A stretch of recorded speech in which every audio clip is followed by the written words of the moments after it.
Tombstone, Arizona Territory, July 8, 1885. There you go, Jimmy. You figure this is the way to make the trip to Larrabee without us along? Well, I'm not carrying gold, Wayne, just a court paper. Worth more than gold to the man who doesn't want to hang. Clay, be careful. Well, if I run across him, I will be. And while I'm gone, don't you get any holes in your star either.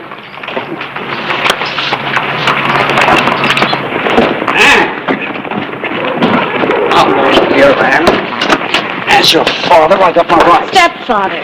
Maybe I could put up with you as long as Mother was alive, but I don't have... If you think you're going to run off like this... Watch me. You traveling, Miss Worth? As far as I can get from him and all I've known here. I didn't expect this kind of interference from the law. She's old enough to make her own decisions. Besides, those who know you won't think she's wrong.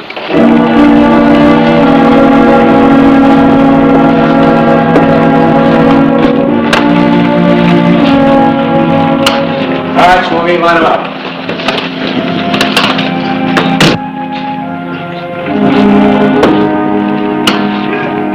A sheriff often welcomes the chance to get out of town and away from trouble, even if he thinks he could be riding right into it.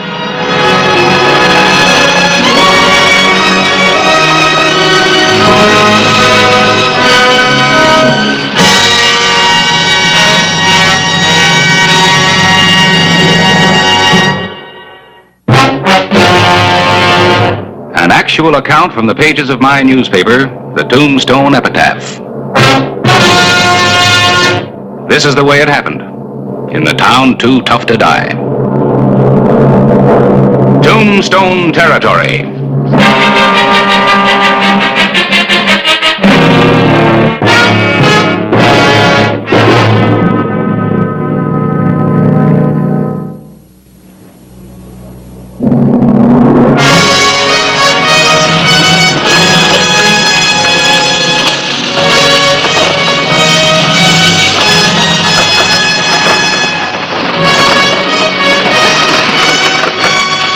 From Tombstone, it was a grinding 2 days' ride to Larrabee, if the coach got through.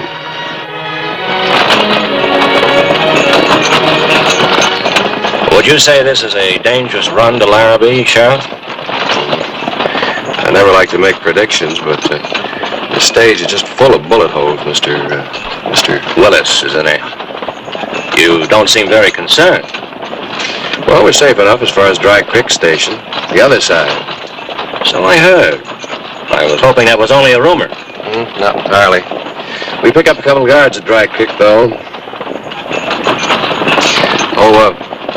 Miss Worth, if you'd like to take a nap, I'm sure Mr. Clark wouldn't mind moving over. Forget about me. Leave me be. You're in a fine mood. Look, when I want your opinion... A few weeks in one of those dance halls and you won't recognize yourself. I can see that's what you want. You make up your mind mighty fast, Mr. Clark. Maybe too fast? I'd like to agree with the sheriff. The importance of parental guidance. Look, will everybody please talk about something else? You should have left her back in Tombstone. That old man of hers is probably right. What are you, a gunfighter or just learning how? I've run well enough to... Why don't you leave the lady alone, Clark? We've got a long way to go. I agree with the sheriff. Let's be pleasant with one another. It's a long 2-day ride in this coach, and safe all the way, I hope.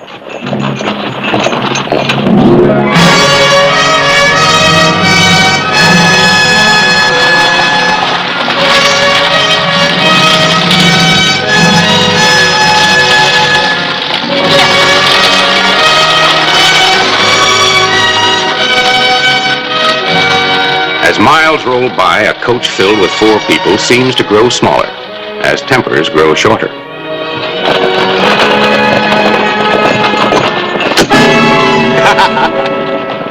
All right, Clark. Well, what was that all about? I warned you about him, Sheriff. I just wanted to see how it was with the great Clay Hollister of Tombstone. I don't figure it'd be such a tough job after all. Clark, what's got into you? It's like sitting down next to a rattlesnake. Oh, it's not that bad, Miss Worth. He's just a boy with a lot of curiosity. Boy, He'll learn that guns aren't to be played with look, if you think I don't know how, if he lives that long. I don't like the look of this country.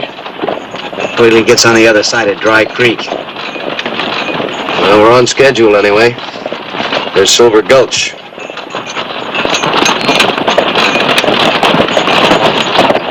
Sounds like money. Somebody strike it rich at Silver Gulch. You've got to have a sort of special sense of humor for a lot of things around here. Party people ran into some Indians years back. Their bones turned sort of silver. Got that name. Well, what do we got to worry about? We got the great Clay Hollister with us, guns and all. Why, just one look at him and a real bad man at hightail for the hills. Hey, Sheriff? I hope not. Don't like running after people to bring him back. Takes a lot of time, saddle leather. Sheriff, I'm a trifle curious about this trip you're making to Larrabee. Not that I know anything about law enforcement, really, but, well, I did happen to overhear something said to you back in Tombstone about a court paper you're carrying. Something about a murder case. Well, I see no reason to be mysterious about it since we're all so friendly like this. A man by the name of Rowan's under indictment for killing in Larrabee. He's out on bond. I'm carrying a key ruling from the circuit judge. Matter of life and death. Not mine, I'm pleased to say. It's very interesting. This Rowan a man you know? No. You ever seen him? No, not even that. I can't recall meeting you, Mr. Clark, in Tombstone. Just passing through. Not my kind of territory there. But Larrabee might be just the place for folks like me and Miss Worth here.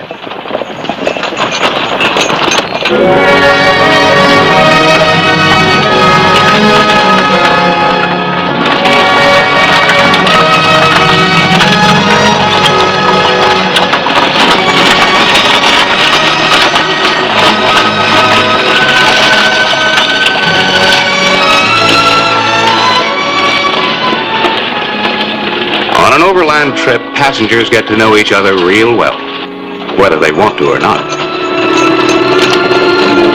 A girl like you run away from home and all shouldn't be crying. Whatever gave you that idea? So you're not crying. You sure don't seem to be very happy about getting out of Tombstone. I think you're so darn smart. Well, if there's anything I said... You think you could bother me, somebody like you? No, I guess not.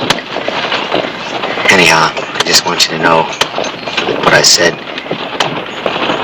Well, I'm sorry. Mr. Clark, if I were you, I wouldn't annoy Miss Worth. What are you talking about? It's obvious she doesn't care to talk to you. Stow it. Stow it. Oh, I don't think he meant... Another little family quarrel? When I thought we were settling down. Mr. Clark had impressed me in his own way, of course, of being a really tough sort of man. Now I see he has a gentler side. Stow it. I was just fooling around a little to pass the time.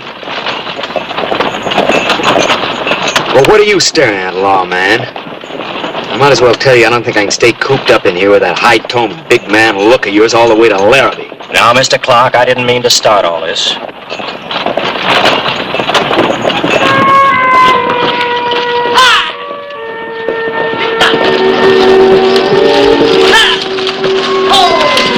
What happened? Why should anything be happening here? I don't know. Might be a roadblock up there. Take it easy with that gun till we find out. Yes, if we just keep calm. Rock slide, Sheriff. Nearly spilled all of us.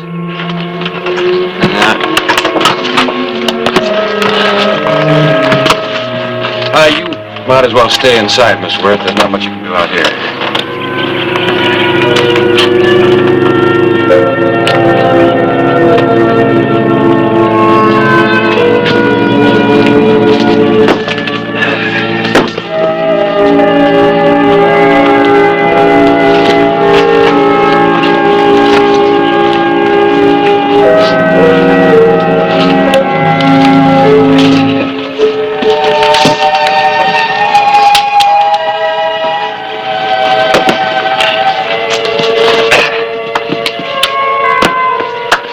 I think we can get through now. All right, Smokey.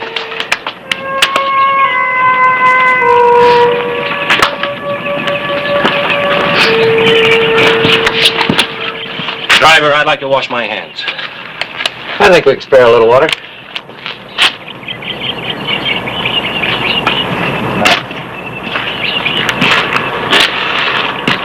May I help you, Miss Worth?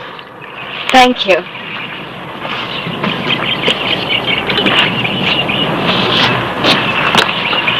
A little exercise feels good. Not my kind.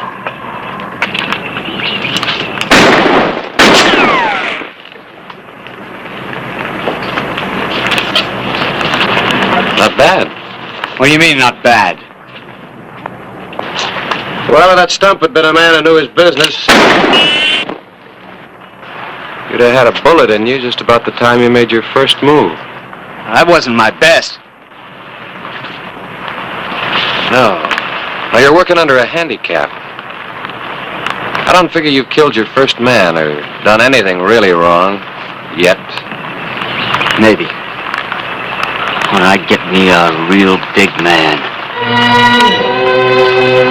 Come on, Sheriff. We've lost enough time.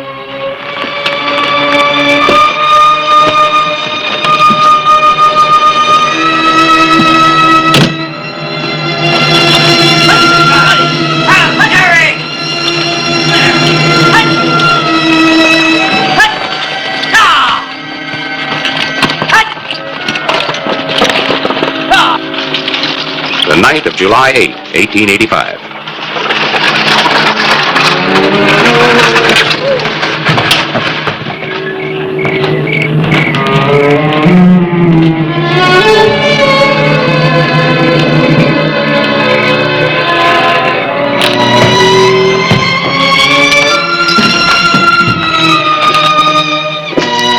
This is the ladies.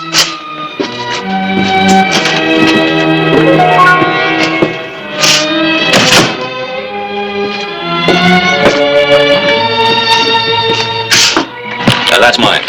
All right.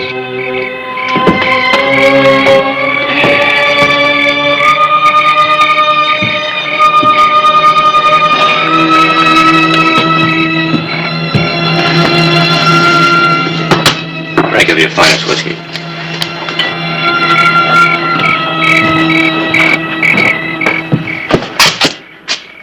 Those are the two men that are going to ride our guard? Never seen that pair before. Our two men better be here by morning, Sheriff Hollister. Yeah. Hollister? Not Sheriff Clay Hollister, the big man from Tombstone. Hey, couldn't be. Way out here so far from his protection. Those two horses out in front, are they yours? You asking questions, law boy? I don't see any warrant. You? No deputies either. The sheriff's acting pretty bold, I'd say. You worked them mighty hard today. They haven't been watered yet. Is that right? Did you hear what the sheriff says? My. Well, I'll tell you, Sheriff, there ain't much help on the station here. Only the agent there. And he's taking care of us, so, suppose you take 4 bits and do the job yourself. Can we share a room, Sheriff, if it's all right with you? Sure. I'd say they'd make a nice pair, wouldn't you? Just lovely.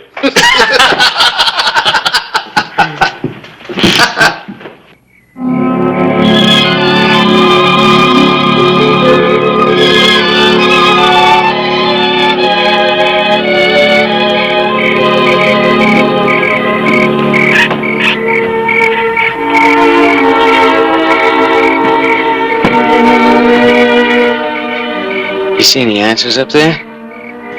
Am I looking for some? Maybe. You still think you did the right thing in running away from home? I had no choice. I had to leave. I left home when I was 13. It's a funny thing about running. Once you start, it's hard to stop. Do you want to? To stop? Yes. I don't know.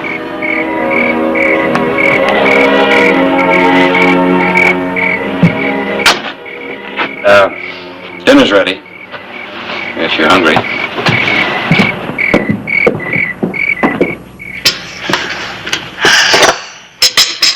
May I? Sure, I'll help you. And, then we all better turn in. We'll be making an early start in the morning. All right. I thought I might go out and, get some air. Well, don't wander.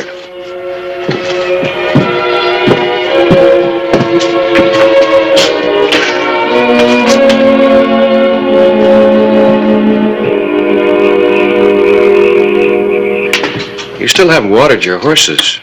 Horses? Well, I thought you were going to take care of that, Sheriff. Oh, take care of these while you're at it, will you? Nice and neat. The sheriff's a fine little housewife, I'd say.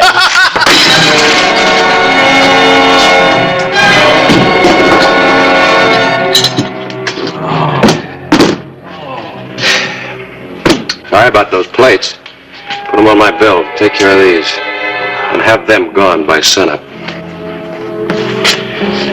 Well, I'll go water their horses.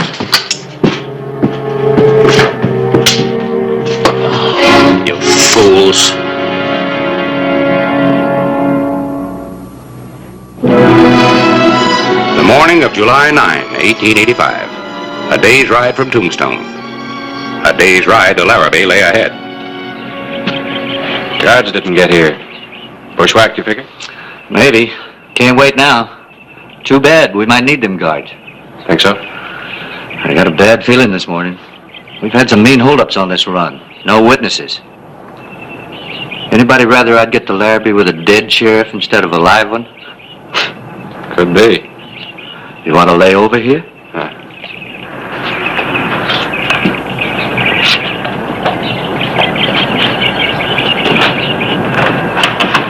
Mr. Clark.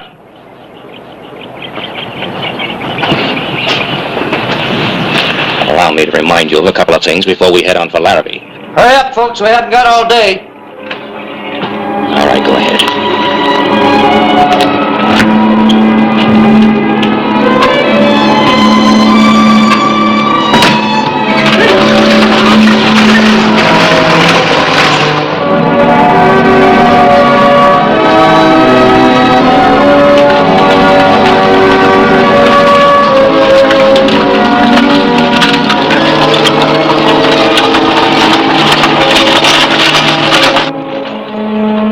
Say we're reaching the bad stretch now, Sheriff? Just about. So it's just something that we could do.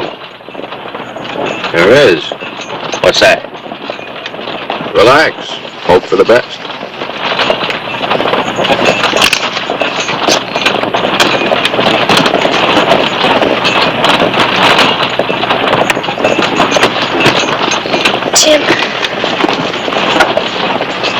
Jim, I don't understand. Don't understand what? The way you were with me last night, I thought That was last night. you can change this way. Ann, I get it. Is that all you can say? That's all I can say.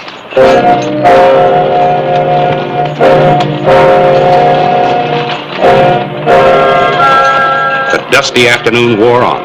A rambling stage, edgy nerves. 3 hours from Larrabee.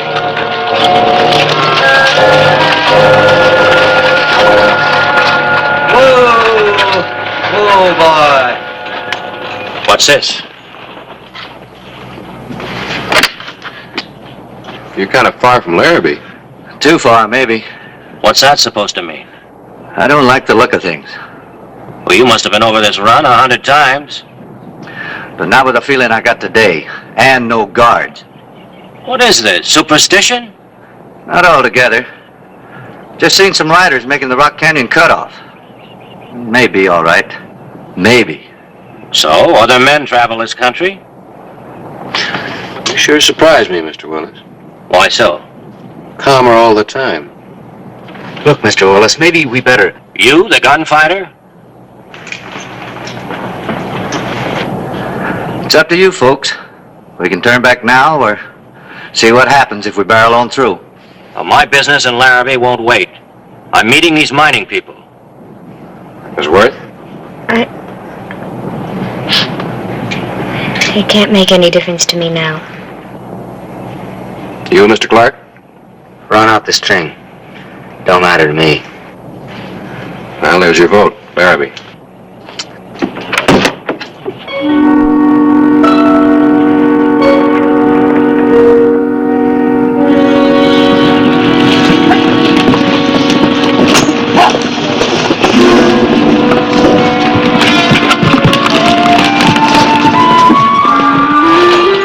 Miles will tell the story. Well, it doesn't have to happen. I mean, there's nothing inevitable. Man gets a feeling. Being a law officer? You got it too, Mr. Willis. Stronger than I have for some reason. I'll have to ask if you're armed. How about you? Well, I've got this little derringer, although I'm not sure what I could do with it in an emergency. We may find out.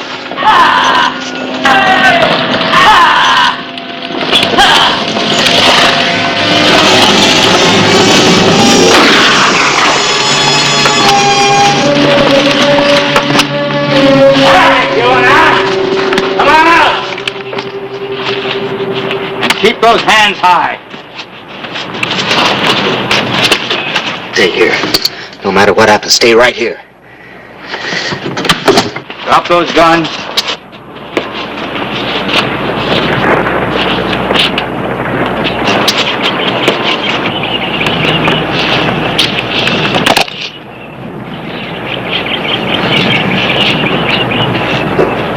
You didn't take any chances on this job, did you? Shut up, law boy. Tell your lady friend to get out. She's just a girl. She don't matter. Who says she don't? He's right. You don't have to bother her. Oh, this is going to be easier than I thought. Oh, let's keep it nice and clean. We don't want to leave anybody behind that's going to give us any trouble. That means you first of all, law boy. So step out here. Come on. A little further.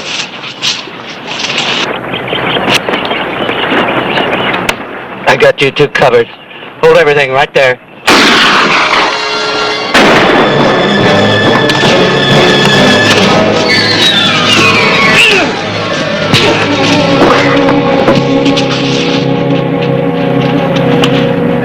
You had to kill him, huh, Willis?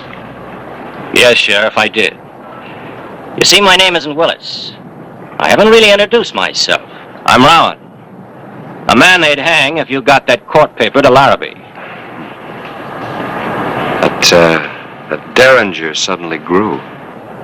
Well, like I said, in an emergency. But I've got one more surprise for you. All right, Clark. Just like I promised. You get your first real big man.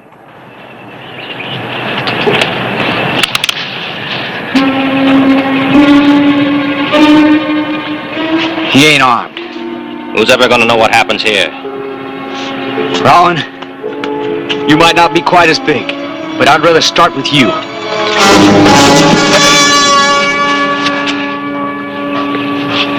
Stay just like you are, boy.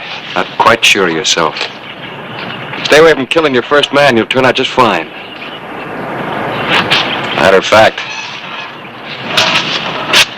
why don't you two just kind of stay together? Might make it easier for both of you.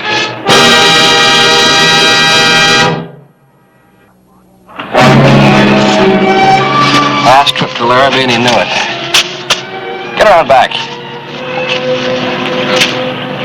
Clark, get some luggage rope and tie up our friend from the Dry Creek station. Yes, sir. Oh, and by the way, may not be much of a killer, but can you drive a stage? I still got to get to Larrabee. Yes, sir.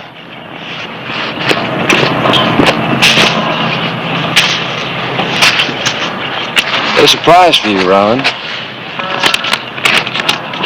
The decision of the circuit judge. Evidence against Rowan not sufficient for indictment. Now, of course, you've written your own death warrant.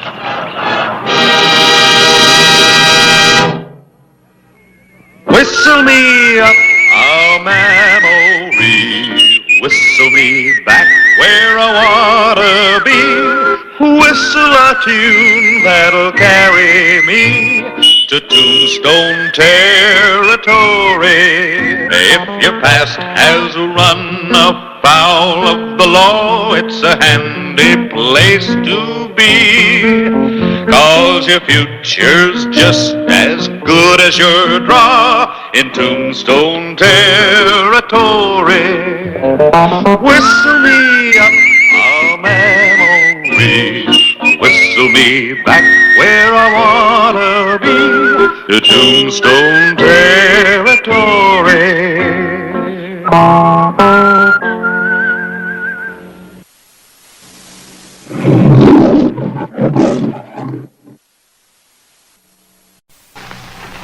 Tombstone, Arizona Territory. August 4, 1881. Okay, give me a drink. I'll open the tree. Right out. Oh, you everybody stand. All right, I'll take three. I'll do three. How many do you have here?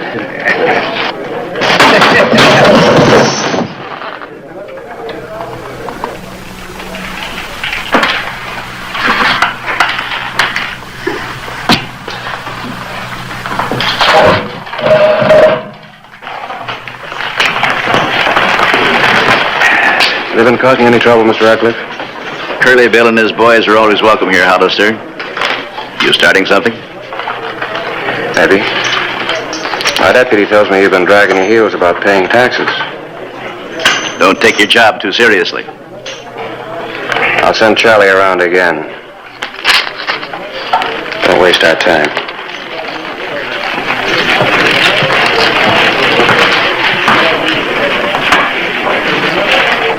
Come on, Monk, pick up your cards.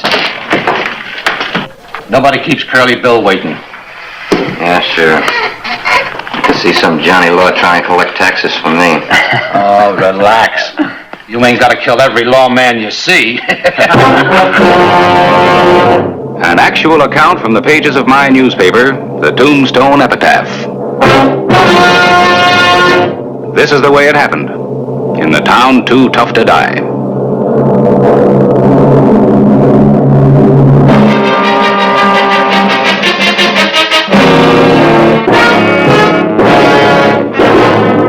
Tombstone Territory.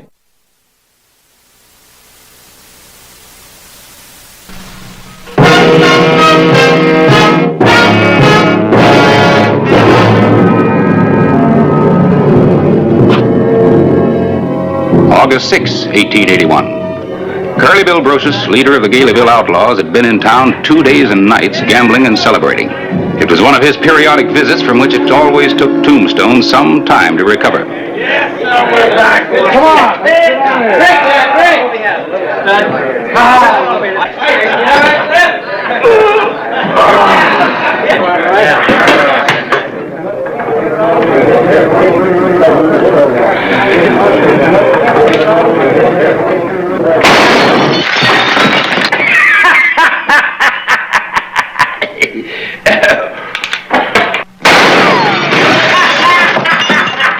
Too much light in here, and I'm sleepy.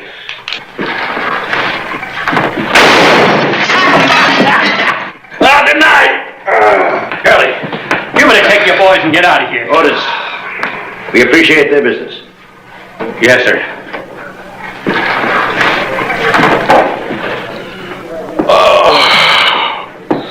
I'll light it for you.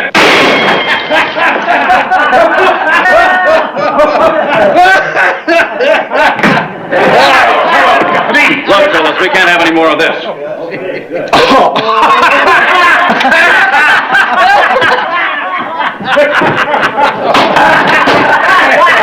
Who's doing the shooting? Well, I only lit Otis a cigar. Yeah? Nobody laughs at Curly Bill. You better give me your gun, Curly. My gun? And then you and your boys ride out of town. Give me your gun. Sure.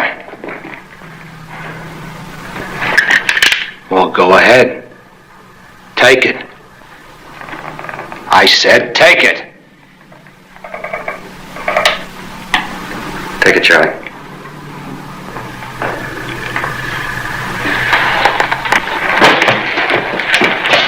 Rest of you men, put your guns on the table.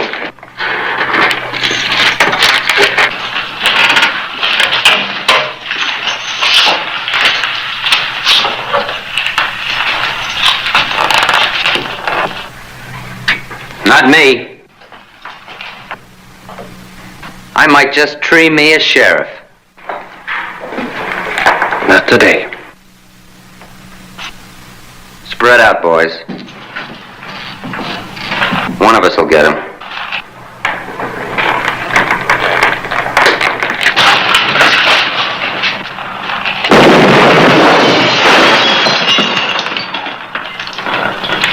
One more move and the scattergun will open you up like a ripe watermelon. On the table.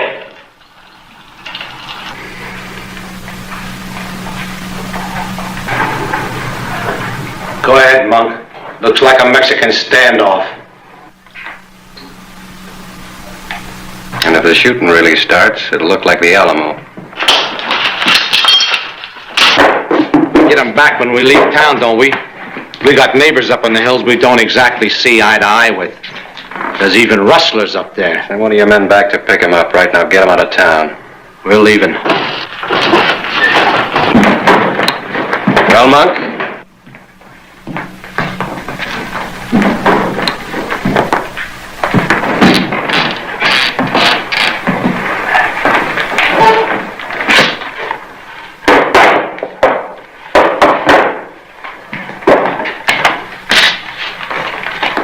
Real fancy tin horn, ain't you? All shining. Boots. Star. Good deeds. Someday I'm gonna dirty you up, mister.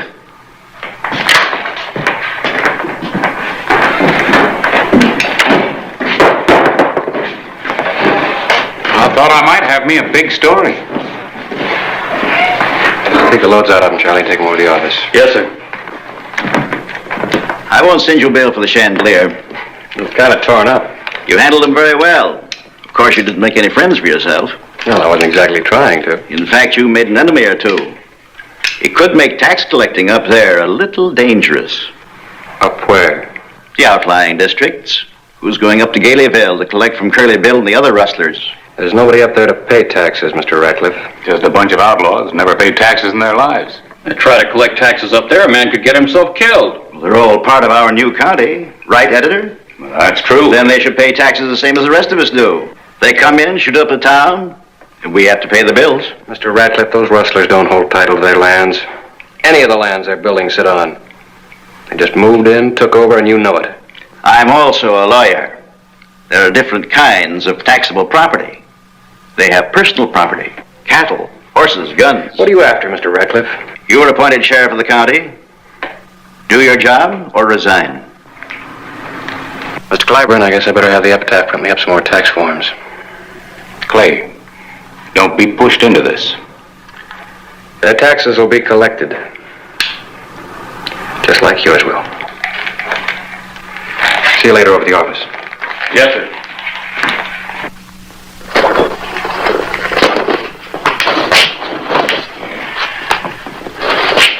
There's scarcely a man in Tombstone who'd blame you if you don't go up there.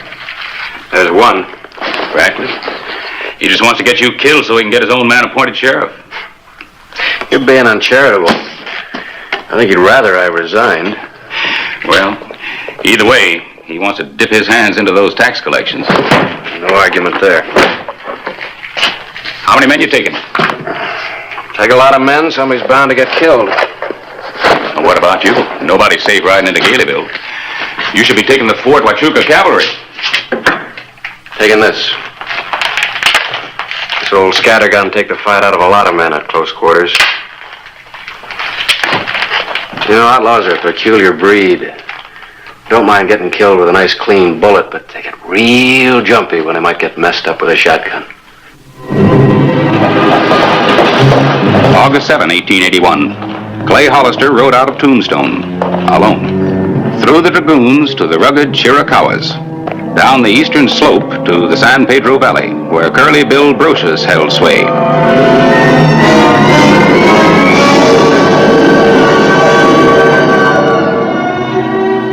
August 8, 1881. he rode into the guns of Galeyville.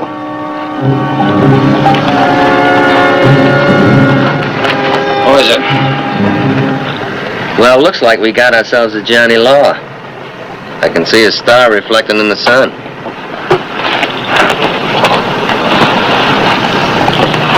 But he must be lost.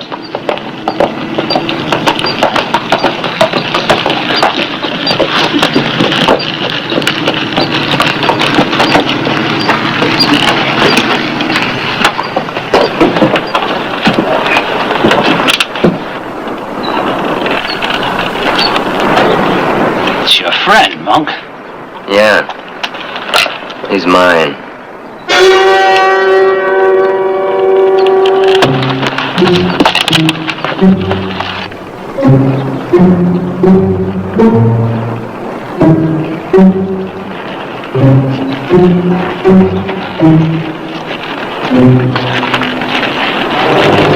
Mr. Brocious? Mister. I'm doing some assessment work for the county. We don't belong to no county. You're part of the new one set up by the territory. And we don't belong to no territory, nor no United States. You're a long way from home, mister. I know the feeling up here, Mr. Brocious. That's why I looked you up. You come looking for me alone? Taxes have never been collected up here, That's right. so I'm deputizing you Me? to help me collect the taxes. Oh, that's the closest I ever been to a badge. Sick me on him, Curly. Might stir up some shooting. I figured if I rode on alone, I might get held up and lose the money. I'll do it. Me, a deputy, collecting taxes. I figured you'd know who to assess. Why, I'll make every one of them rawhide rustlers pay up. Howie, put some Sabellian beans in a saddlebag. Somebody catch me a cayuse. Come on, let's ride. What's the show of me going along? Oh, I don't need you this trip. Keep you from getting shot in your sleep. He won't shoot me, and I won't shoot him. Leastwise, not in Curly Bill country. Yeah, you and me was going to Mexico for a herd. Oh, a little cattle buying deal. You ramrodded, Monk. I got official business. Besides, who knows? We may collect more money in taxes than we make in a dozen cattle deals.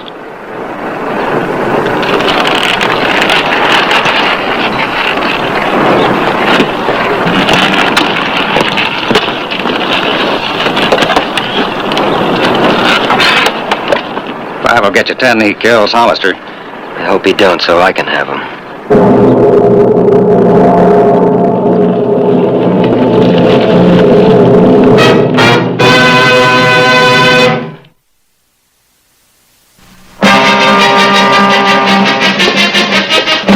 August 9, 1881. The lawman and the outlaw rode together to collect the taxes.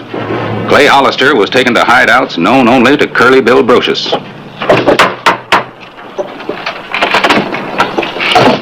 Oh, it's you, Bill. That's right, Lank. Well, I saw his star and... Well, what in thunder's this? This here's my pal from Tombstone assessing taxes. I'm his collecting deputy. Well, I ain't got nothing to pay no taxes on. I seed you drive a herd up Skeleton Canyon. You ain't gonna tell this lawman they was stole, are you? Well, of course not. Them cattle belong to me. Here's your tax bill, Mr. Strayhorn. According to Deputy Brocious' count. Well, none of us ain't never paid no taxes. Lank, I've been telling the sheriff that we're all nice, law-abiding citizens. Yeah, I know, but this says 200 head. All I drove off was 150. Then go steal some more. We can't be making out new tax bills. We got a lot of you short sports to cover.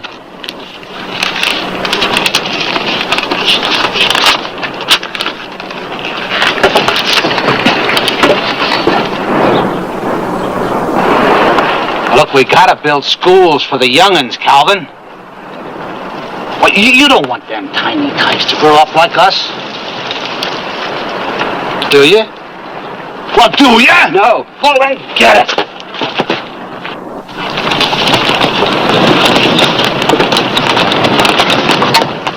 This place up on the hill, Bill. Oh, some old duffer runs a little store. Nothing worth taxing. You may camp out in the holler over there. I want to go say hello. Don't wait up for me. I may get to chinning.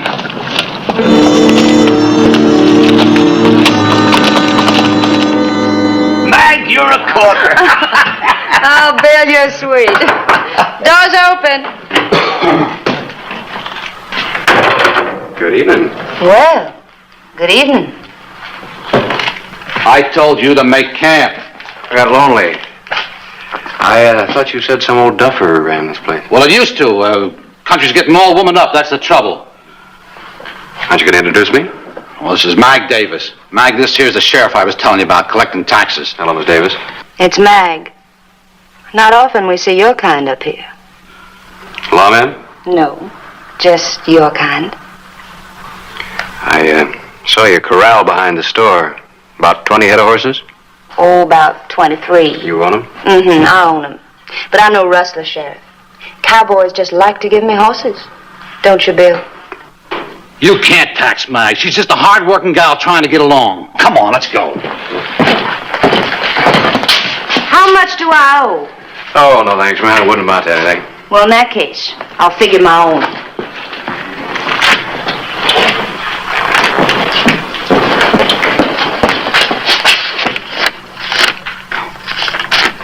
Oh, hold on. That's enough. You ready, Bill?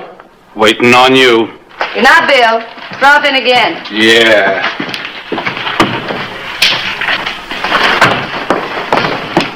Oh, Mr. Hollister. Yes, Miss Davis?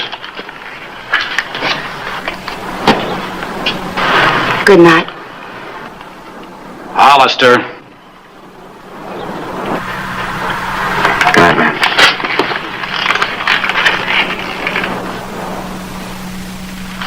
We ain't paying no taxes to nobody. I never thought I'd have to hit a McLowry.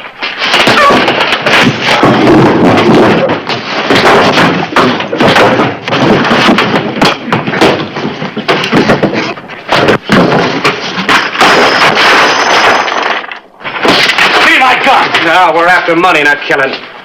Yeah, that's right. We're after money.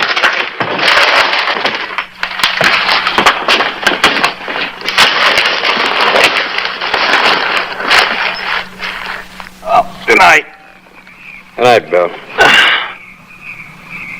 You better move this money. Yeah, I trust you. Don't be too sure. I can be a mean cuss when the pot gets big. I believe it. Well, after all, I got a reputation to hold up. You said you wouldn't shoot me in my sleep. Yeah, that's what I said.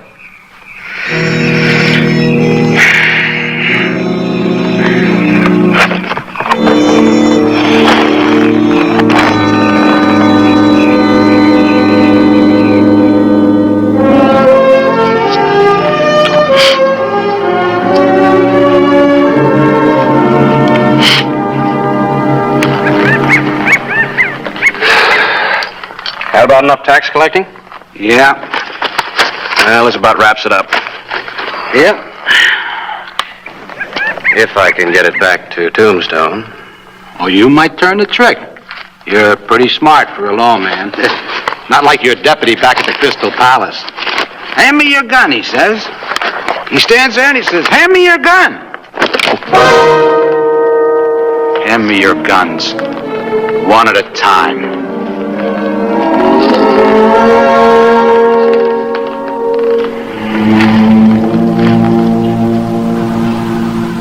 Now, butt up. Hand it to me, butt down.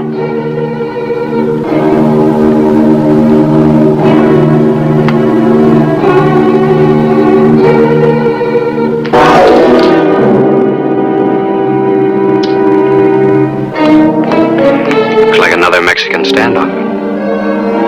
Yeah. You're all right, son. Real nervy. That's quite a compliment coming from you. But let me warn you, don't tangle with Monk. I may have to.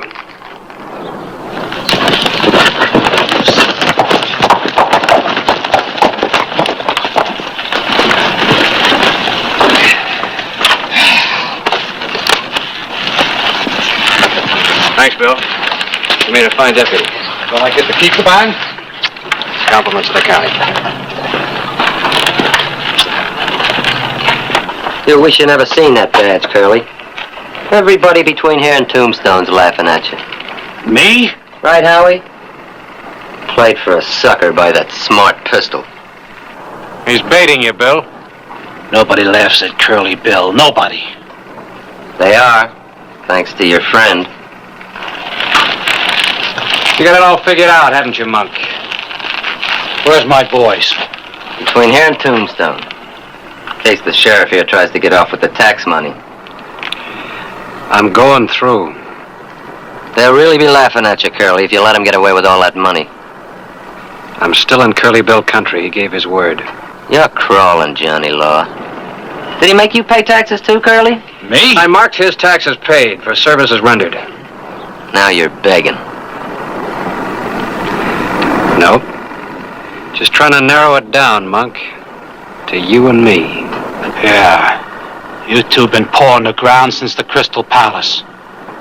Go on. Lock horns. That's just the way I want it. I'm riding out, Monk.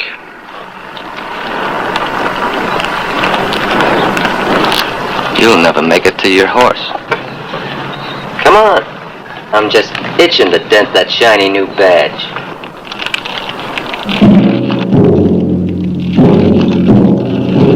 You wouldn't be aiming to blind me with that badge now, would you? Big Johnny Law.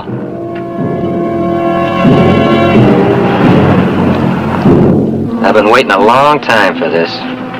Trouble, Monk, you've been waiting too long. You're all tensed up. Don't make a mistake. I never have.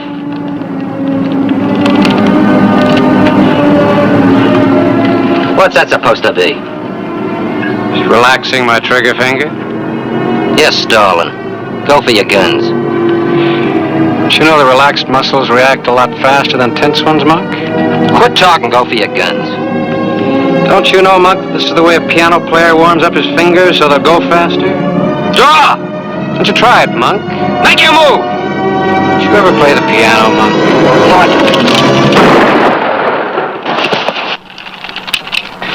You tricked me. All that talk. Dirty Johnny Law trick. Tricks to stay alive. Throw the other one in the tank, Monk.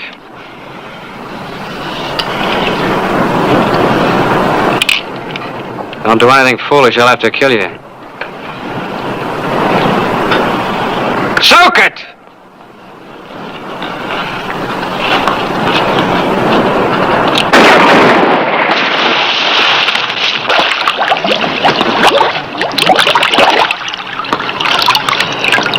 Dirty Johnny Law.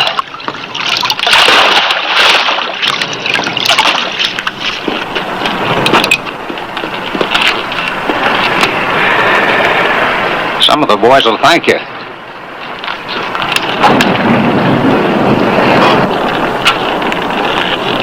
Howie, come here.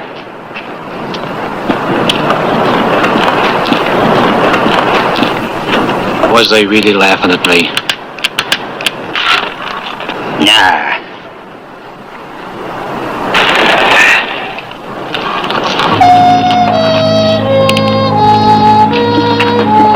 Right, Bill?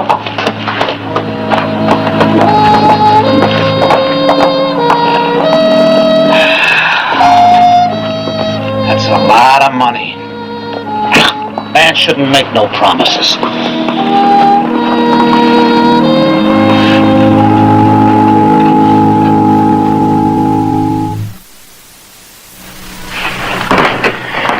You heard anything, Charlie? Well, he's 4 days overdue. If he doesn't show up soon, we'll just have to wire Governor Fremont in Prescott and have him appoint another sheriff. Your man, Radcliffe? Well, he's a logical choice. We have to have someone to keep order. You holding a wait for somebody? Bill, let me help you. Count it, Charlie. Yes, sir. You run into trouble? Yeah. Monk's dead, and coming through the mountains, two of Curly Bill's boys showed a keen interest in the tax money. I want you to know that I'm glad to see you back. I knew you would be. You collected all that? Well, I had some help. How about some dinner? On me. All right. But the county's going to buy me a barbershop bath. Write me an expense account, Charlie, $1. Yeah. Oh, and Mr. Radcliffe, you better pay your taxes.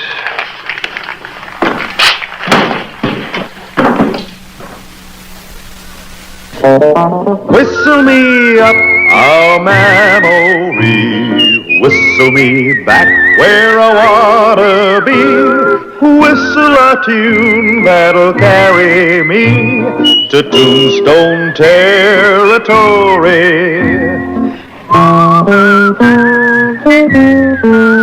If your past has run afoul of the law, it's a handy place to be, 'cause your future's just as good as your draw in Tombstone territory. Whistle me up a memory, whistle me back where I wanna be, whistle a tune that'll carry me to Tombstone territory.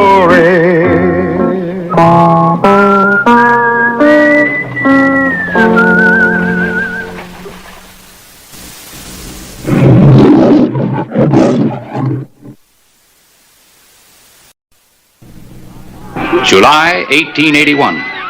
Tombstone, Arizona Territory. I warned him and his cowboys stay out of Tombstone. What are you gonna do? Get a rifle and get up on that roof. You can't face them alone. I said, get a rifle.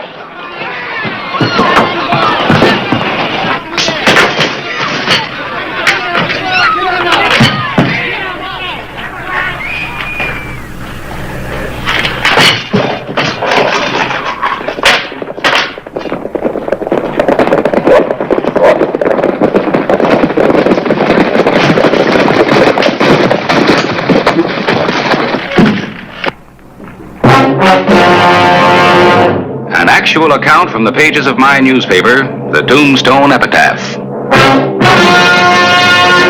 This is the way it happened, in the town too tough to die.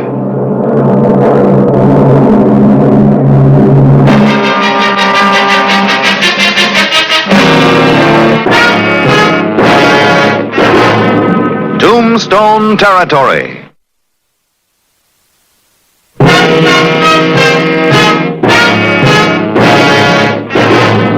The sheriff of Tombstone met head-on with influential, almost legendary cattle king from Galeno, Hody Taylor.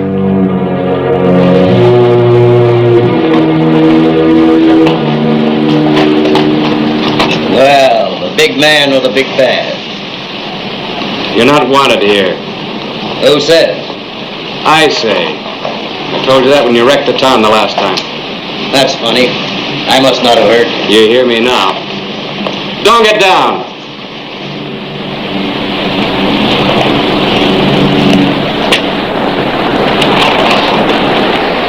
See that my horse gets some water.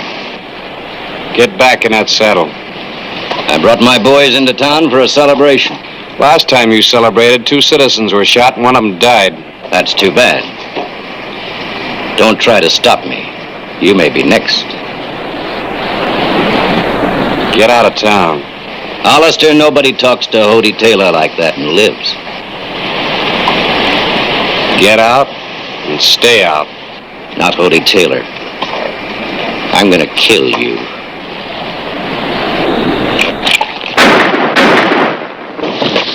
Tap those guns!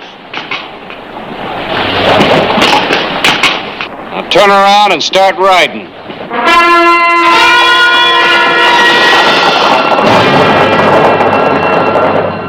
Hody Taylor was dead.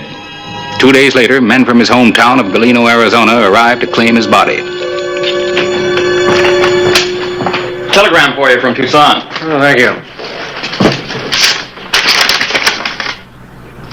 County Sheriff's meeting. Don't give me much time. We just had a meeting a few months ago. It looks like they're getting more frequent. You going? Just about have to. I'm taking a special stage coming through from Bisbee. July 22. Clay Hollister left on the stage for Tucson. But there was something about that ride that was unusual.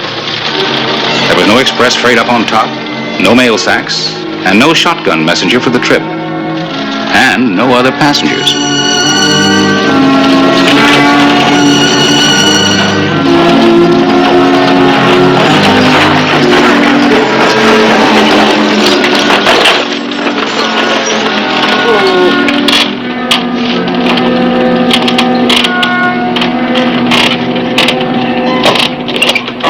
I gotta pick up a shipment. Why don't you get out and stretch your legs for a while?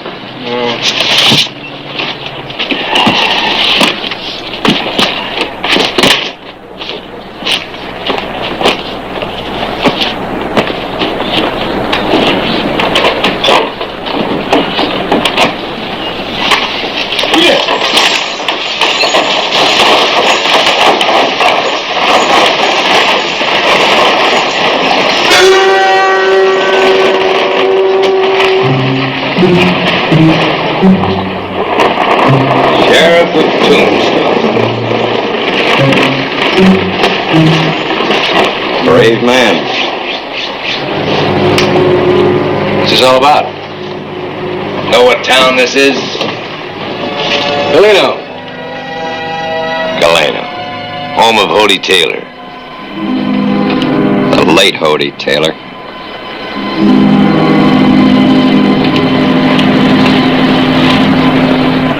You see, I'm going to be a little bit late for my meeting in Tucson. We sent you that telegram.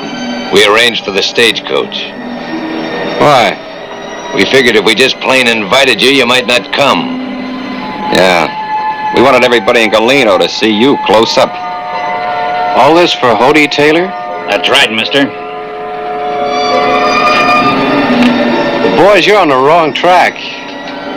Hodie Taylor was a killer. We know what Hodie Taylor was and what you are. We hear you're pretty fast with a gun. So we want you to draw. Go on. Draw for us.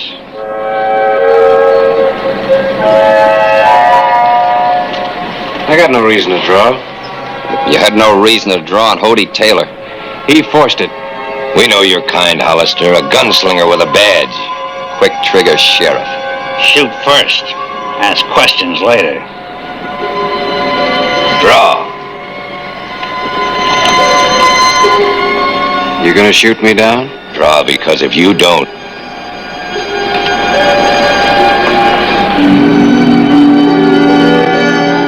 Don't like the odds. Told you you wouldn't. You want it in the saloon. Why? Get going.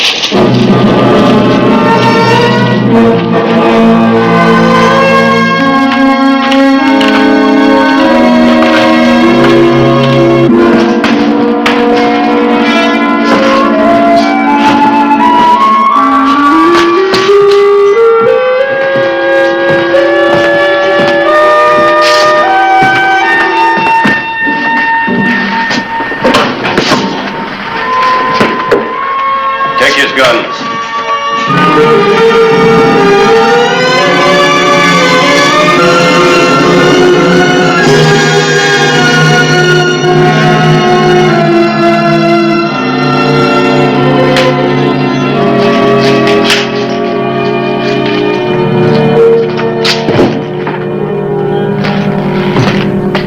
Your name?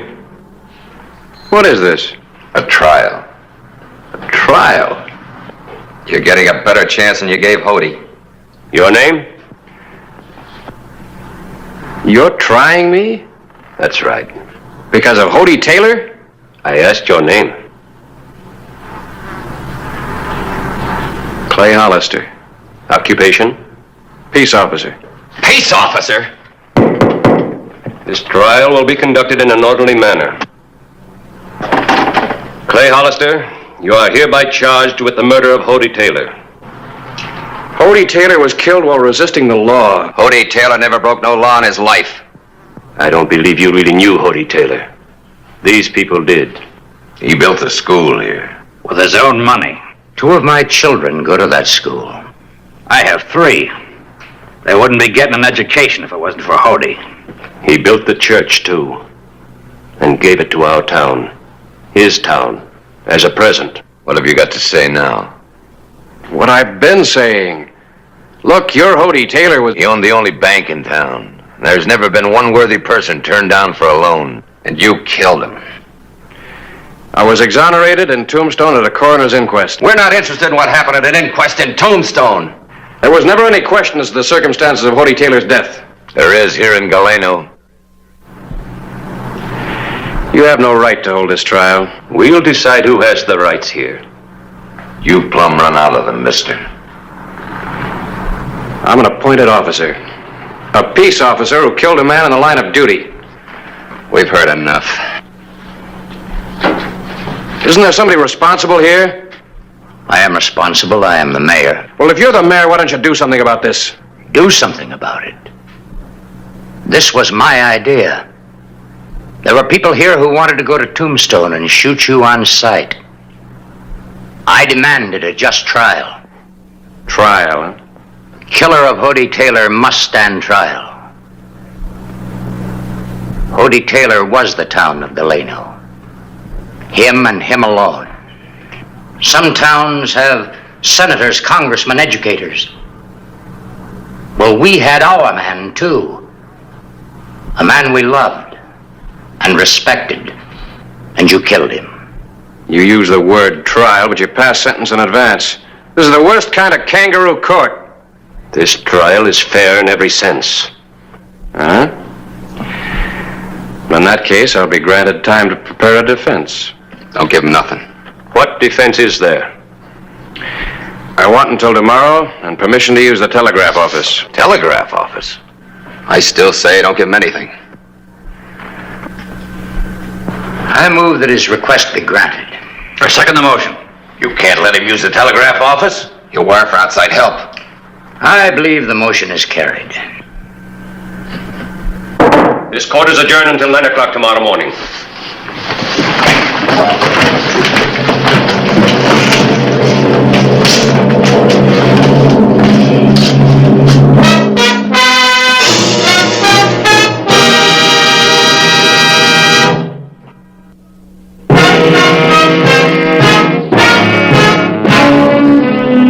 July 22, 1881. Nobody knew Clay Hollister was in Galeno. Nobody but the citizens of the bitter town. Request all information available, Hody Taylor, signed Hollister. That's right. Send that to the peace officers of Ellsworth, Casper, Deadwood, and Tombstone. Not Tombstone. Trying to tell them you're here? What kind of answers do you expect to get?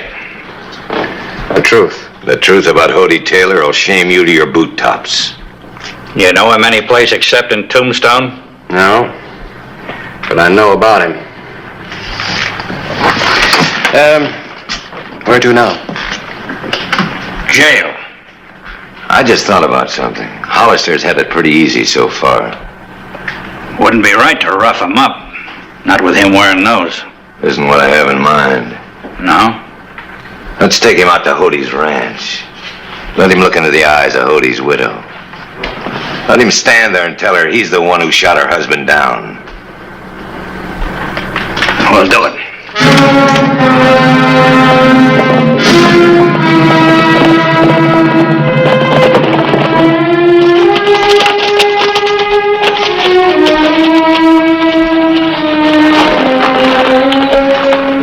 Lived good, didn't he? I had to knock you off that horse. Yes, mister, he lived good. He had a lot to live for. When you shot him down, you made the biggest mistake you're ever gonna make. One thing I'll say for you people of Galeno, you sure know how to hate. You're gonna find out how much. You watch him, Jess. I'll tell her he's here.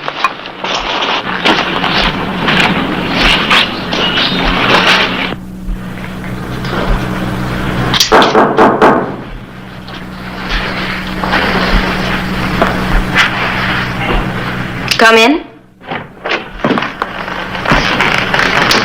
Excuse me, Mrs. Taylor, but there's somebody out there you might or might not want to see. I thought I'd better ask you first. Who is it? Man who shot him. No, why would I want to see that killer?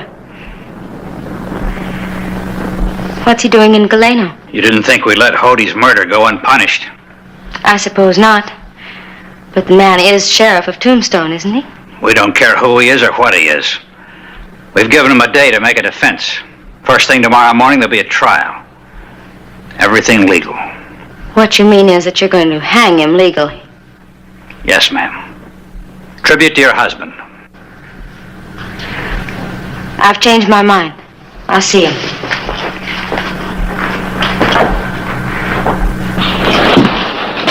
All right, bring him in.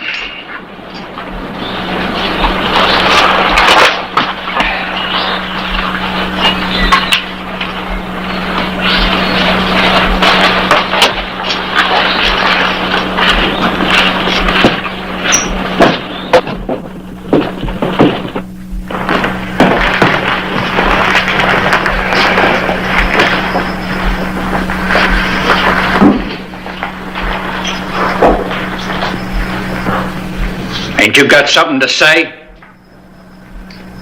I was hoping that she had. Just what do you mean by that?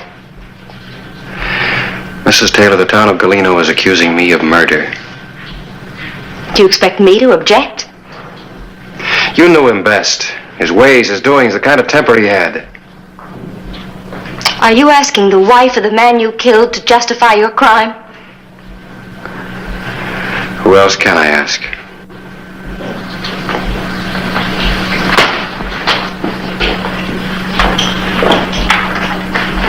I've loved one man, and only one. This is his house. The things you see are his. Treasures, mementos, trophies.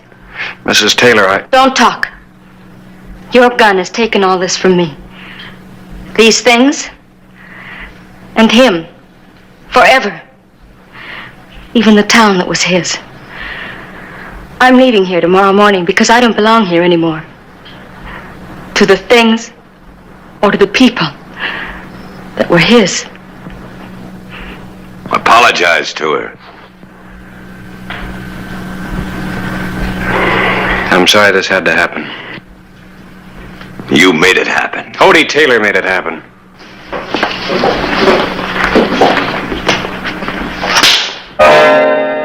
Get him out of here. You got a nerve thinking she'd help you? I almost lost my temper and I'm about to lose it again. You lost your temper the day Odie Taylor died. You and everybody else in this town.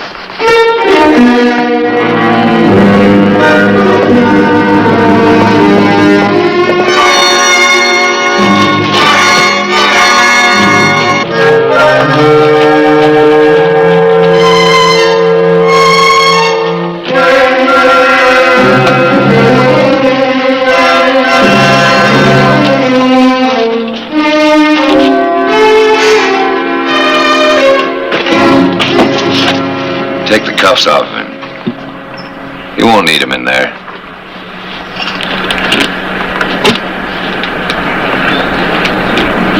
You're getting kind of heavy.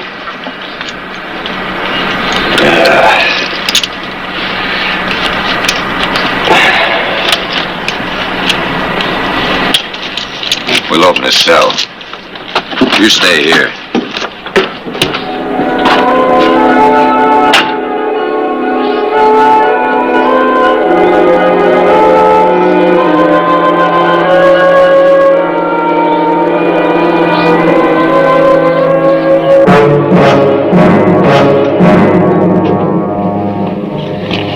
Make a run for it, Hollister? Go ahead, run.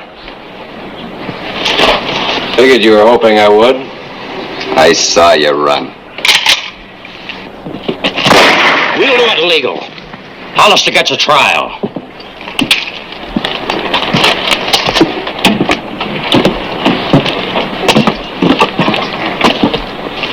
You should have run for it. You'd have been quicker.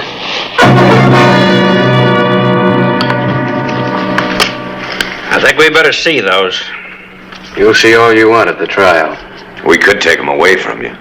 What do they say, Paulie? I thought this was supposed to be a fair trial. It'll be a fair trial.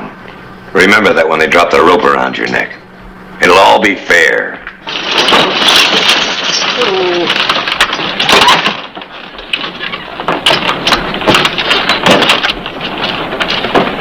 Good morning, Mrs. Taylor. Good morning, gentlemen. Morning. You still determined to leave us?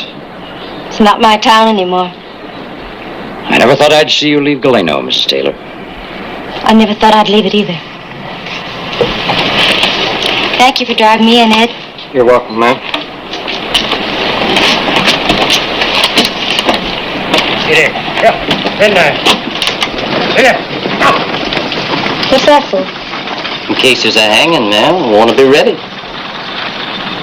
Now, don't let it upset you, Mrs. Taylor. When will the trial be over?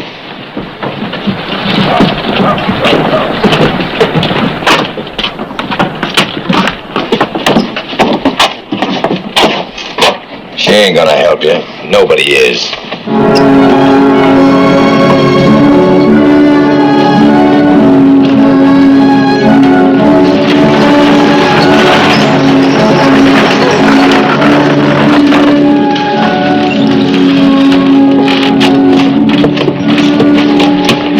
Write to us from California. Yes, let us know how you are. Of course I will. Thank you.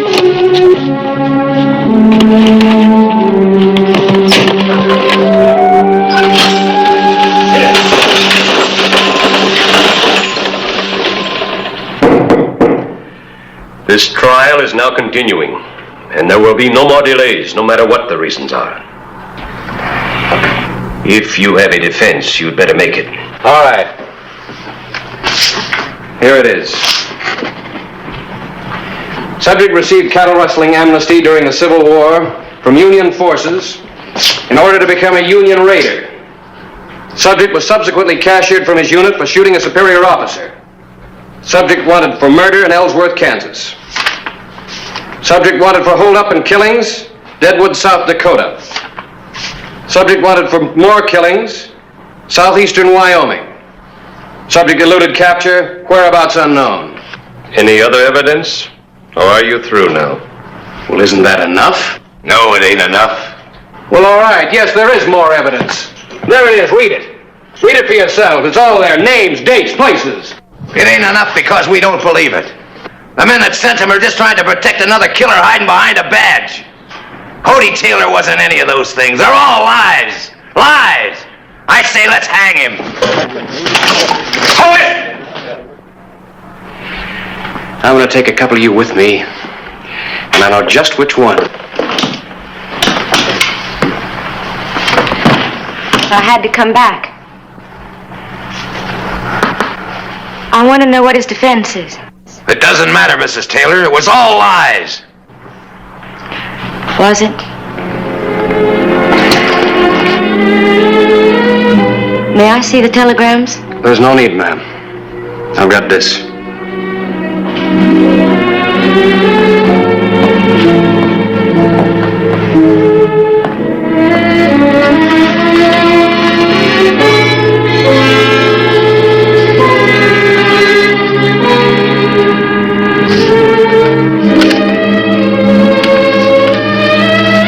Cody Taylor was your hero. What do you think he was to me? I loved him far more, I'm sure, than any of you. But there has been enough bloodshed. These telegrams told of his lust for power, his greed, his crushing people to amass a fortune, and of the many he has killed. And they are true. For that is the truth. Cody Taylor was not the man you knew him to be, except here in Galeno. But this town wasn't his home. It was his conscience. It was his way, his excuse to forgive himself for everything he had done before. He used to boast about that, but only to me. He boasted of his conquests and his killings.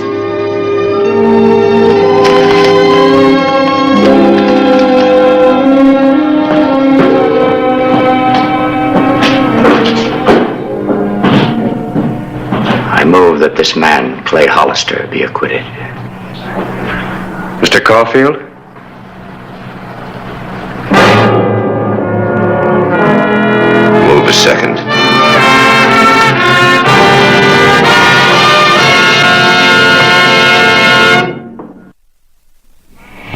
Taylor. I hope you like California.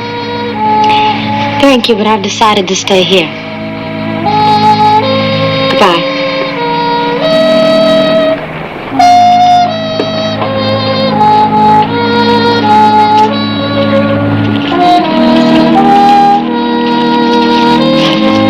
I'll see that the horse is returned. Anytime.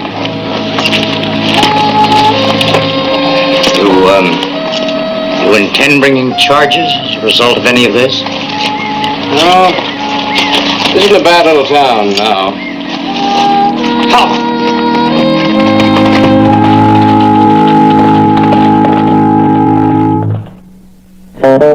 Whistle me up a memory, whistle me back where I wanna be, whistle a tune that'll carry me to Tombstone territory.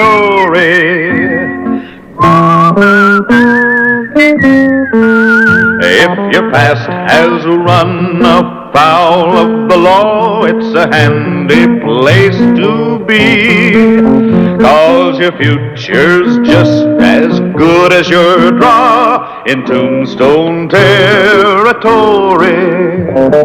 Whistle me up a memory, whistle me back where I wanna be, whistle a tune that'll carry me to Tombstone territory.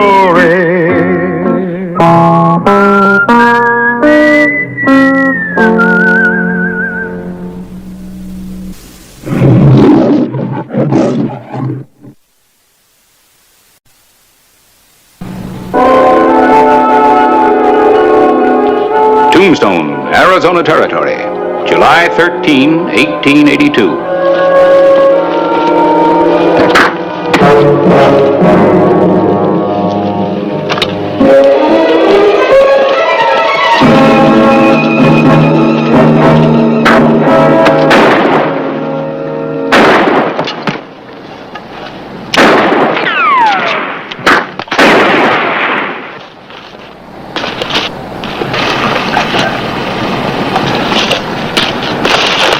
Guess they'll get out, huh? Matt? Matt!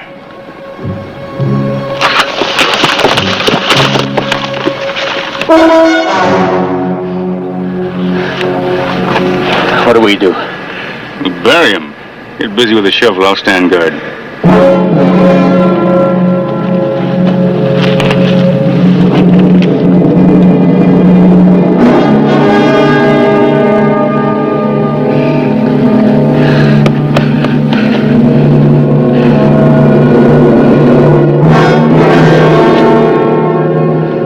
Look.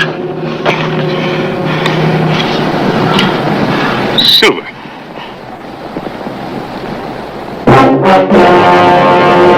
An actual account from the pages of my newspaper, the Tombstone Epitaph. This is the way it happened, in the town too tough to die.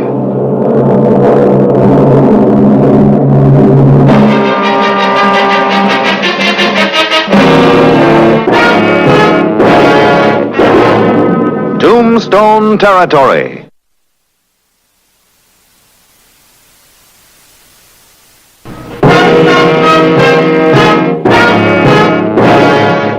August 22, 1882. The epitaph heralded another fabulous silver strike. For some, it was a moment of rejoicing. For others, the celebration was bitter, due to a trick of fate that had moved in to make it so. Buried old Matt, we found this thing. I looked down and I seen it. And I recast it. And I grabbed it. It looked like this. I had it. And we got it. It's a bit of silver strike. You heard what Pete said about the assay.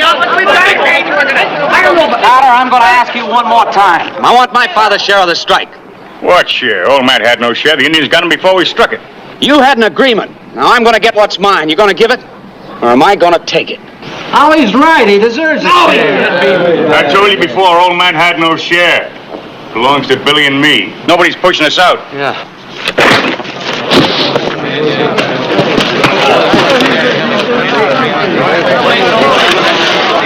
Get going. Quick!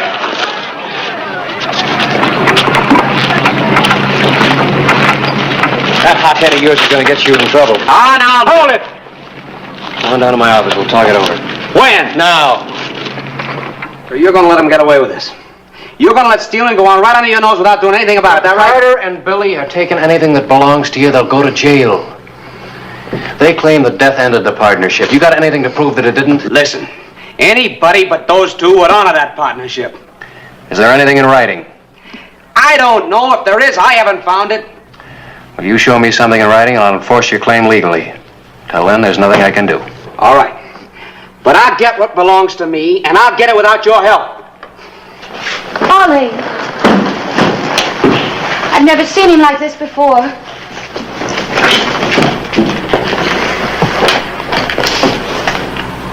Ollie's right, you know. Sure, he's right. But not legally.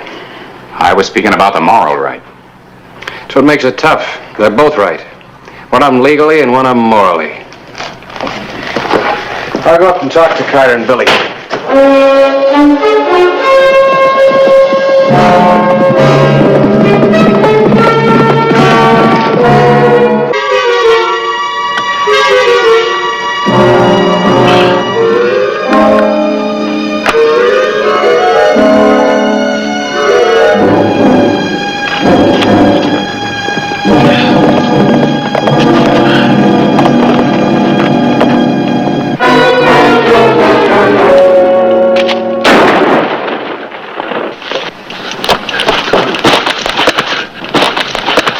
Who is it? I don't know. Where'd he go? Maybe I got him.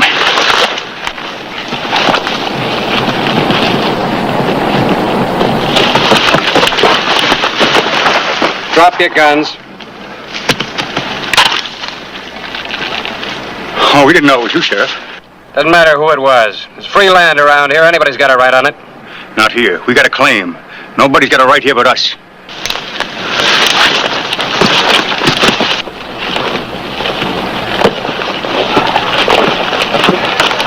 Well, Hollister, what do you want up here? This is Matt's grave, huh? Yeah, we dug the mine over there so Matt wouldn't be bothered none. Got to show proper respect for the dead. You could show more respect by allowing his family in here to tend the grave. Oh, no, then they get the idea they come up here any time. Anything wrong with that? They want to come here because they think they own a piece of this strike. Well, they don't. Carter, everybody in Tombstone thinks Ollie and his wife should have Matt's share. If I caught that Apache arrow, Matt wouldn't be giving any shares to my family. Matt wasn't that kind. You're wrong, Carter, and you know it. I knew Matt. You got a warrant to arrest or something? Nope. Then get out. You got no right here either. There's gonna be trouble. You can stop it. If there's any killing ahead, I'm ready for it. Just don't step out of line, that's all. Get to work.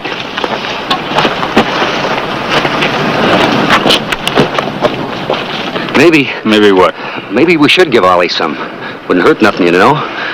Just a little bit. You gotta fight for what you get, Billy. Nobody gives a hang for you and me. You gotta take when the time comes. The time's now. Yeah, you gotta take. Nobody ever gave me nothing, ever. You gotta take.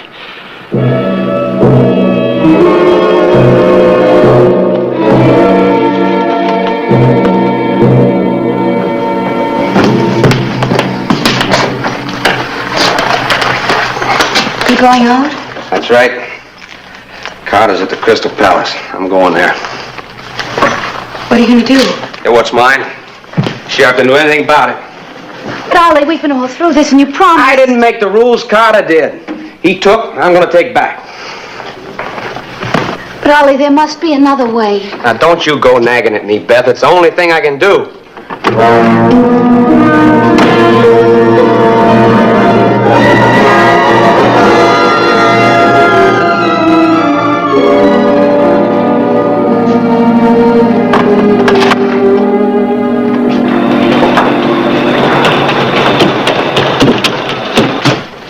Ollie's gone to the Crystal Palace to force Carter into a fight.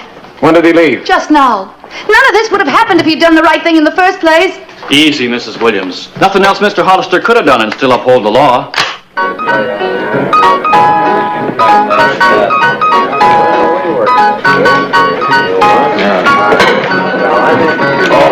Bring it over. we don't want no trouble in here. Okay. You want me to go along? No, keep her here.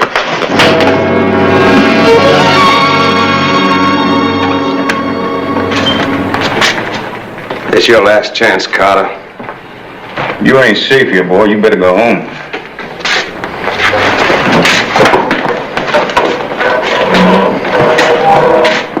Draw. 3 cards.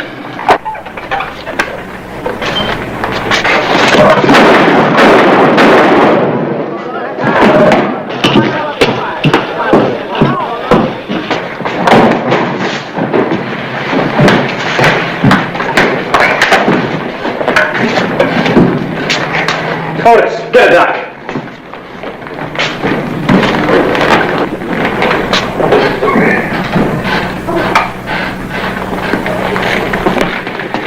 Give me some water and a rag. Give me a gun.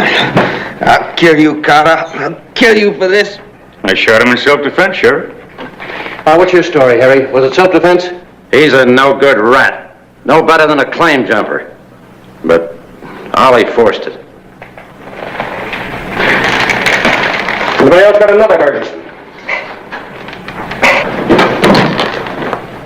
Ollie! Oh, Ollie.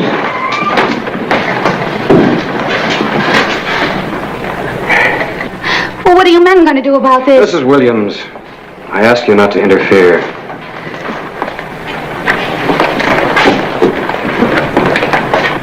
Now, wait a minute. I'm unarmed. Hold it. Give me back my gun, Sheriff.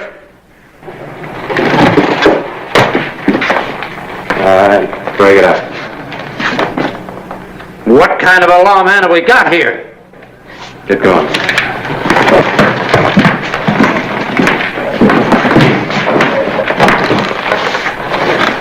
I'll never make it. They'll follow me. I suggest you men stay here.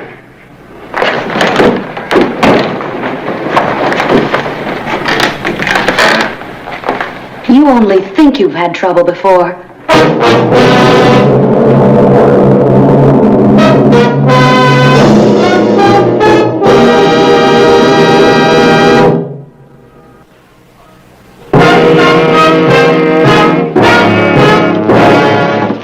August 23, 1882. Angry miners formed on the streets of Tombstone. They were convinced that one of their group had been wronged.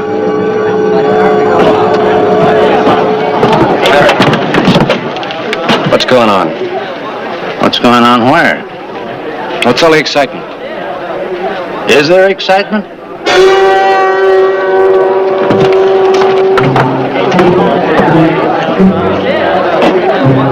With her husband desperately wounded, Beth Williams succumbed to the spirit of the mob.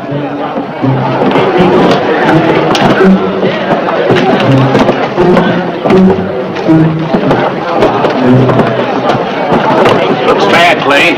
It is bad. Keep going in.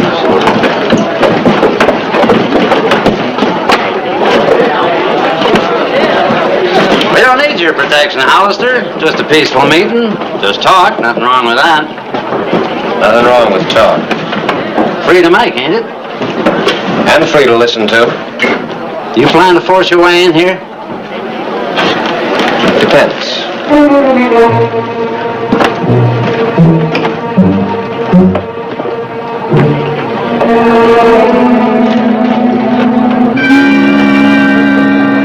But when an innocent man like my husband, whom you all know, is shot trying to protect his rights, well, it's time something was done about it. What chance do we have if the sheriff refuses to back us up? How long are we going to stand for it? When will something be done? Ollie and I need your help. Can we count on you?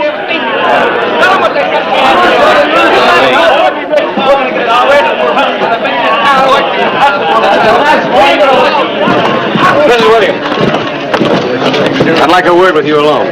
You can speak freely in front of the men. Do you have any idea what you're doing? I know exactly what I'm doing. Ollie's no match for Carter's guns. So you're getting a mob to back Ollie? You can put it that way if you like. But if you'd done your job in the beginning, none of this would have happened. You're beating that tune to death. My job is the law. Yeah, protecting claim jumpers. How much is he paying you, Hollister? Maybe you're getting Matt's share. I hate mobs and I hate murder. I've seen enough and I've had enough.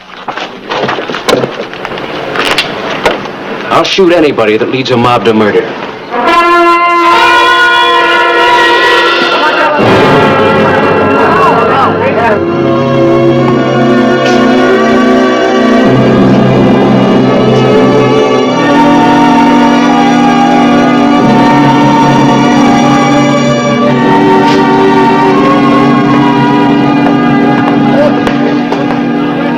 I've sounded out a few men to act as deputies. Any luck? Trying to get deputies for this job's like trying to grab an eel in a bucket of lard. I couldn't get anybody. What about Stan Hall and Art Smith? Wouldn't touch it.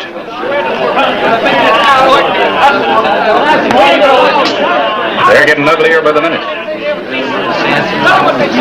Isn't there any way to stop this? You got any suggestions?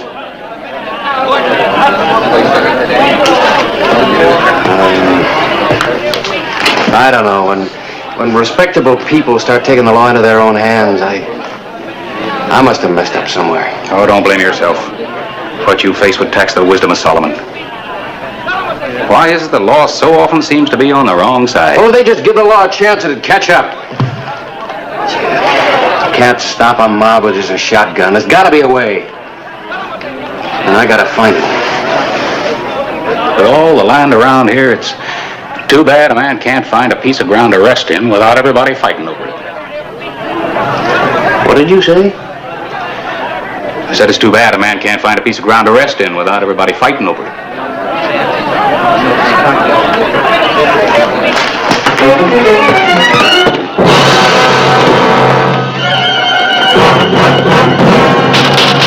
Open up, Chambers! Open up! There may be a law. It's a race against time. Chambers, open up!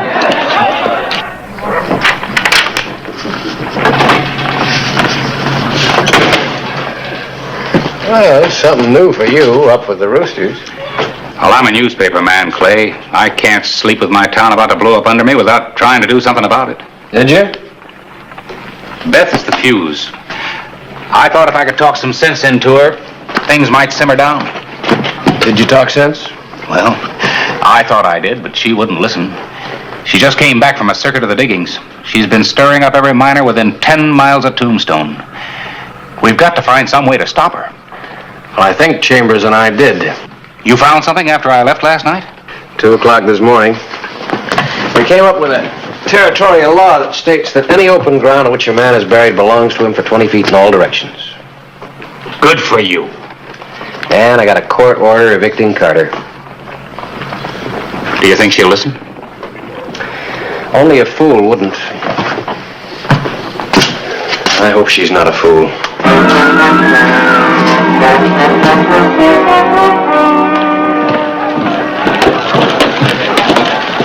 Where are you going? See Ollie.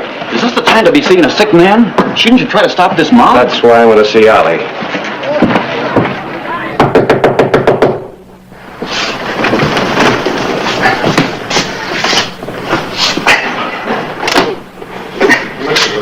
You got it. Ollie.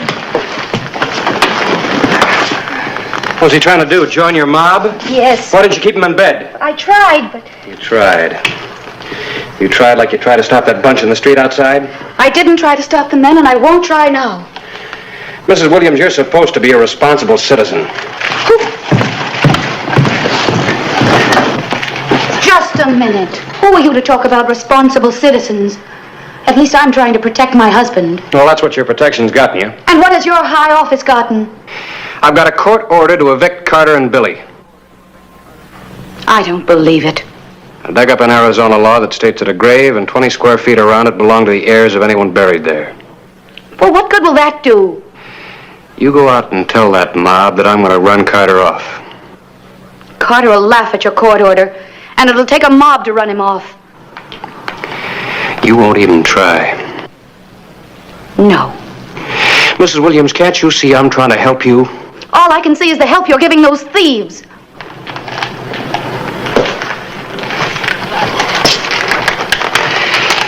You're being a fool. There's going to be trouble and only you can stop it. And if you don't, men will get killed.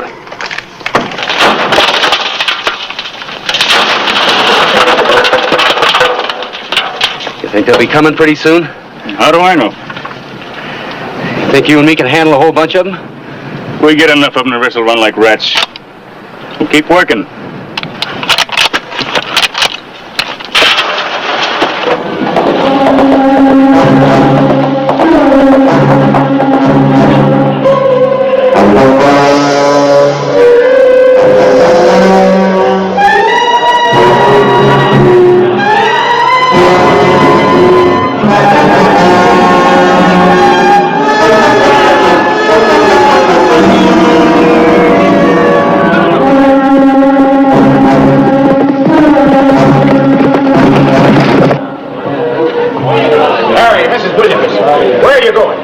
You know very well where we're going, Mr. Clyburn.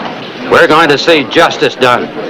Justice never came from taking the law into your own hands. Wait. Clay Hollister rode out to the mine. He's your lawman. Let him handle this. He's been handling it, and that's why my husband was nearly killed. And we're going to get Carter. Now listen to me. Every one of you listen. If Carter is killed, every one of this mob, every single one of you is guilty of murder. Premeditated mob murder. What you don't know is that the sheriff now has a legal right to get Ollie's claim for it. Carter will never give in. At least give the sheriff time to try it his way. Give him time. That's the least you can do. All right.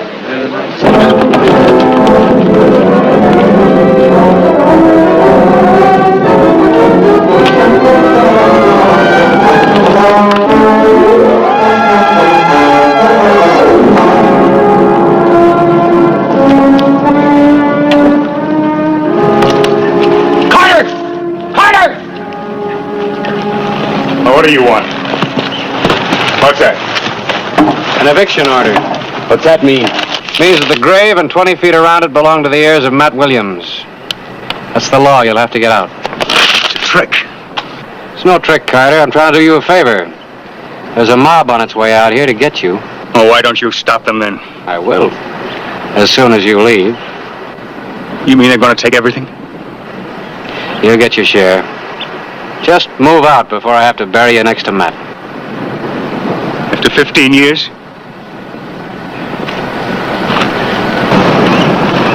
Fighting dead under Indians. After making my strike!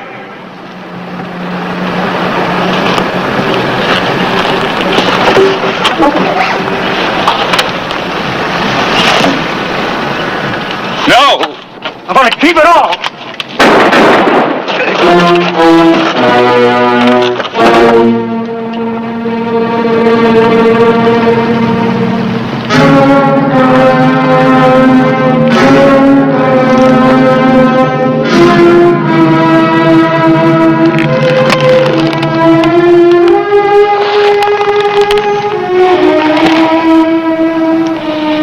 try to do a job and you end up taking a life. Time's up, Mr. Clyburn, and so's Carter's. Let's go. Wait, this is wrong.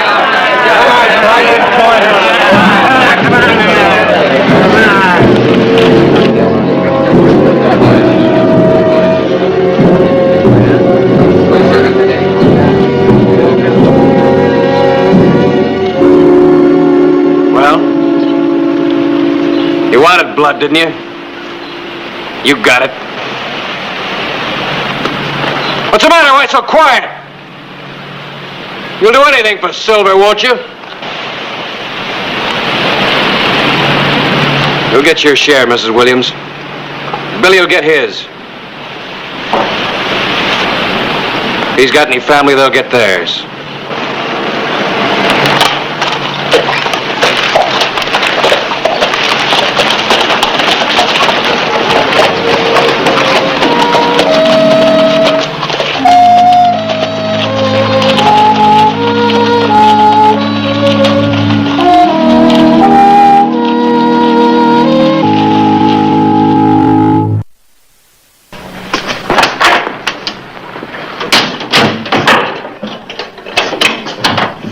Hello, Clyburn. Hello, Clay.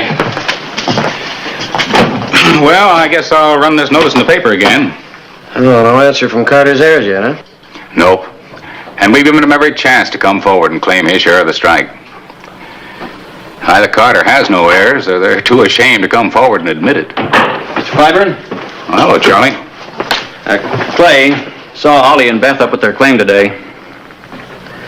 Oh, yeah?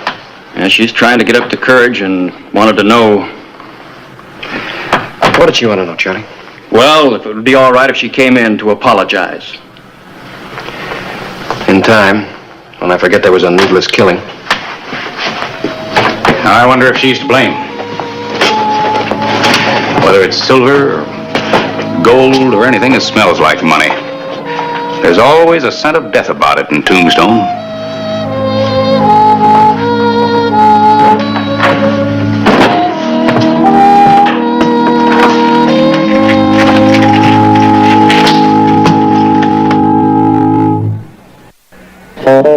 Whistle me up a memory, whistle me back where I wanna be, whistle a tune that'll carry me to Tombstone territory.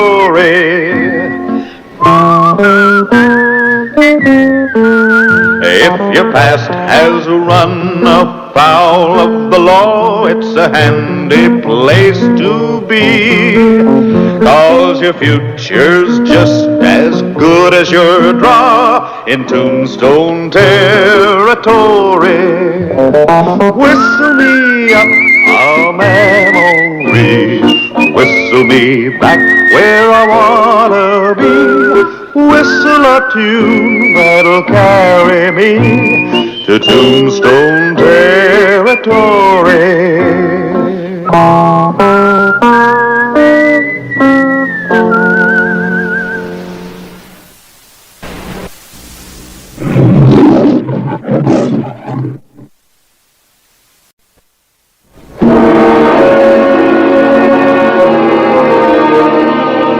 Tombstone, Arizona Territory. February 3, 1885. An Apache Indian had been seen on the streets of Tombstone. Ride a car here, I can peel a buffalo in 5 minutes. And me and Floyd's so fast with a knife, we plumb run out of critters in Wyoming. You're Floyd Rank. Since when does an Indian walk up and talk to a white man? I must know if you are Floyd Rank. I must know, so I kill the right man. An actual account from the pages of my newspaper, the Tombstone Epitaph. This is the way it happened, in the town too tough to die.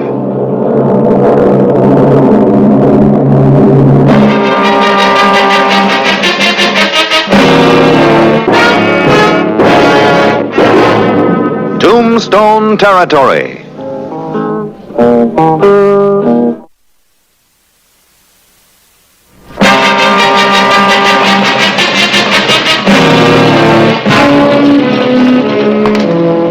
What you biting off, Injun? You are the man who killed my father on the streets of Tucson? Maybe I killed an Injun. Maybe you got in my way when I was crossing the street. My father was an old man, crippled by many wars. He could no longer move fast to get out of the white man's way. Well, he ain't moving fast now, Injun.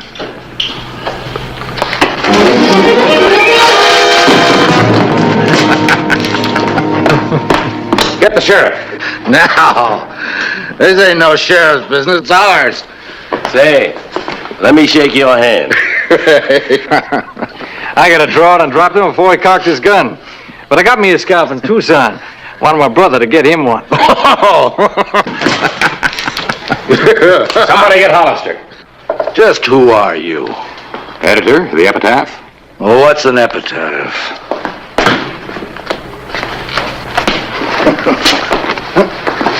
Slap him too, Floyd.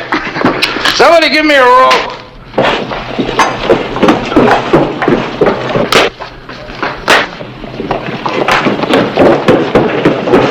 This beam's as good as a tree. All right, that's far enough.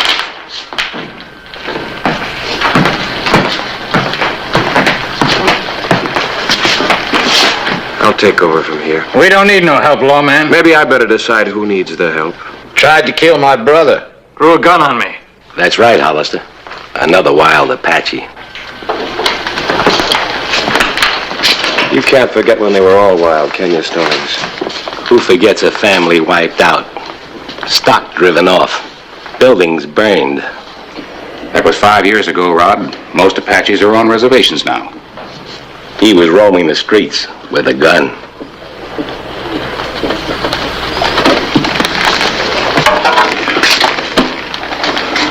What's your name? Tieka. Pinolino Apache. San Carlos Reservation. How come you know so much about this killer? Tieka's tribe was one of the first to go onto the reservation voluntarily to learn our ways. His people are respected. They can be trusted. He did draw a gun, Clay. Well, maybe he had a reason. He's our Injun.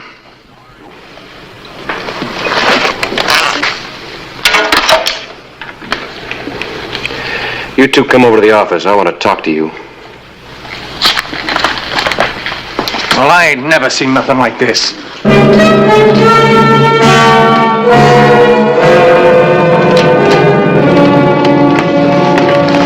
Around and back.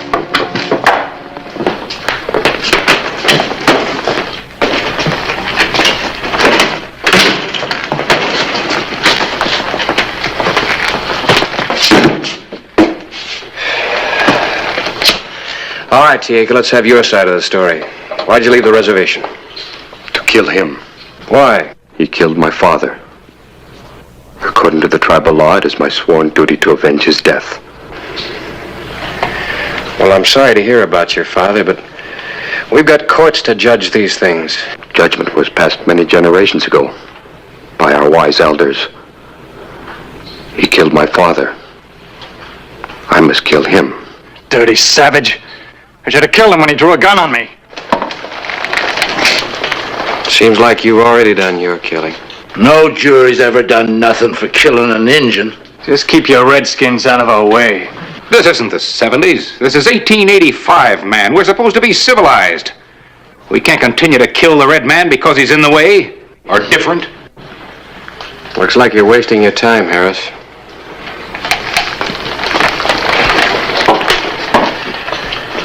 Tieka, I want you to give me a promise. Promise? I want you to promise me that you'll go back to the reservation and wait there till you get word from me. You're turning him loose? At least I'll know where to find him. I want to know where to find you, too. Don't leave town. Forgetting he drew the gun? No, I'm not forgetting it. Know that a man was killed in Tucson. Man.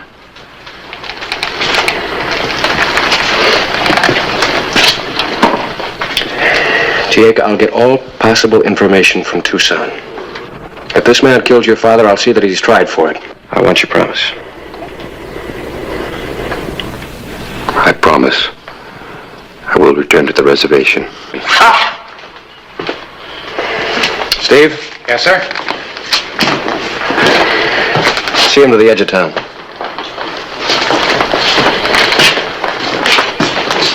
Well, of all the... You just wait right here with me.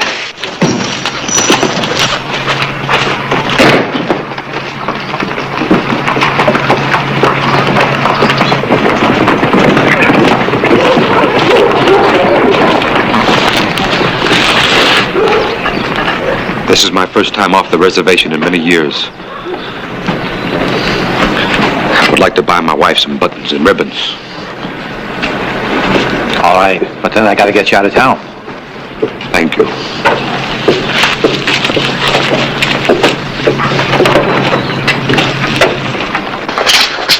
All right, who are you?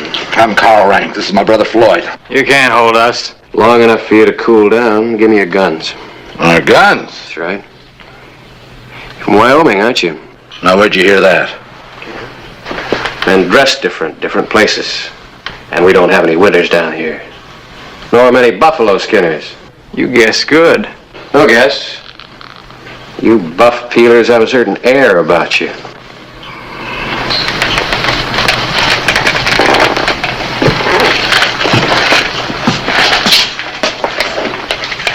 You can go now. But if anything happens to Tieka, I'll know who to look for. What about our guns? Pick 'em up tomorrow.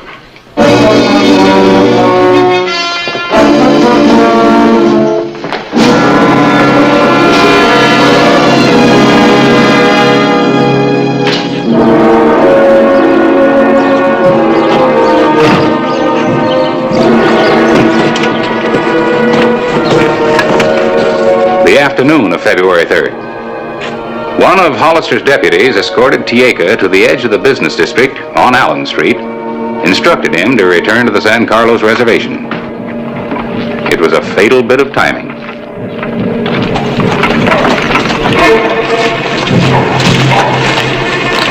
And if we hadn't bumped into the sheriff, me and Carl had ourselves another scalp. But a soul mine. Got $25 for it. I'll see you at the Crystal Palace.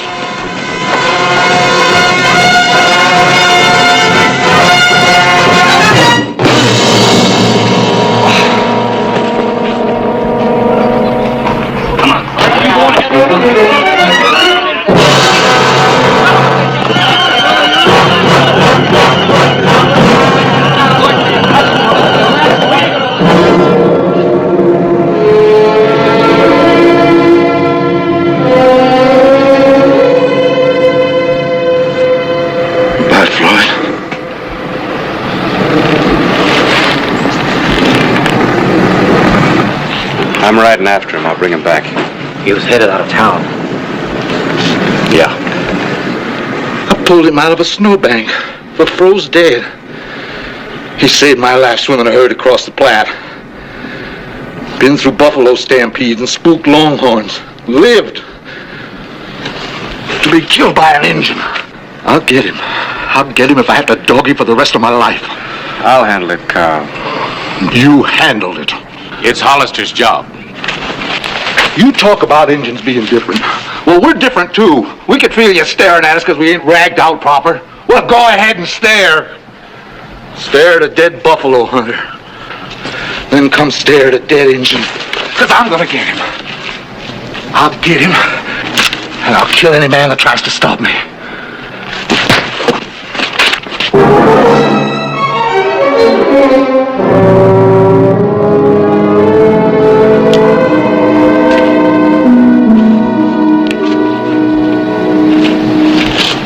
Steve, see what you can do for him.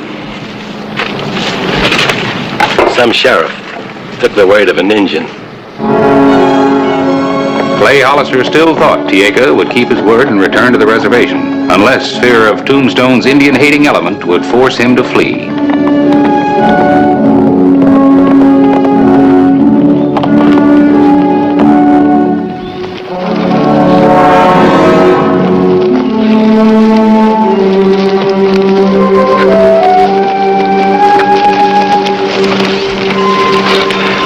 I thought I'd find you here. I said I would be here on the reservation. Some people back in Tombstone are going to find this kind of hard to believe. You treated me fairly.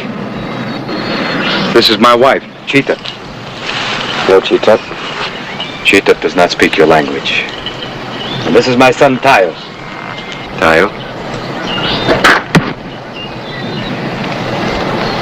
Floyd Rank died.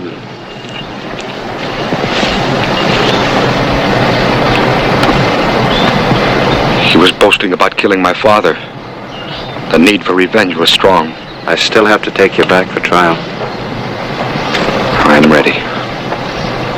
I have justly avenged the death of my father. The courts will set me free. That's asking an awful lot. Does your wife know why I'm taking you in? I've told her you would come for me. The boy? He is proud of his father.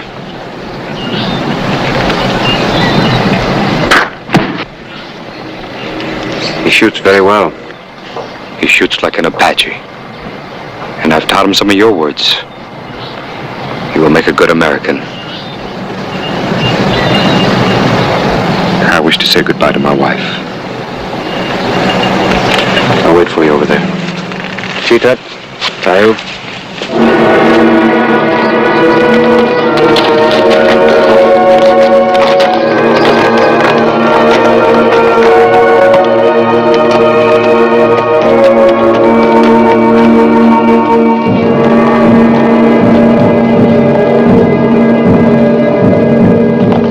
February 4, 1885. A draw in the rugged foothills 5 miles from Tombstone. Rest the horses.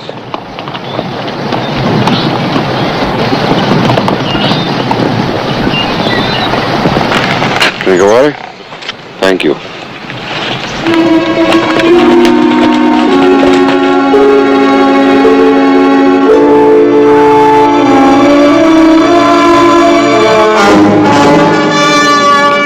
I want my engine. I'm taking him back for trial. I ain't trusting or waiting for no trial. Gonna see him dance on that tree for Floyd. Take cover. You making this your fight? Has been from the beginning, upholding the law. I said I'd kill any man that stood in my way. That's what you said. And you're asking. Stallings?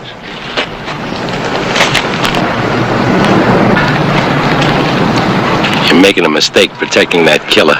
Then it's a mistake to be a lawman. Tieka. Yeah, you made a big mistake. He wasn't running from the law, he was running from your rope. If you don't get him, Hollister, I'm gonna get you. Maybe.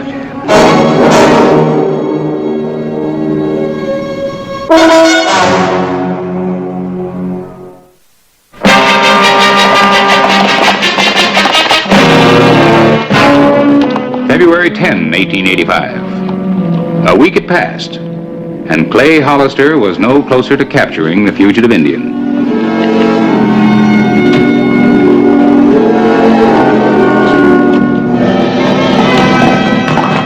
The sheriff and his deputies weren't the only searchers. Killing Tieka was an obsession with Carl Rank, now a grotesque hero in the eyes of ranchers who remembered Apache raids. He wore his sling like a badge of courage, and an indictment against the sheriff who trusts Indians. Hey, no leads? Come on inside a minute.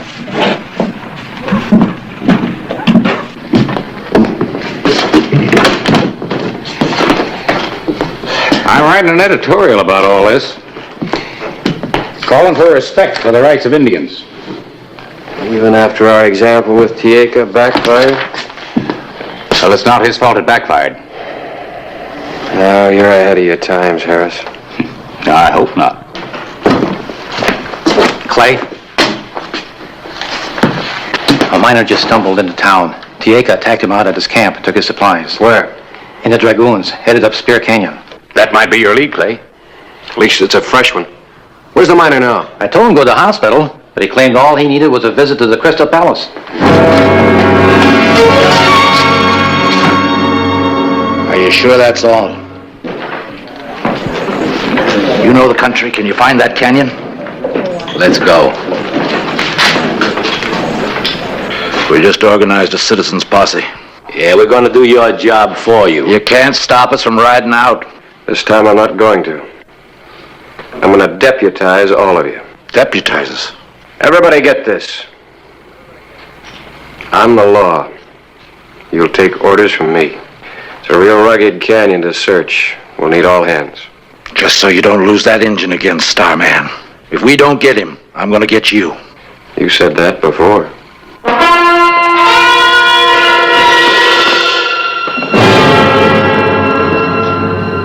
You don't stand a chance against Hollister. A hideout gun? Just in case he tries to stop me from getting my engine.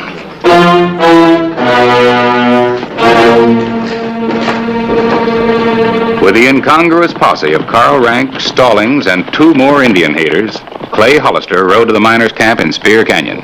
Take care of the horses.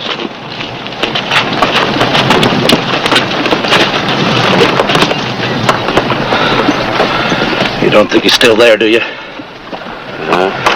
May learn something. Even an engine ain't that dumb. Let's go dig him out of the canyon. I'm running this rank.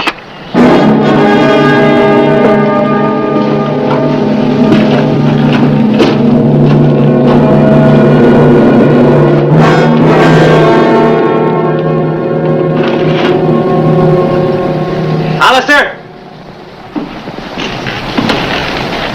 You ran up the canyon, all right. Dropping things. That's not very neat of him. What kind of talk is that? I'd like an Apache to leave a trail. I got an idea Tieka wants us to know where he's hiding. What are we waiting for now? Well, I'd kind of like to know what I'm walking into. Well, let's go flush him out. Hollister! Tieka! You come up for talk. You going? You come up alone, or all will be killed. What's he talking about? He's crazy. I don't think so. You gonna fight on the side of that Injun? We'll settle our affairs later. Well, we know where he is. We can get him. And he'll get half of you.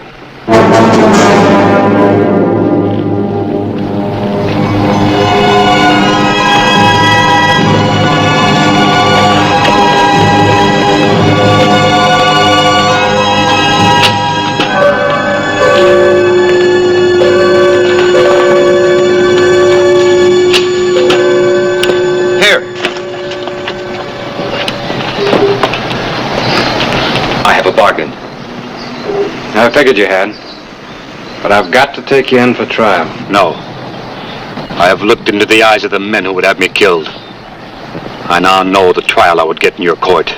I can't argue with you. I think you will be hanged. You killed a man. Then hear me out. I took dynamite from the old miner. It is in the entrance of the mine where the men are hidden. Let's see what's going on up there. You better stay where we're at. I light this fuse. They will all die. How do I know there's dynamite there? I've spoken the truth before. I waited for you at the reservation. Desperate men have been known to break their words. Could be a trick. No. Your bargain? I will trade the lives of those 4 men for the one I killed. Then you will let me return to the reservation again. You don't understand. It can't be done. That's true. I do not understand. I will light this fuse. I must continue to kill. Then I have to fight you. No. That is not right. We must not fight each other. We have no choice. Tayo!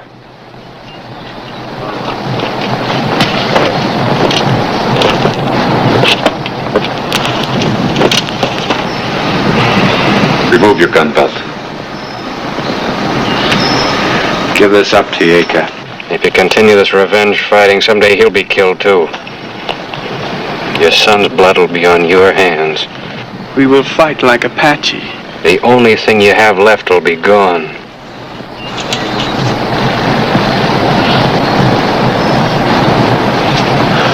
You will not fight. You are civilized. Are you coming in with me? No. I will not be hanged and laughed at after death by white men. Their eyes will not pick at me like the beaks of vultures. I have honorably avenged the death of my father. I will die like a warrior. I have to take you in. Do not try. I do not want my bullets to meet your flesh.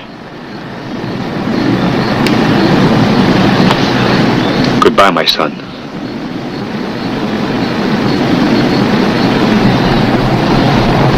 I will die either way.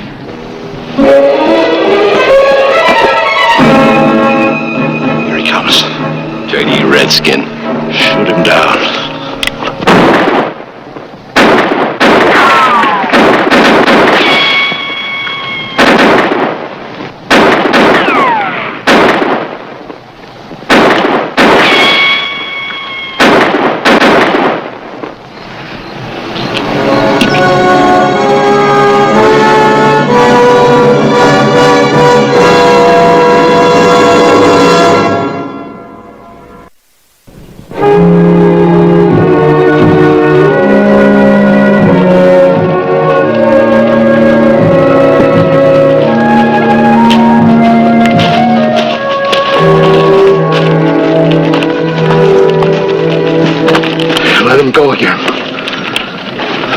Listen to me. We've been listening to you. Why didn't you kill that savage when you had the chance? Just who is the savage, Rank? You and your brother? This Indian hater Stallings? You can't call my dead brother no savage. Don't try to draw on me, Carl. You just did. Getting to be a habit with you. Yeah. He has a right, Hollister. You should have killed the Injun. He could have got one of us. He could have got all of you.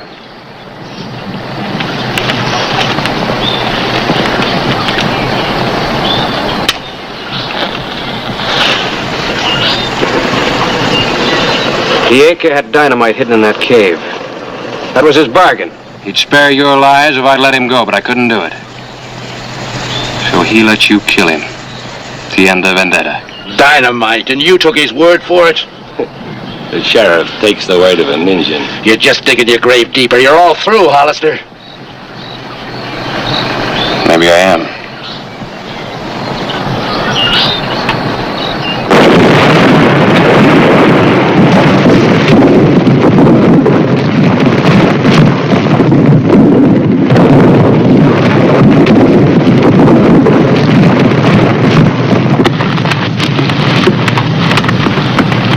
Well, we better be getting back.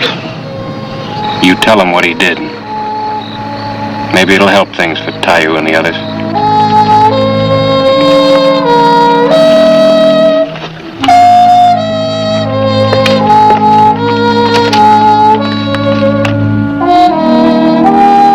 That's the way it happened. In the town too tough to die.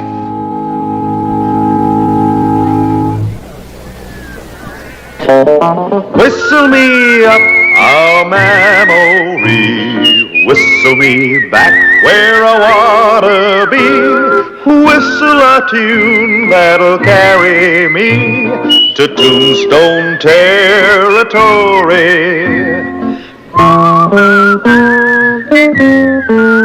If your past has run afoul of the law, it's a handy place to be, 'cause your future's just as good as your draw in Tombstone territory. Whistle me up a memory, whistle me back where I wanna be, whistle a tune that'll carry me to Tombstone territory.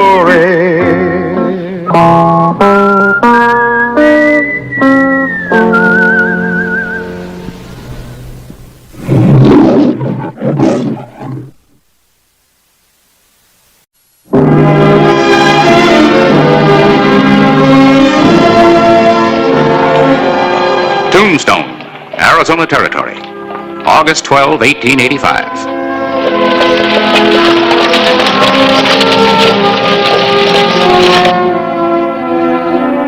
The Birdcage Theater had just ended the successful engagement of the fabulous Miss Anita Torson. Well, help me. We have to catch that stage. Well, if you'd get rid of some of these silly costumes. Well, they're not so silly. This is the dress I was wearing in Virginia City when you came backstage and introduced yourself. Well, they're not too silly.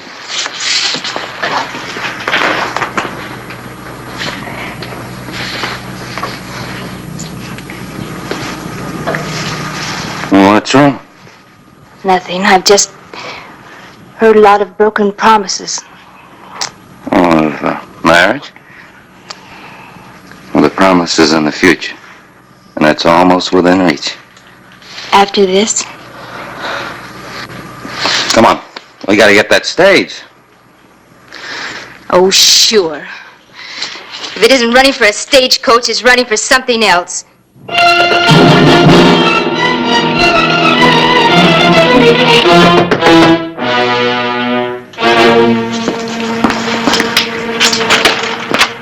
It's the sheriff. Hurry, get out of here.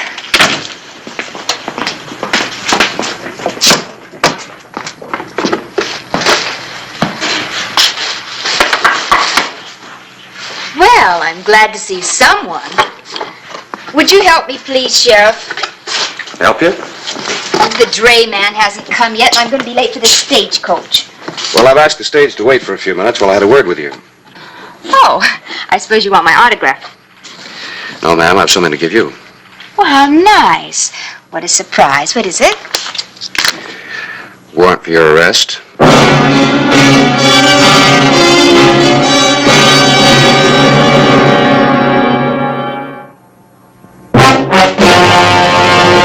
An actual account from the pages of my newspaper, the Tombstone Epitaph. This is the way it happened. In the town too tough to die. Tombstone territory.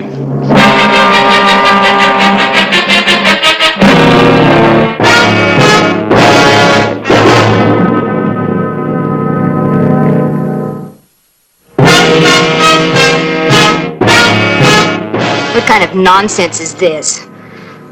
If you're making a joke, it's a stupid one. It's no joke, ma'am. In the last 6 months, there have been 8 stagecoach robberies. Question is where the loot's hidden. The authorities in Tucson seem to think you might have the answer. Well, I suppose you think it's hidden on me. No, ma'am, not on you. In your trunk. Oh, now, Sheriff. I'm sorry I lost my temper, but, well, this is ridiculous, and I'm in such a hurry. See? Nothing but costumes. Now, can I go? Surely, ma'am, as soon as I finish searching. Very well, then, search.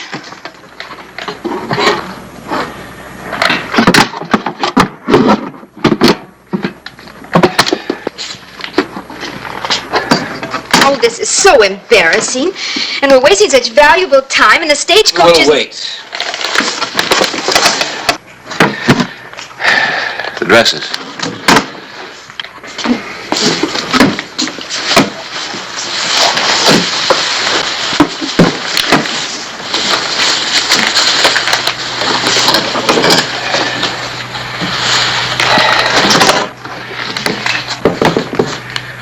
Oh, may I see that one, please? Let go of it.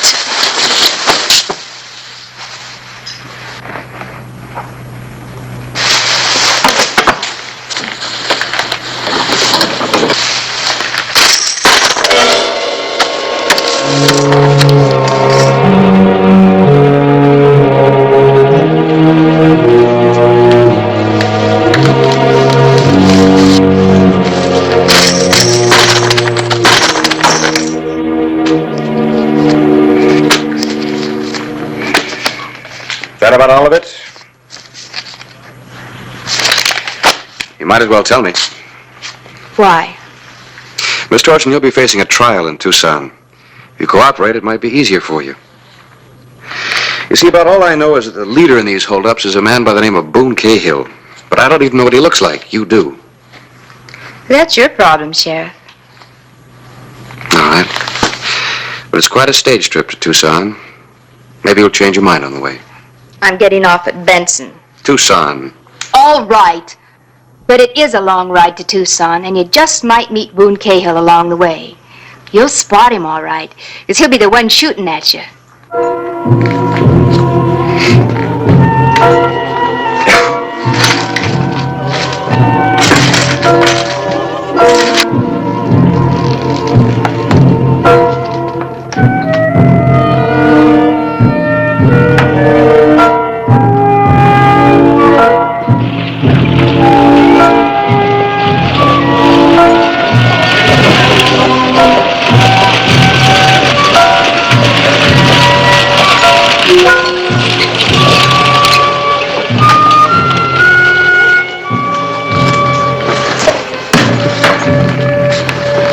Can't hold it up any longer, Sheriff. I'm way behind schedule now.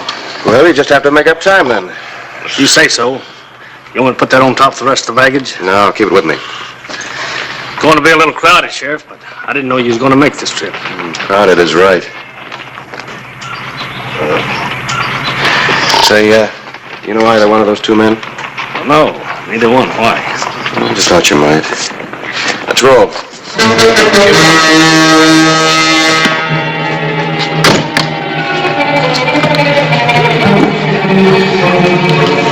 Ah! Get up, Brownie!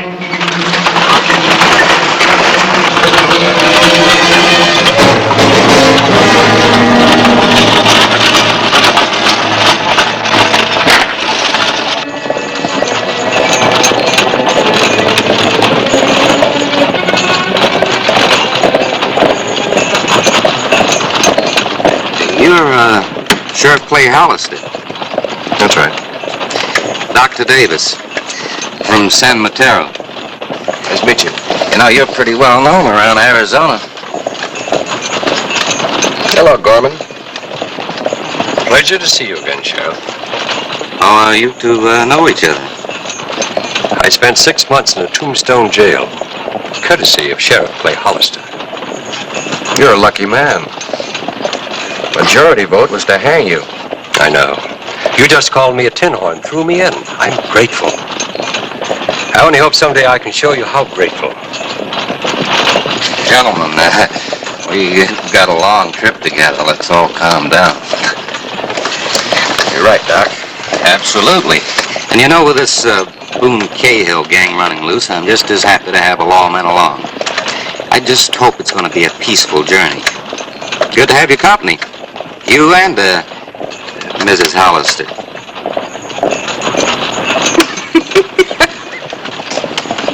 Gentlemen, this lady is my prisoner. So during our stops, I'd appreciate it if you neither spoke to nor approached her. Sorry if that sounds unfriendly, but it's the way it's got to be. Of course, Sheriff. You're only doing your duty. Why, sure. Aren't you afraid she might escape? Healthy woman like that? And only one sheriff to handle her. You just remember what I said, Gorman. Well, it's going to be a long trip. Good night. That was a very impressive speech, Sheriff. Afraid there might be a gentleman on the stagecoach who might try and help me. Doesn't it come through to you that their problem is to make sure that you don't testify? There's only one way that they can make sure. Well, I'm not worried, so don't try to frighten me. Besides, I don't want to betray my... Betray your friend? The gentleman that killed an unarmed stage agent? The friendly fellow that pistol whipped the passenger to death? Boone Cahill never murdered anyone. Would you care to talk to the agent's widow or his kids?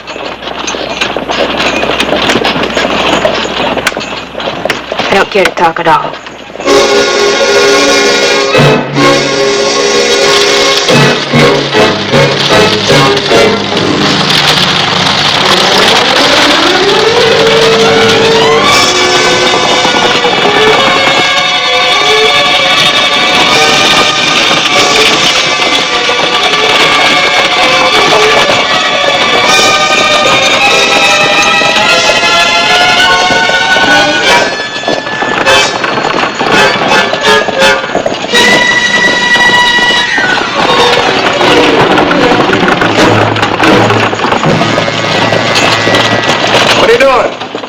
Can't you see that buckboard up ahead? Must be some trouble. Stopping for him. No, you're not.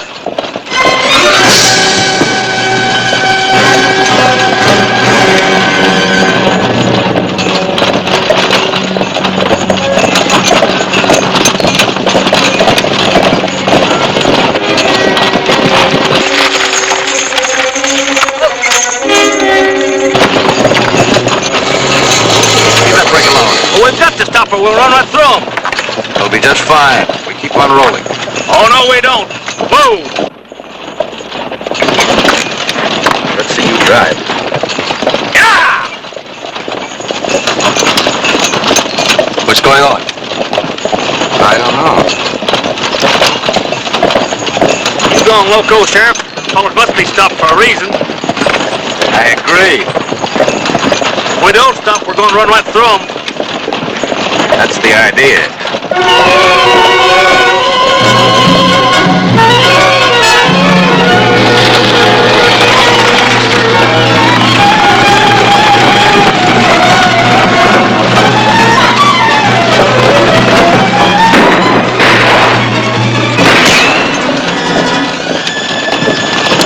No, don't shoot. We'll only rile it.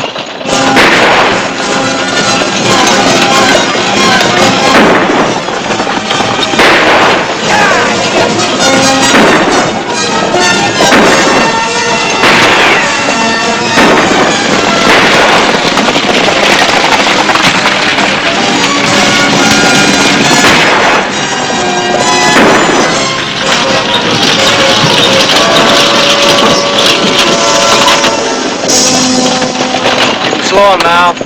Rest him up that way station up ahead. Give him a drink. I can stand one myself.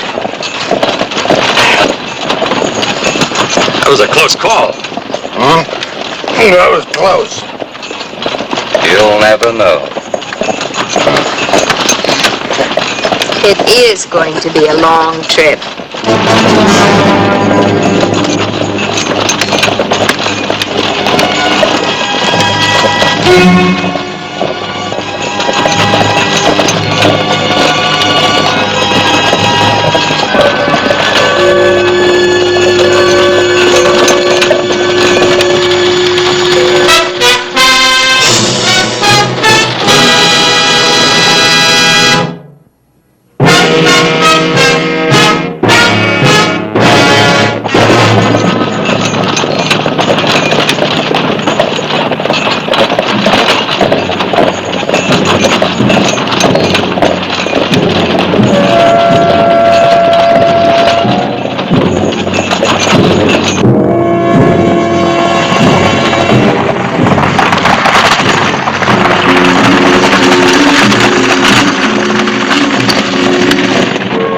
The afternoon of August 12, 1885. A way station on the road to Tucson, a destination that some of the people were not to reach alive.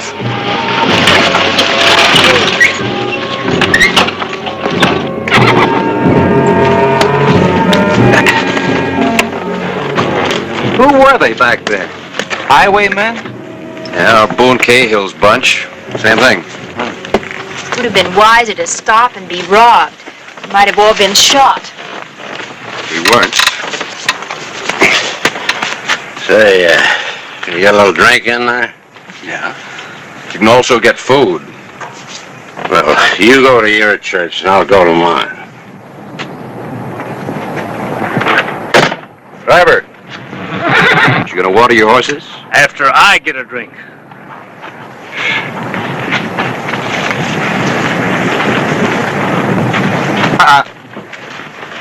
You stay with me. We'll water the horses. How very romantic.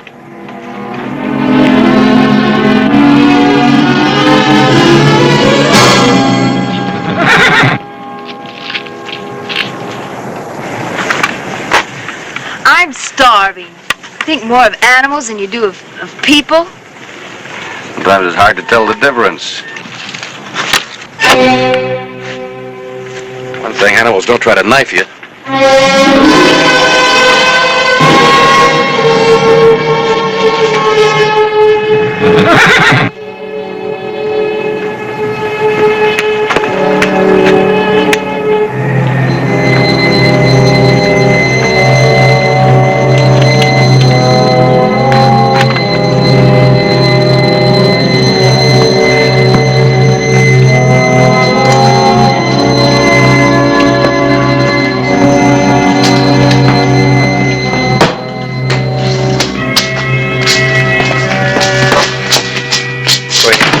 Everybody up here to the center of the room.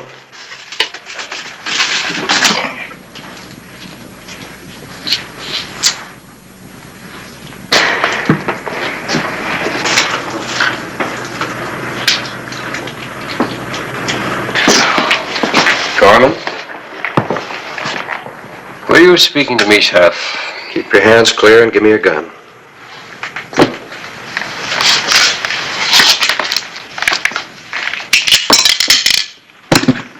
Man go out? Yeah, he sure did. Out back the rest of us to wash up. Yeah. Well, somebody tried to knife me out there. One of you. I don't know which one, so I want all of your guns. I'll sit on them for the rest of the trip. Well, you're swinging a lot of weight for a man that's out of his territory, Sheriff. He's right. I'm supposed to have the say-so on this trip. Why, Clay, you seem to be getting unpopular. Sorry, Sheriff, but without some authority... You see my authority. Yeah, if you put it that way. That's the way I put it. Well, I'm going out. Sure, friend. Just as soon as you give me your gun. Yeah? Well, listen. I am tired of taking your orders, Bucko. Just who do you think you are telling me what to do? Why, didn't you know? This is the great Clay Hollister. Claims he's the toughest man in Arizona Territory. Him? Oh, listen. You take off them irons and I'll break you in two. This sounds more interesting than food. Sorry, I'm a peace officer. I'll have to forego that pleasure. Your gun. Drop it, Clay. Drop it. Come on, now, I've got it. Are you out of your mind? Why, no. I just don't like seeing my old friend Clay Hollister shot down. You surprise me, Gorman. After he threw you in jail and called you a tin horn? That he did, lady. But he also did something else. He kept a mob from stretching my neck. I don't like you, Hollister, but I pay my debts. Fair enough. I did get bounced around a bit, and I'd like to even that out, too.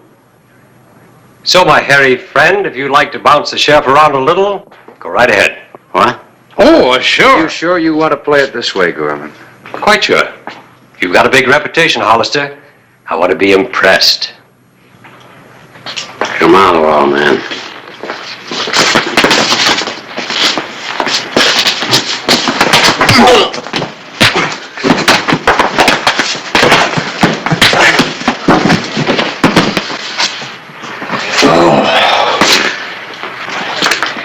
Very well, Sheriff. You win all the marbles. Thanks. All right, now you can all go outside as soon as you check your guns. Driver? Yeah. Search them. You mean the lady, too? No, I've already had that pleasure. Doctor. As you wish. But I want it back when we get to Tucson. Next. All right, prize fighter. On your feet. I ain't no prize fighter. Yes, we know. Hey, what are you? Miner or an arsenal? Oh, man has to protect himself in Arizona. Yeah, he's right, Sheriff. All right, let's go.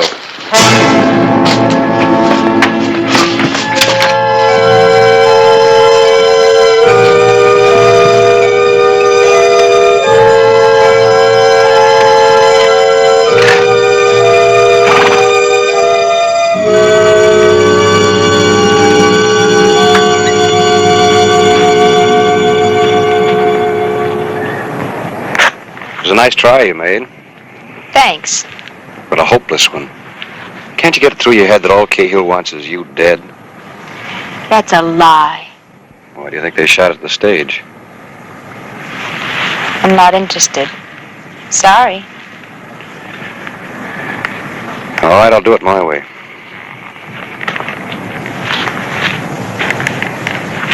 Cahill! Boone Cahill, I'm talking to you.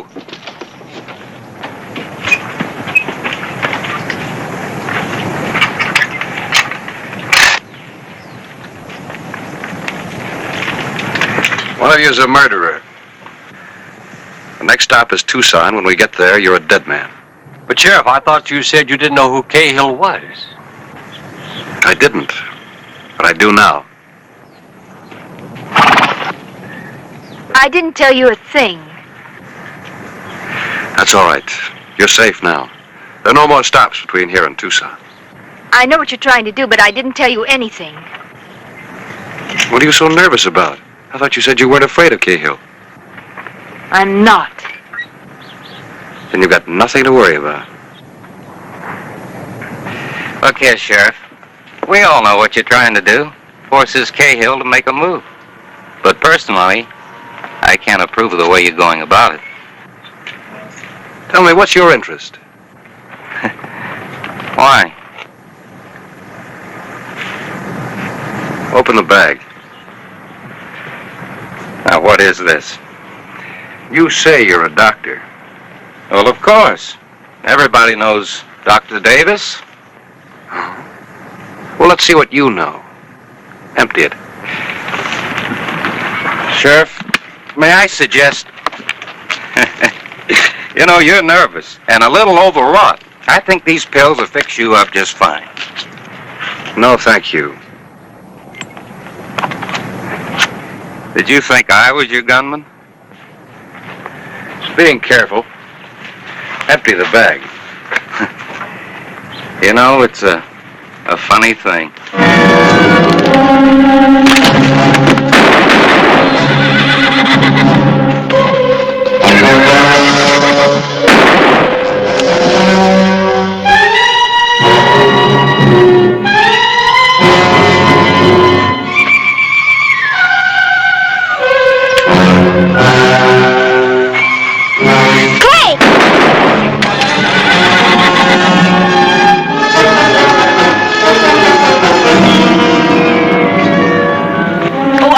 Honest, I didn't know he was one of them. You did just fine. Better get this stage moving. We'll be late for your trial.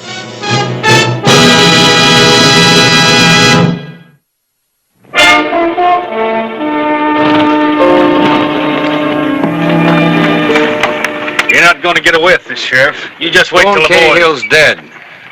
Little gang's finished, and so are you. Gorman, you're now a deputy.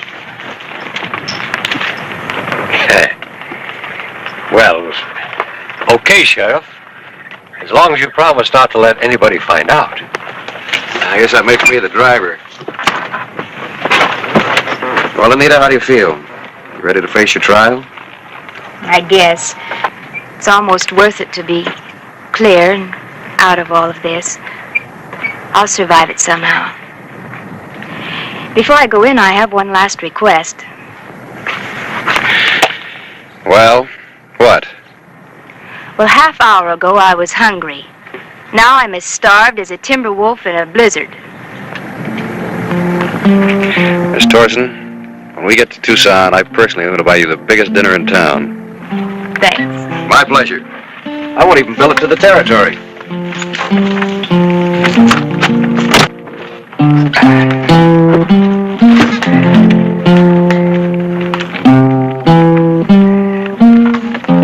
Up, Rowdy!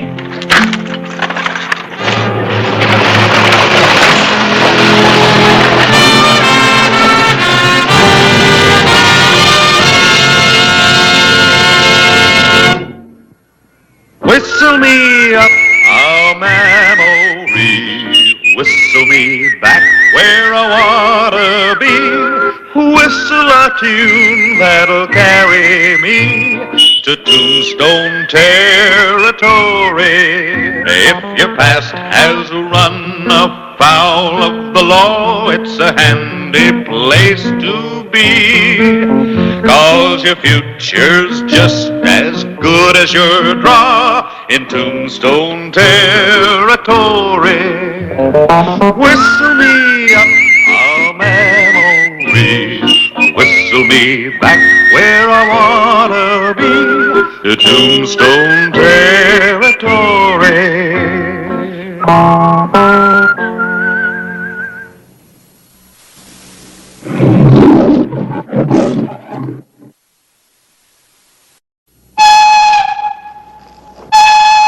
Tombstone, Arizona Territory, April 9, 1883. Mine disaster. Another cave-in deep in the muddy shale tunnel of Gurney Mine Number 5.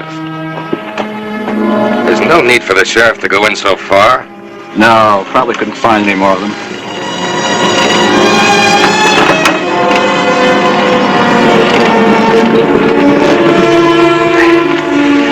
He's still breathing.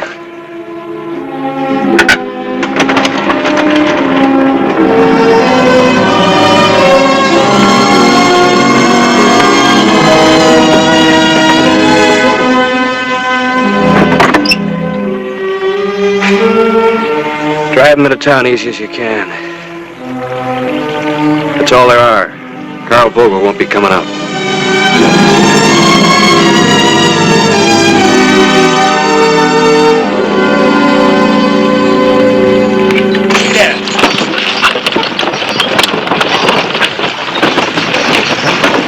All accounted for, Hollister? Except for Vogel. Tunnel caved in at least 50 feet this side of where he was working. Get the rest of them back to work, Mr. Jameson. I want a new shaft north from the cave-in. You're not sending them back into that death trap, are you? This is the third cave-in this spring. 7 men, Mr. Gurney. Look, I'm not forcing anybody to work for me. If they can find other jobs, let them. Get started, Mr. Jameson. All right, men. Let's get moving. Back to work, everybody.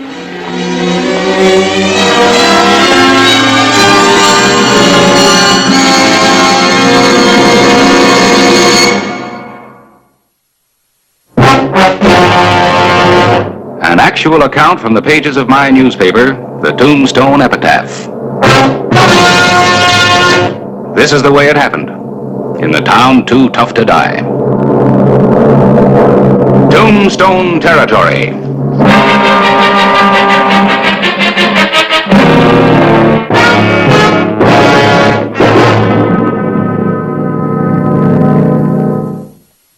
Another mine disaster in Tombstone. Anson Gurney, owner of the mine, had a ready answer.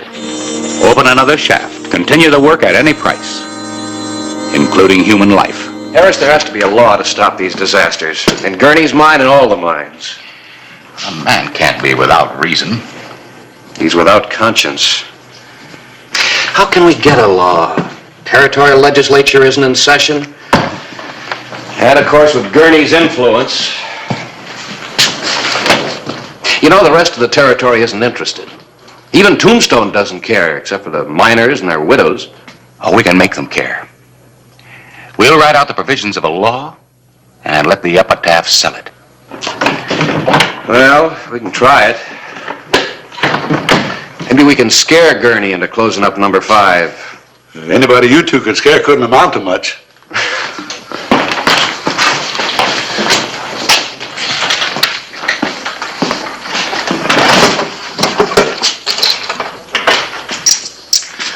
Just collecting my daily salary, Sheriff. In case I want to see me some new country, I don't want to be bothered hunting up His Honor the Editor to collect what's coming to me. Fred, why don't you settle down? Oh, I never stay in one town more than a month. Now, if you two fellas can hang on to me for, say 2 more weeks, you will have broken the record. Why don't you hang it up? There's another nail. And get dust all over it? You know, Fred, if you'd settle down for a while and stay on, you could afford to buy yourself a new hat. That hat was given to me by none other than Horace Greeley himself. Why don't you go arrest somebody, Sheriff? We got work to do.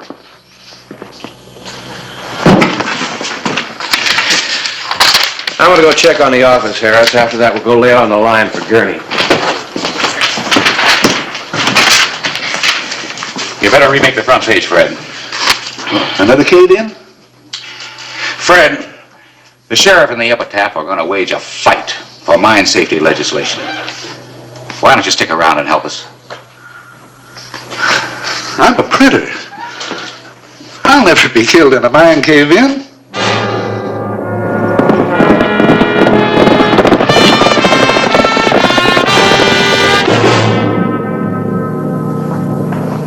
Well, I'm afraid you're wasting your time, Sheriff. There's no law that compels me to spend $100,000 to timber a tunnel that won't yield 50. But, Mr. Gurney, I'm not talking as the law. I'm just a plain citizen asking you either to close number 5 or make it safe. Your number 3's no safer, Mr. Gurney. Neither is number 8. Underground seepage from the San Pedro River has turned them both into wet, crumbling honeycombs. Underground seepage. Have you ever studied the geology of this area, Mr. Jameson? There's a network of tributary streams running under all of the Tombstone diggings. We've never had any trouble in 3 or 8. Why, of course not. And when we do, if we do, we'll spend what's necessary to keep them producing. That satisfy you, gentlemen? No, Mr. Gurney, it doesn't. The territorial legislature can force you to make those mines safe or close them before there's trouble. Yeah. I'm afraid the Cochise County representatives won't see the necessity. People will. The epitaph's going to tell them about it. Well, if Mr. Clyburn wants to take that sort of advantage... You're welcome to space in the epitaph, Mr. Gurney. I, for one, would be interested in how you explain your lack of concern for the men who work your mines. Well, I might take you up on that offer. But in the meantime, Let's see what you print.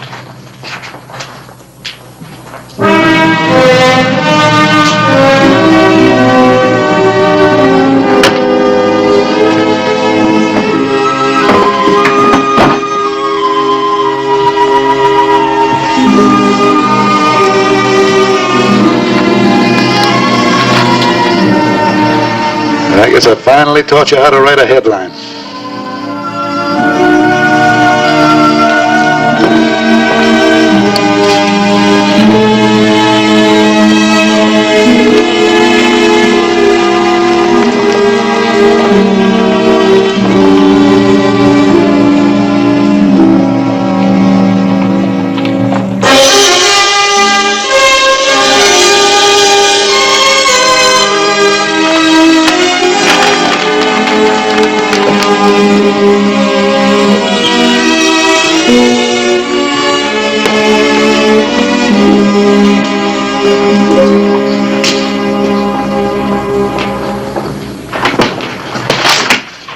Better look at this.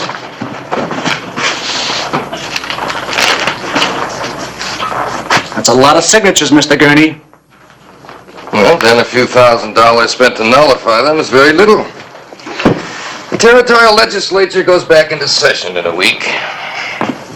The Cochise County boys are not introducing mine safety legislation. The epitaph's got circulation all around the territory. Circulation, yes, but no influence where it counts.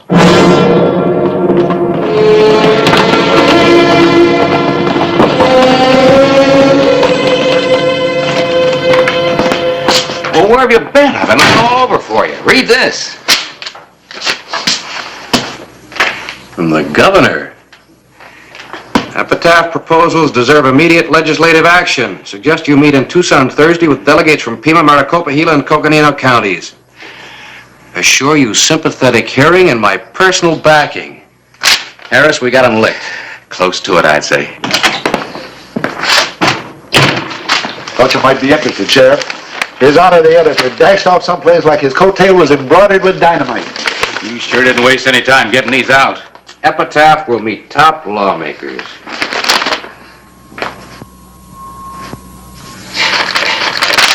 I'm going to deliver a couple of these myself.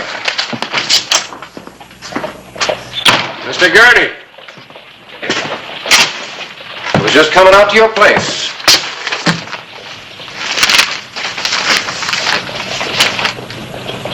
Well, Clapping will be in Tucson until Friday. Well, at least we'll be spared this sort of sensationalism for a couple of days. I'm sorry to disappoint you, Mr. Gurney, but the epitaph will be coming out just as usual.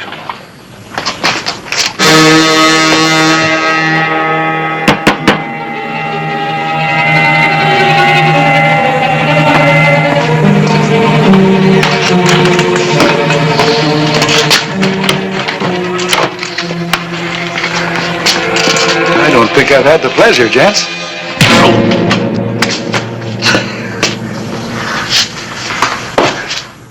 What's this all about?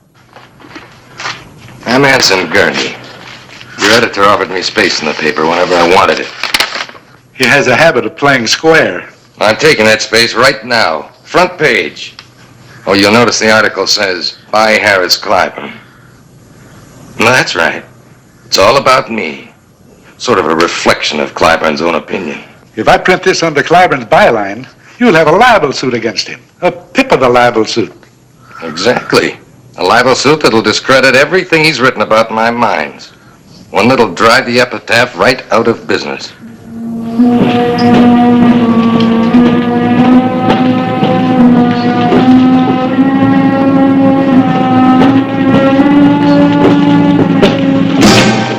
Sheriff? He makes his rounds about 2 or 3 o'clock. He probably won't stop in. And again, he might. One wrong move out of you and both of you get it. One wrong move.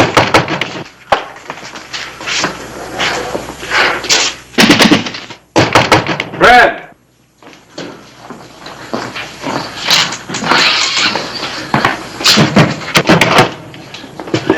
Look, I'm busy. I got a paper to get out. Any word from Harris? Look, why don't you go arrest somebody, Sheriff? You know, now I know why you never stay anyplace very long. You're antisocial.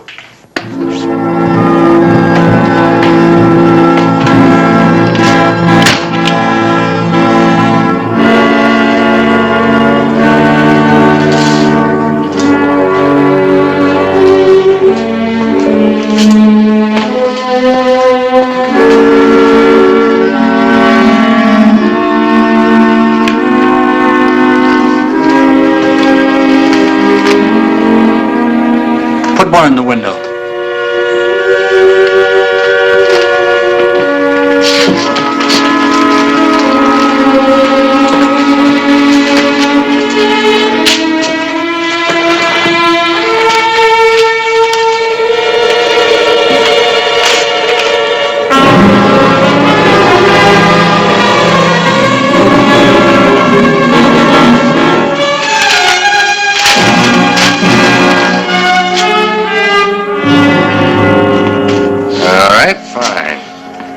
How'd you like $500 and a fast horse?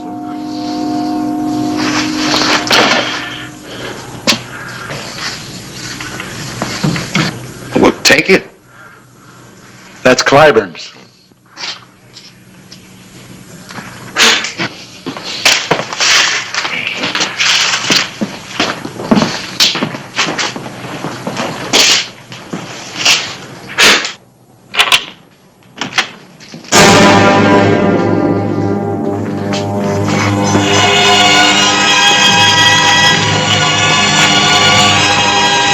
$500 in a fast horse.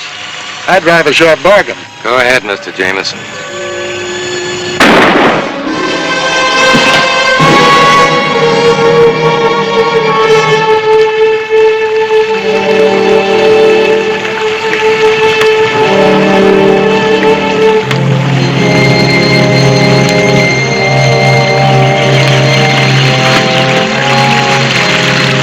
Dynamite?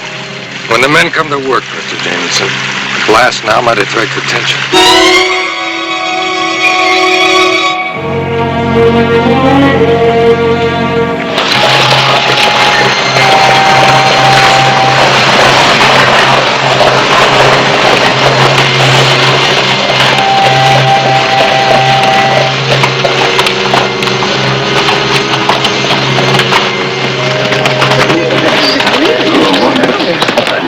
Just couldn't have gone better, Clay.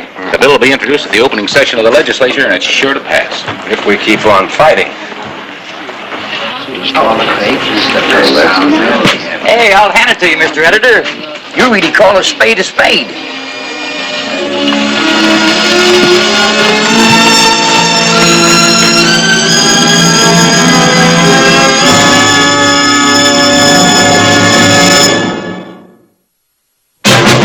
April 12, 1883. The latest edition of the Epitaph had come out with a libelous front-page story about Anson Gurney and his mining operations. And the man responsible for the printing of the story had disappeared. He skipped town, all right. Wasn't at the boarding house. Nobody's seen him. I guess I'll just have to send out his description on the telegraph. Oh, let him go. Wouldn't do any good if we found him. The damage is done. As editor and publisher, I'm legally responsible for everything the Epitaph prints. Why? Why would he do it? I would have trusted that old fellow with my...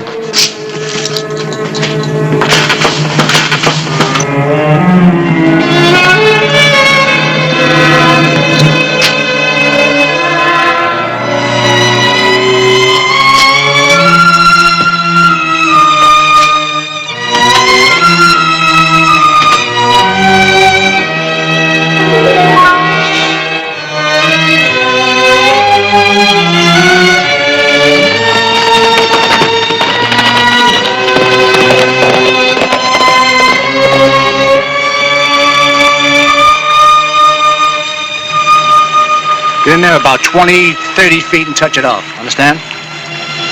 I told you Mr. Gurney wants number 5 closed. You still got jobs. Report number 3 as soon as we're through here.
What's going on? Routine blasting, Sheriff. Since when has it been routine for Gurney to shut off a mine that might have a dime's worth of ore left in it? Mr. Gurney and I don't want to expose our miners to any danger.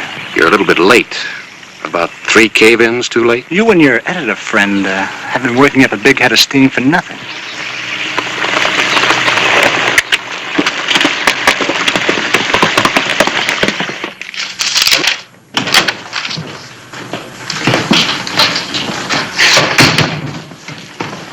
Gentlemen? I believe you know Martin Tyre. Yes, indeed, Mr. Tyre. I just retained him as my attorney.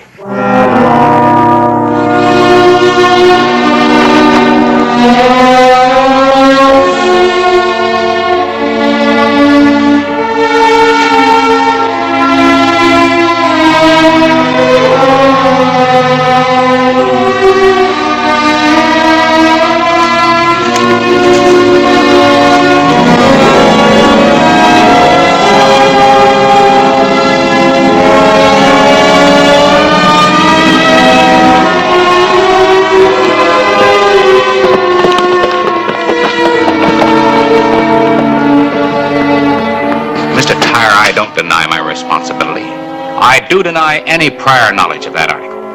I was in Tucson when it appeared. Now, I'll be happy to print a retraction. I demand legal vindication. Your vicious irresponsibility is going to be exposed to the entire territory. I'm filing suit in Mr. Gurney's behalf for $100,000.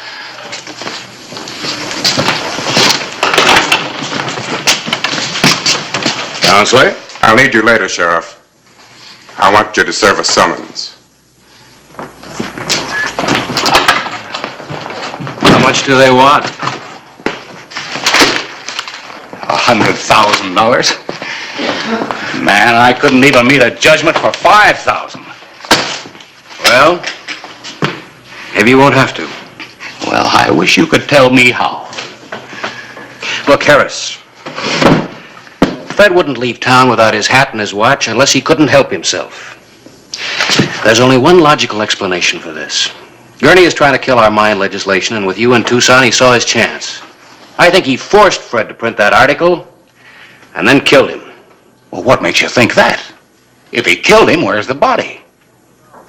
They've sealed off Gurney number 5 with dynamite. Sealed it off for good just before I got there. Well, then, if your hunch is right, Fred's body's in that mine shaft. Yeah. What good's a hunch you can't prove? But I got another hunch. After I left the mine, I rode over to the San Pedro River. I found what I was looking for. A man's body was hung up in the rocks. Whose? Fred's? I thought you said you didn't find him. It wasn't Fred's. But if my hunch is going to pay off, I'll need his hat and a bucket of water.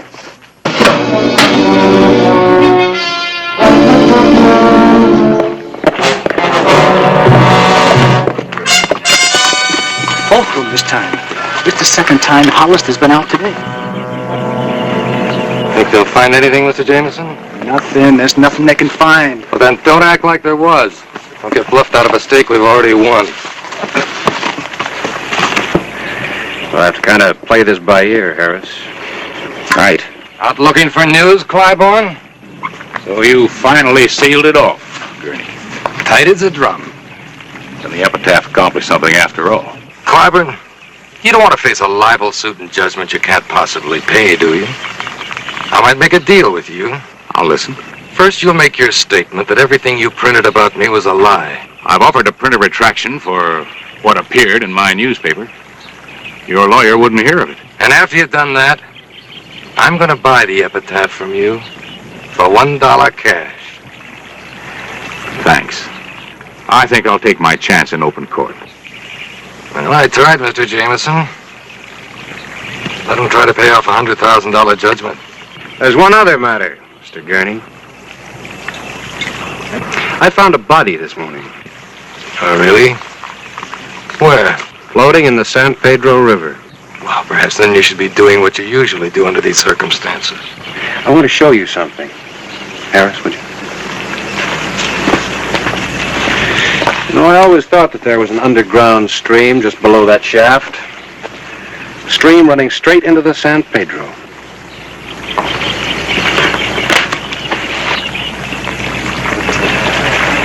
Thanks, Harris. Still wet. Whose is it? Belonged to an old printer on the epitaph. And there are 50 men in town will swear that Fred Ellis never went anywhere without it. So he fell in the San Pedro and was drowned. Fell in? No, I don't think so, Mr. Gurney. And I can prove it by comparing some bullets. Jameson, give me your gun. My gun? You're the kind that follows orders and gets charged with murder. Gurney, what are we going to do? He's going to go to trial, just like you will.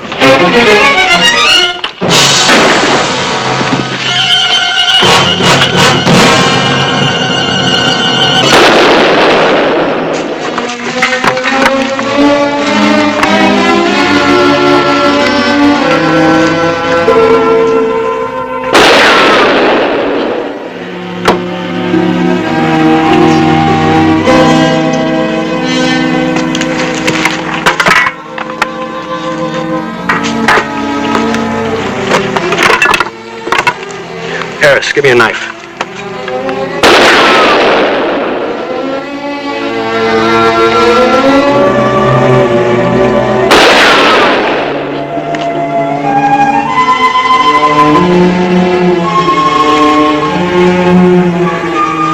Gurney, using your dynamite on you just like you and Jameson did to seal in the old man's body.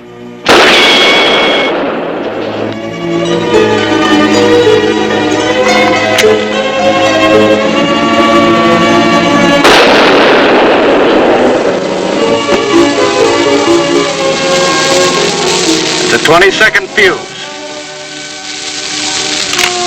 Throw your gun out first if you're coming.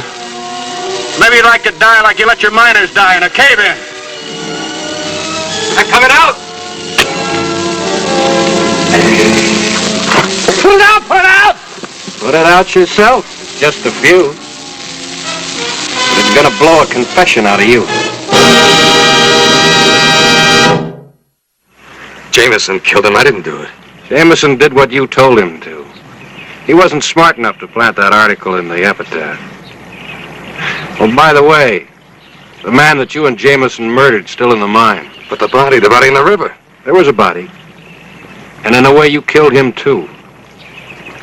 We couldn't find Carl Vogel after that cave-in last week, you remember? When they pass those mine safety regulations, I'll send you a copy of the epitaph announcing it. Don't trouble yourself. Oh, it's no trouble. I've got a wide distribution, even as far as Yuma Prison.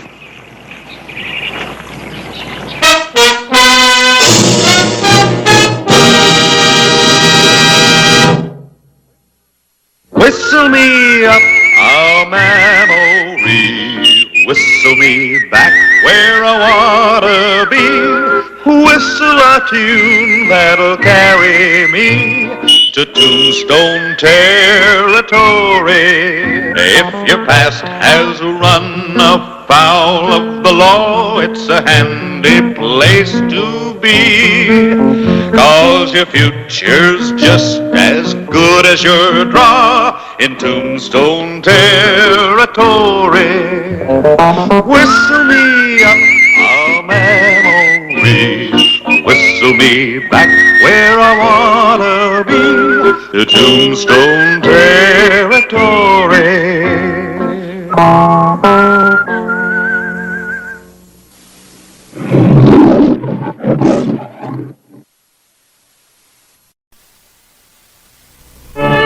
Tombstone, Arizona Territory, January 16, 1882. Neil Wheaton, one of Clay Hollister's new deputies. Wheaton liked guns. They were his weakness. Get it fixed? Nothing to it. I ain't been stuck. Man should look after the tools of his trade. Could save his life. Or get him killed.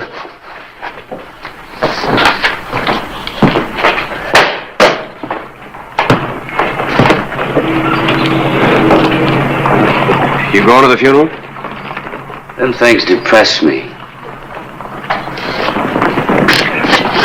I think you ought to go. You being there ought to be enough. Ordinarily it would be, but this time is different. What's so different about it, Clay? You killed the man. An actual account from the pages of my newspaper, the Tombstone Epitaph. This is the way it happened, in the town too tough to die.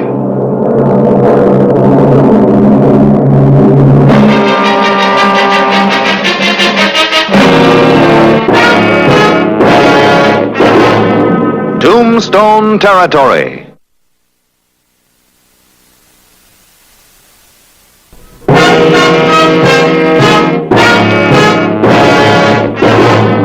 January 17, 1882. Another man had been buried on Boot Hill, killed in the line of duty by Neil Wheaton.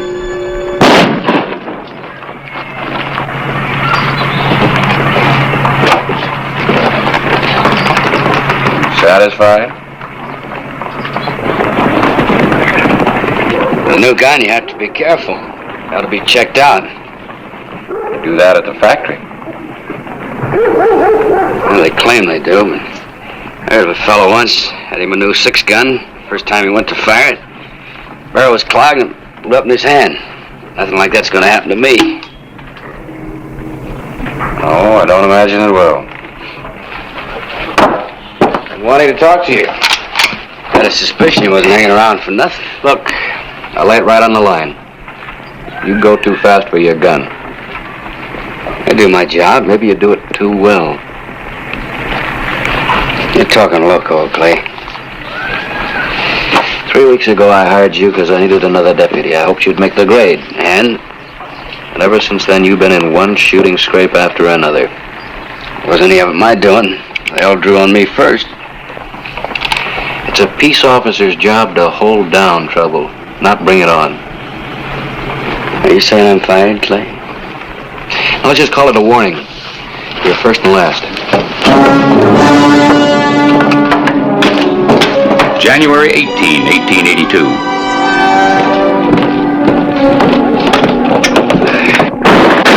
The Oriental Saloon. Let's go.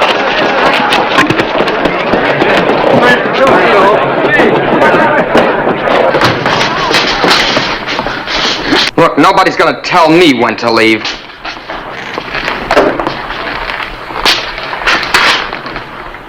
I'll handle it.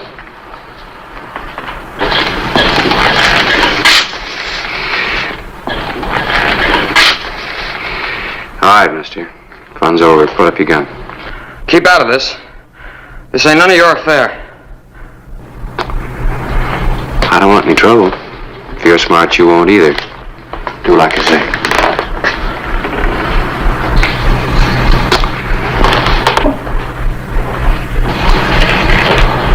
Come on. Holster your gun. We'll forget all about it. All right. But tell your deputy over there to put away his.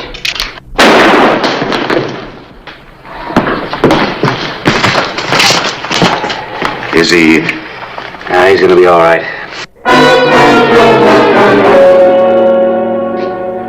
There wasn't any reason for gunplay, Neil. Anytime a man points a gun at me, you better use it. Real quick. You know there wasn't any danger as well as I do. Boot Hill's full of men who thought that way. I don't believe in being careless. Getting hungry, I'm gonna put on the feed bag if you've had your say. Not quite. Give me a badge.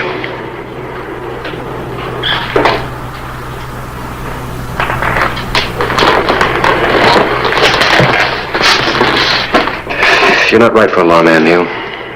Your gun hand moves too quick. By the time your thinking catches up, it's too late. Then, Neil, remember this. This town is full of quick guns. There's always somebody just a little bit faster than you are. Not in Tombstone, there ain't.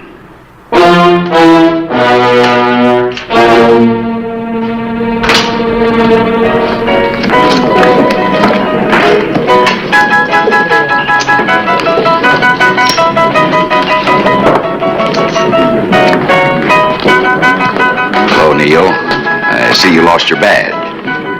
Yeah, permanently. Sheriff thinks I'm too fast with my protection. Have one on the house. No, thanks. Makes a man careless. I like to be able to tell my friends from my enemies. Got any plans as to what you're going to do now? Thought maybe I'd come to work for you. Doing what? Thing I do best. Got a nice place here, Richie. Nicest in town. Could be better with protection. And we've got Hollister and all the other deputies. Sure you have, but they can't be everywhere at once. If you had your own gun on the premises, it could save you a lot of headaches. Sounds like a good proposition.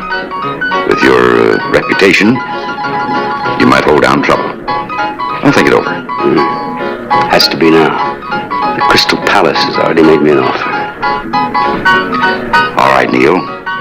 But remember, your job is to hold down trouble. I don't want any customers shot. Oh, of course not. You're a good businessman. When you want to come to work. Maybe you didn't know it, but I was on the job when I walked in.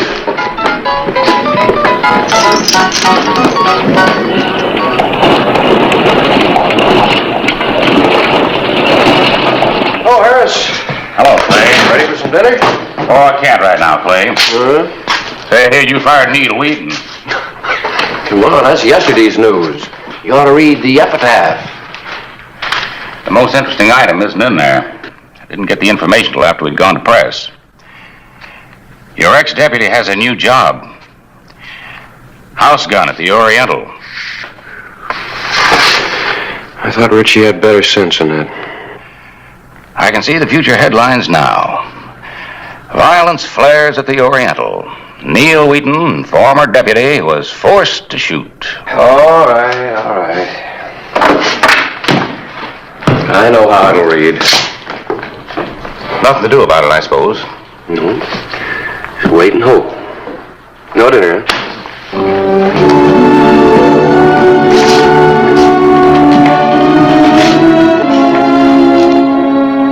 January 25, 1882. Neil Wheaton had been on his new job a week.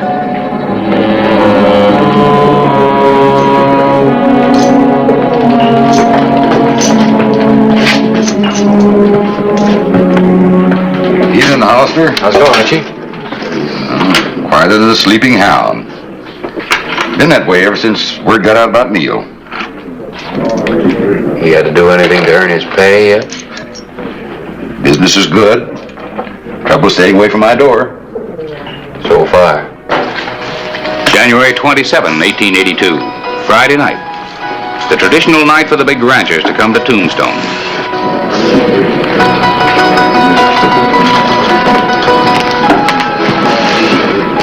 It's too cool a night to be sweating, Richie. It's been a bad night for my housemen. Thought someone must be breathing hot on your pocketbook. Three Kings. Every time Matt McCord comes to town, he takes me for a bundle. He's already clipped the house for $9,000.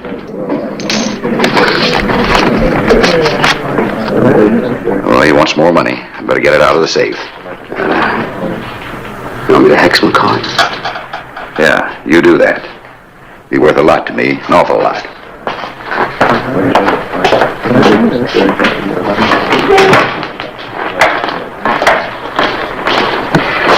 I'll raise 200.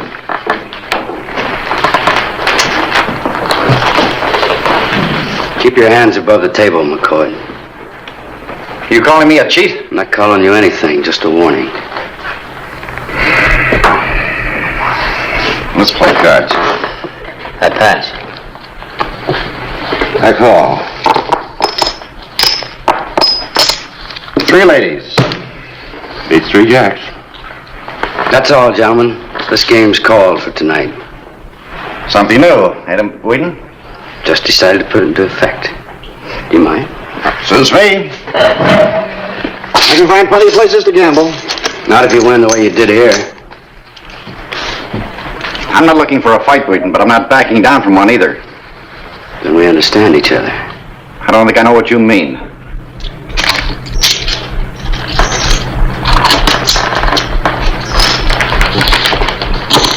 Leave it.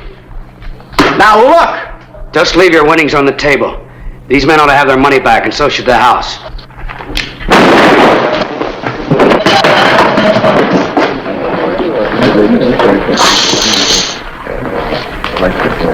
McCord won too much and too often, to be honest. If he hadn't been a cheat, he wouldn't have drawn.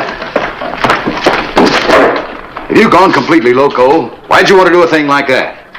You wanted the game broken up. It was your idea. Didn't say anything about gunning, McCord. You said to hex him. You were fired, Neil, as of right now. You said it'd be worth a lot to you. You owe me $500 and a raise in salary, and I'm sure you're a man who pays his honest debts. That's blackmail. Let's say it's good business, huh?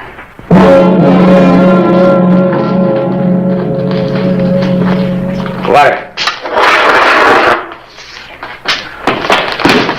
Hello, Clay. Glad you got here. I just had to shoot Matt McCord in self-defense.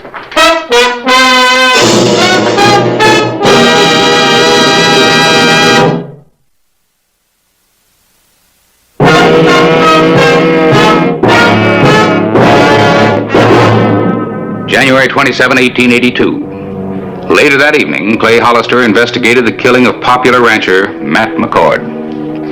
What's your version? Well, after Neil accused him, Matt reached for his gun and I defended myself. You keep out of this.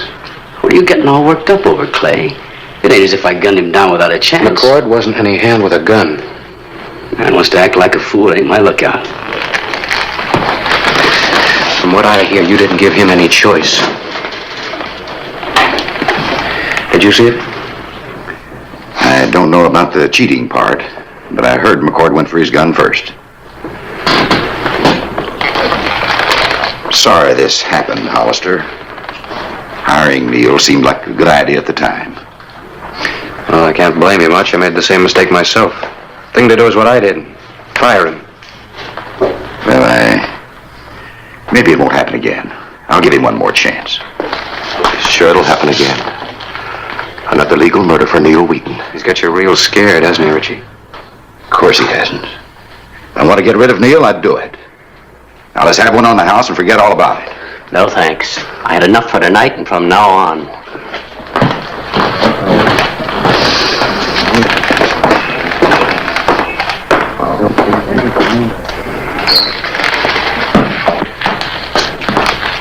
Better luck next time, Clay.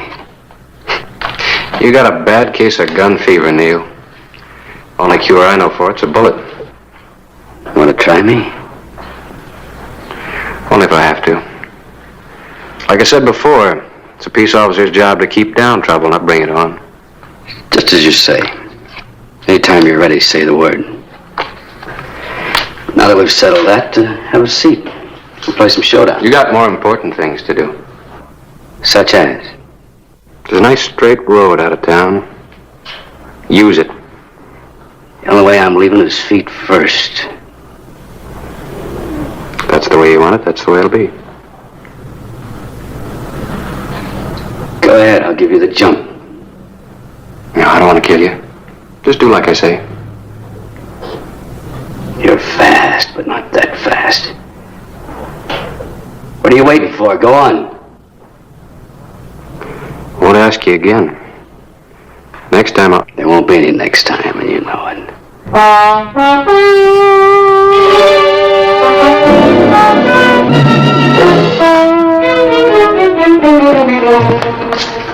Some said Clay Hollister had walked away rather than face Neil Wheaton's gun. In Tombstone, that wasn't the popular thing to do. Hello, Clay.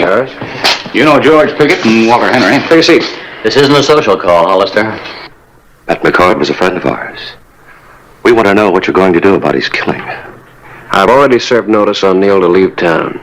Doesn't seem to have registered too strong. He's still around. Still working for Richie, too. We do want to pressure you, Hollister. But if you don't do something about Wheaton, we will. Like what, for instance? Matt McCord had a lot of friends in this part of the country. They're mighty stirred up. I see. Anything else? Guess that's about all we have to say. We mean it.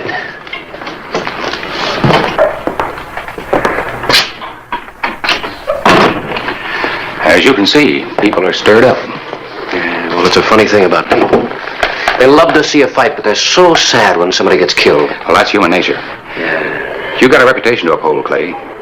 If you don't act soon, you might have to leave town yourself. I wouldn't like to see that. Well, what do you want me to do? Pick a fight and force a shootout? Well, I'm a peace officer, not a hired gun. I didn't mean to shout at you. If it helps, go ahead. Well, it helps, but it doesn't change the situation. I think I'll take a walk. Any place in particular? Have a talk with Neil.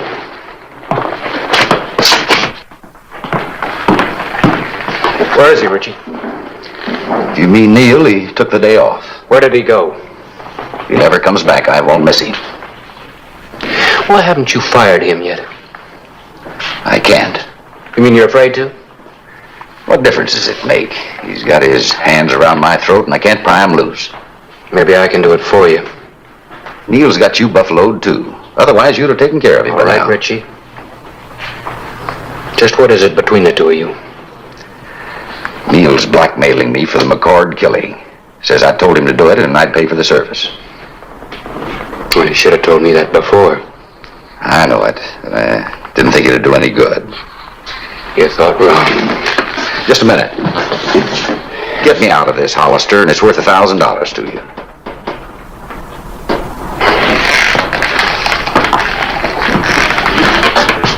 You never learn, do you, Richie? What do you mean? You can't buy everything. This is my job. That's what people have been saying. You tell Neil that I'm looking for him.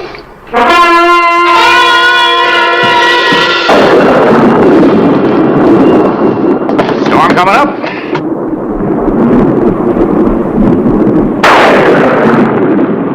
Yeah. The afternoon of January 29. It was to be a day of decision.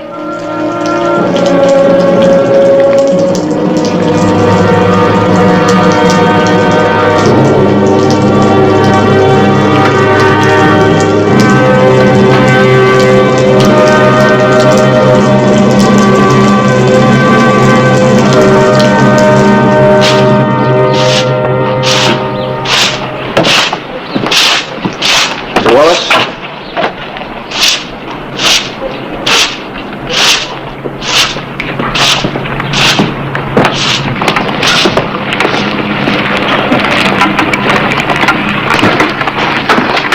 Harris?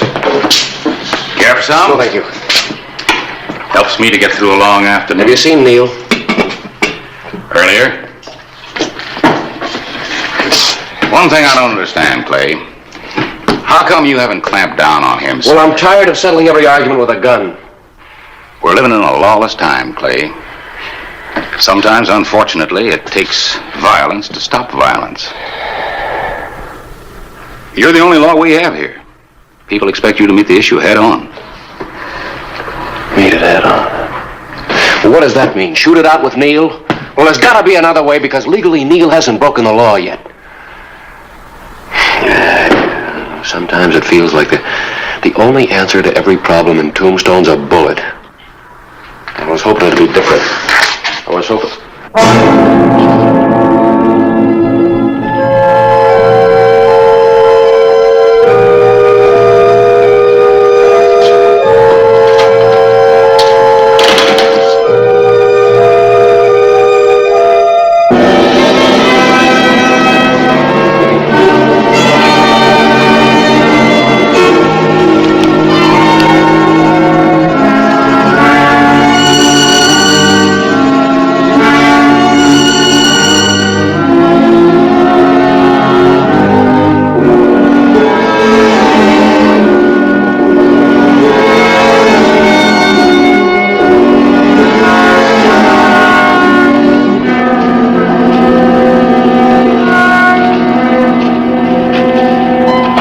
Talk to me, Clay. I do.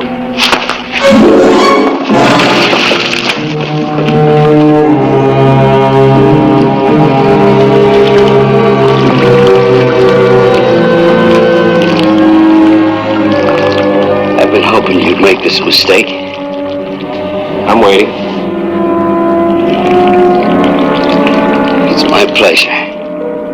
Careful. There might be mud in that barrel.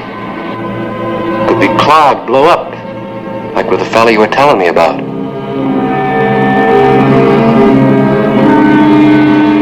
What's the matter, boy? Don't you like the odds? Well, they didn't favor McCord either, but he took the chance. You say you've been waiting for this. Go ahead. I want to check my gun. That'd be a mistake. You make one move for your gun, I go for mine. You're pushing me to an unfair fight. I'm pushing you to leave Tombstone, boy. I said the only way I'd leave was feet first. That's what you said. Chances are there isn't any mud in the barrel. And the chances are it won't blow up in your hand. Now go for your gun and move out.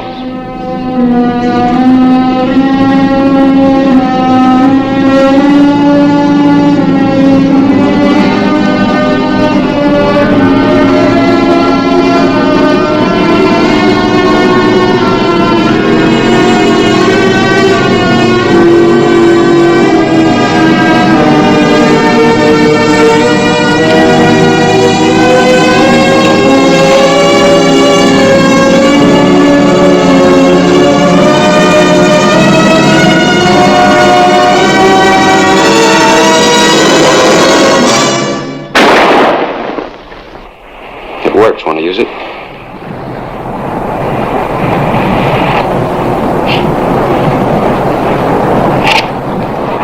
You're a lucky man, Neil. I'm giving you a chance to live. Take it. Out of town.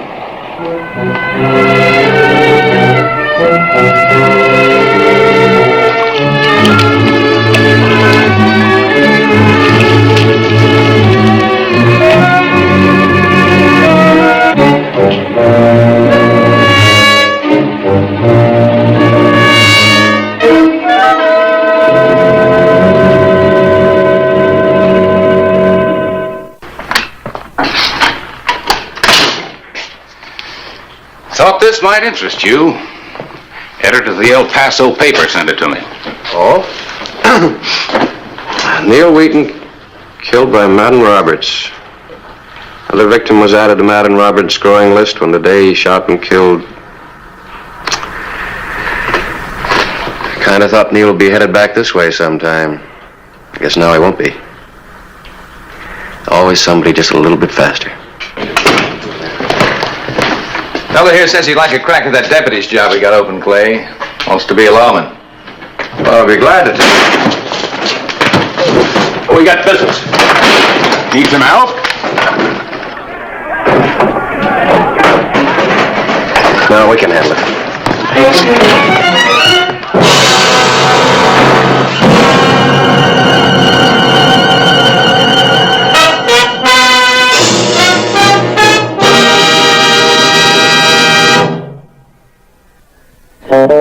Whistle me up a memory, whistle me back where I wanna be, whistle a tune that'll carry me to Tombstone territory.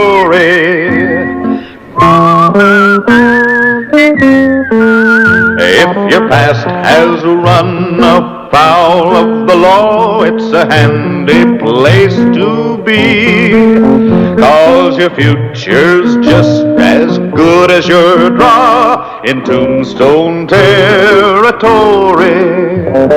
Whistle me up a memory, whistle me back where I wanna be, whistle a tune that'll carry me to Tombstone territory.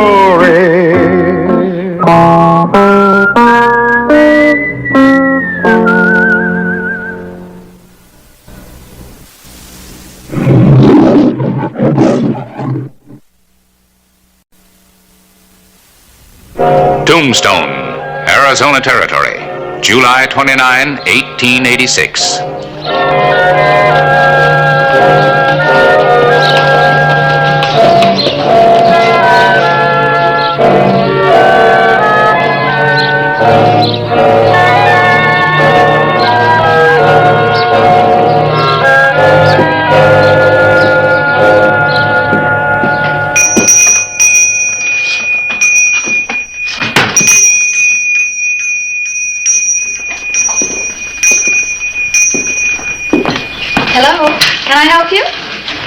You Miss Nellie Cashman? Yes, I am. Well, I'm a friend of Bill Doolan's, and he told me his wife Katie was staying here. I got a message for her. Well, Bill can tell her himself. He'll be in on the 1 o'clock stage in just a few minutes. Well, that's part of the message, ma'am. Bill ain't gonna be on it. Why? Something happened? No, there's just a little delay. He'll be in on a later stage. Oh, all right. Well, I'll tell her. Well, the rest of the message is kind of personal, ma'am, and Bill, he wanted me to tell her that part of it myself, personally. It's number 7, just down the hall.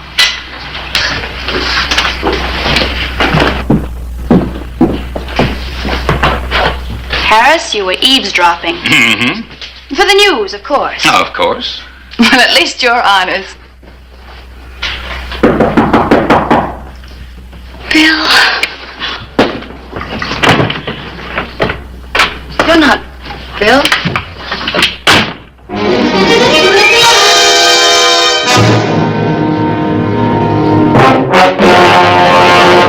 An actual account from the pages of my newspaper, the Tombstone Epitaph. This is the way it happened. In the town too tough to die.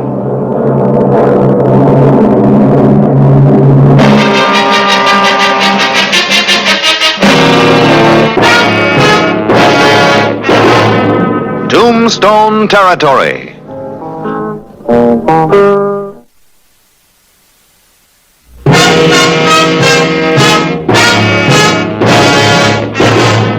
Early afternoon, July 29, 1886. Hello, Clay. Oh, Harris. What can I do for the mighty epitaph today? Well, I'm doing a story on Bill Doolan. Thought you might like to make a statement for me. All right. Bill Doolan's welcome. That all? That's it. Well, I hope you can spare it. Look, you're the one who sent him off to jail, Clay. Well, look, Harris, I've got nothing against Bill. He's done his 5 years, he's clean, and he's welcome. When I see him, I'll let him know. But if you're really hurting for a story, why don't you talk to Mr. Willison? Mr. Willison? He's the federal attorney who's going to prosecute Ab Clinton for murder. Oh, I've done that story to death, Clay. Everything about it, including the fact that you're the chief witness against Ab. It's old stuff. No offense to you, Mr. Willison. What's the matter, Harris? Things too dull for you? Me, I like 'em that way. Well, there's the 1 o'clock stage. Come on!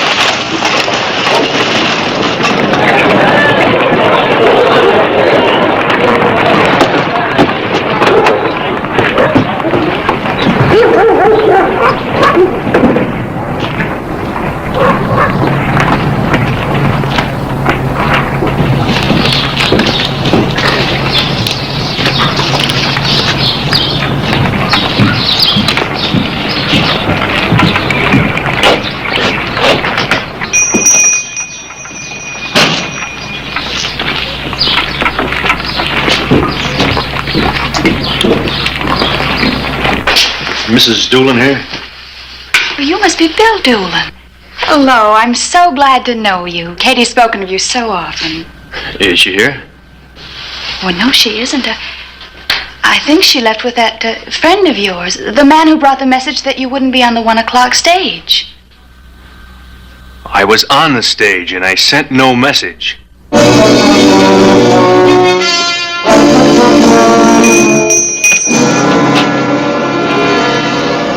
You do that.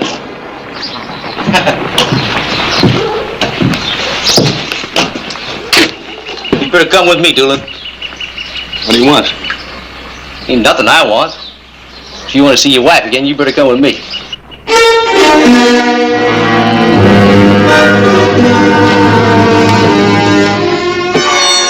That afternoon, Bill Doolan was taken to a shack, a short ride from Tombstone.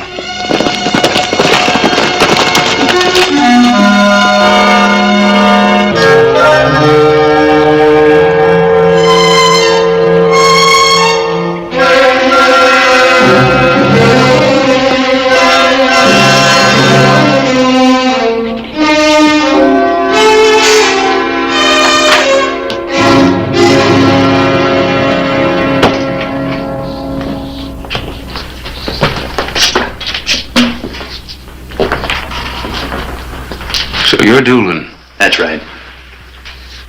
We've got your wife. Oh, she's safe. Who are you? Clinton is the name. This is my boy Joe. I've got another boy named Ab. He's in jail in Tombstone. I don't see as how this has anything to do with me. My boy Ab is up on a murder charge. They say he killed a man. Oh, he did it. But he isn't going to hang. They've only got one witness, the sheriff. And if he doesn't get to court, they've got no case. I want you to see that the sheriff doesn't testify.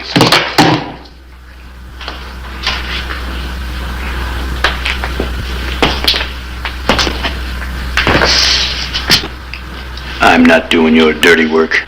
Maybe I didn't make it clear. It'll be your wife or the sheriff, one or the other. Why me? Why not him? This is a job for a man, not a boy. What do you mean? I can take care of that sheriff. Have you seen those graves out on Boot Hill? A lot of them are filled with men that thought they were better than the sheriff. Well, I don't care nothing about that. You'll do as I say. You were right, Mr. Doolin. A man ought to do his dirty work himself, but I've got one boy up for murder and the other itching for a kill. If this isn't done right, they'll both be dead. Killed or hanged. I don't like what I'm doing, but I see no other way. And when this is done, I'm going to take my boys back home to Chicago. I don't like it, Doolin, but this is the way it's got to be. Where is Katie? Put away, safe. You get the sheriff, you'll get her back. I got no reason to kill Hollister. Sent you away, didn't he? You came back to get him. Nobody's going to blame you if it's a fair draw. It's got to be the way I say. Your wife or the sheriff.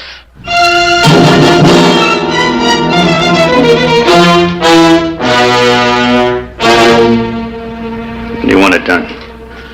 Now.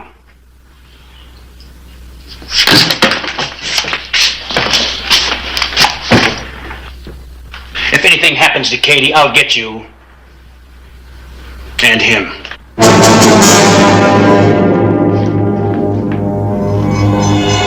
Doolin had his orders. In Tombstone, the grim stage was set.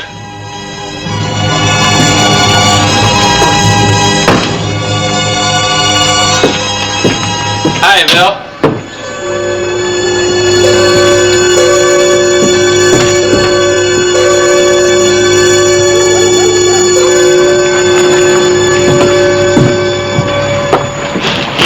What's Doolin up to?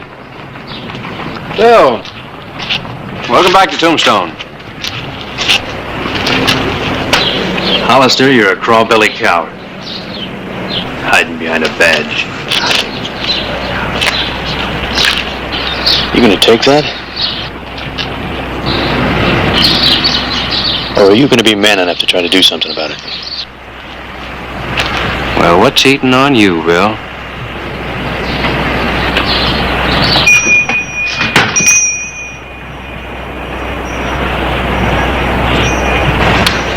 Draw your gun, Hollister. Oh, now, hold on. Make your play.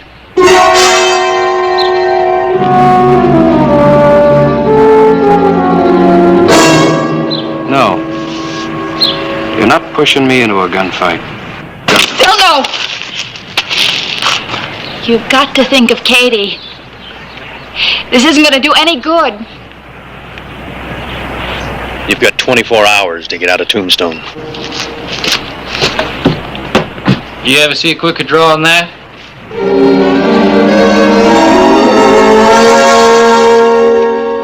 The morning of July 30. The epitaph had already gone to press. Bill Doolin is welcome in Tombstone, says Sheriff Hollister. Makes a fine story, doesn't it? You welcome a gunman, and he turns around and tries to kill you. The town's concerned. I think you ought to make a statement. I already made one. It still stands. Are you serious? I am. Well, it doesn't make sense. No, okay? it doesn't, Harris, and that's what worries me. Why does Bill Doolin want to kill me? I don't know. The point is he does. The other point is, what are you going to do about it? Try to find out why. The people are scared, Clay, and I don't blame them. They need reassurance from you. Such as what? Such as what? A man embittered by 5 years in prison tries to kill you. A sensible man would simply put him in jail where he belongs. Well, I'll do that if it's necessary, but I'm not ready yet. Something about this just doesn't add up. You're a stubborn mule.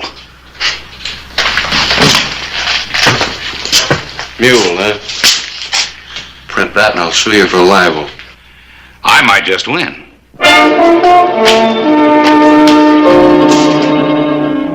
When I told Bill about the stranger, all he said was that he had never sent a message to Katie. Well, do you know who the stranger was? No, I never saw him before in my life. And the funny thing is that Katie never came to pick any clothes up. Did Katie talk much about Bill?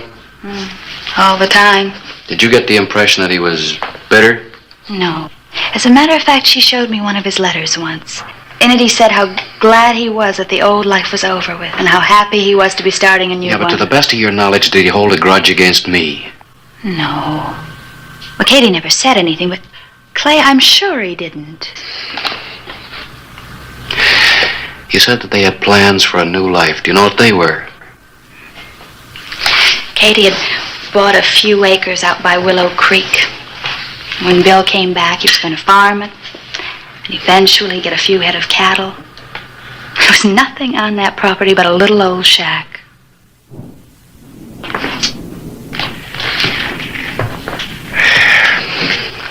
Thanks for all the help. Be careful, Clay. Bill is fast. Yeah, we know that, don't we?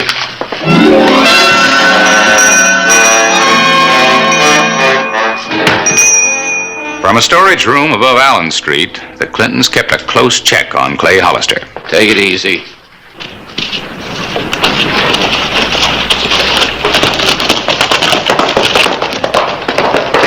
Sheriff ain't packing his gun. How come? That way maybe he thinks Doolin won't shoot him. Hollister seems about to visit Doolin. You circle around and beat him there. I got something else to do. Get moving. Get at it.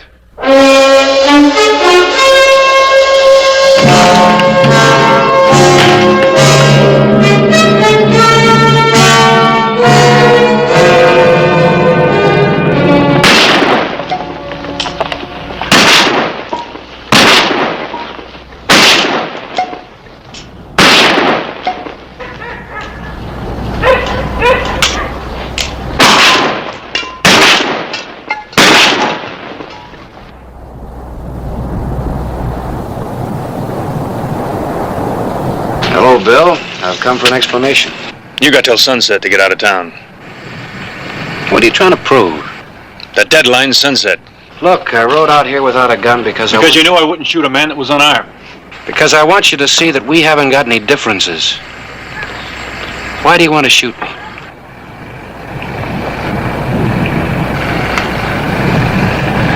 I got no choice. It's Katie's life or yours. I got no choice.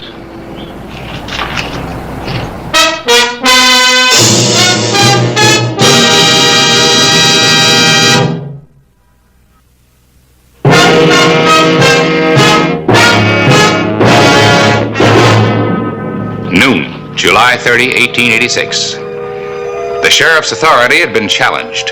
Fear began to snake its way through the people of Tombstone. If Clay Hollister couldn't stop the threat of a gunman, what chance did the people have? Things are out of hand, Clay. You've got no choice. You've got to jail Doolin. You've just got to. Living 5 years with a grudge must have twisted his mind. Oh, he's not twisted, Harris. You don't understand. He said something about my life or Katie's. Well, I'm trying to understand. I'm especially trying to understand you. Hello, Clay. Did you want to see me? Yeah. Come on. Hello, That stranger that came to see Katie, did he look like a Clinton? Well, I don't know the Clintons. What about you, Harris? Could that have been Ab's brother? Well, he didn't look like Ab.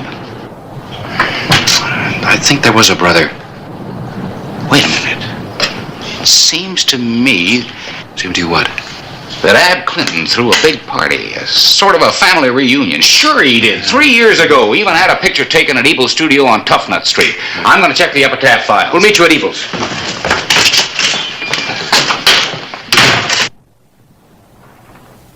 You gotta excuse me, Sheriff, but it's been almost 3 years. These files get sloppy. The picture, Sam. Man, you'd think it was a matter of life and death. It is. The picture. There it is. The Clinton party. That's the man who brought the message to Katie. Name is Joseph Clinton. Here it is. I found it. Present at the party honoring Ab Clinton was his brother Joseph, who hails from Phoenix. Also present was his father William Clinton, who came all the way from Chicago, where he figures prominently on the wheat exchange in that city. Yeah, that's old man Clinton. The Clintons have Katie. You'd better arrest the father and Joe. Start a posse searching. No, by the time you got to Katie, she'd be dead. The Clintons have you very neatly trapped. Yeah, I guess we'll just have to have another talk with Doolin. Look, I'm a friend of Katie's. Maybe I... No. Oh, what about me? I'll go. But what'll I say to Doolin? We'll have to figure that out.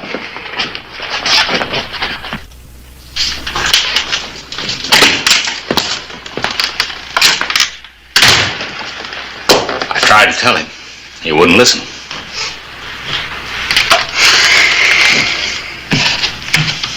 I like Bill. I'll try again.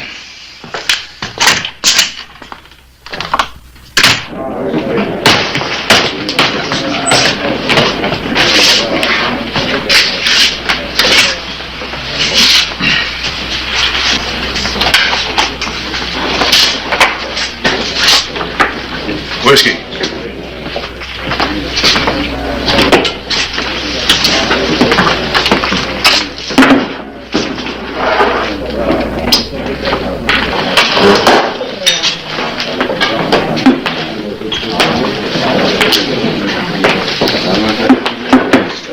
Joe has Katie in a room looking down on the street.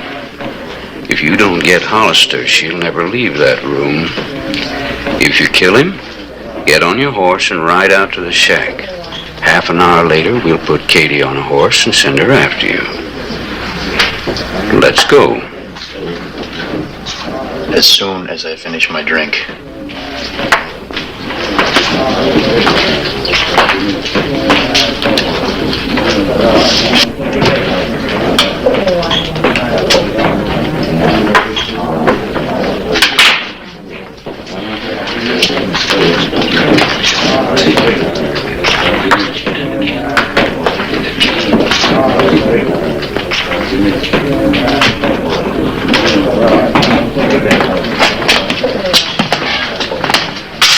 What were you talking about? He tried to sell me a subscription to the Epitaph.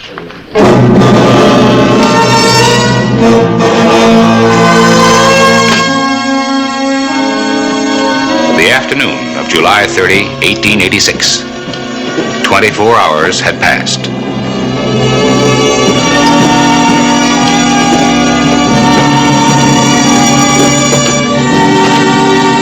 It was obvious Clay Hollister was not leaving Tombstone.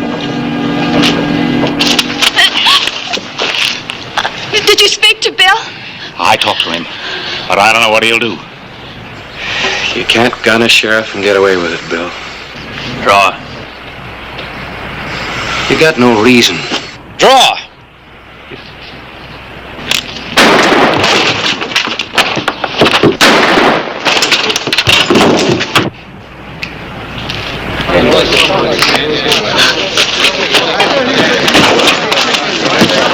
Bring in the lighthouse.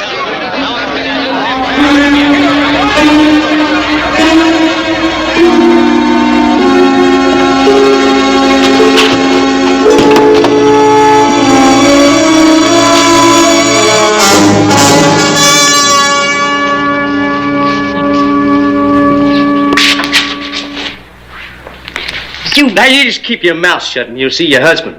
Here, put him on the table. Take this up.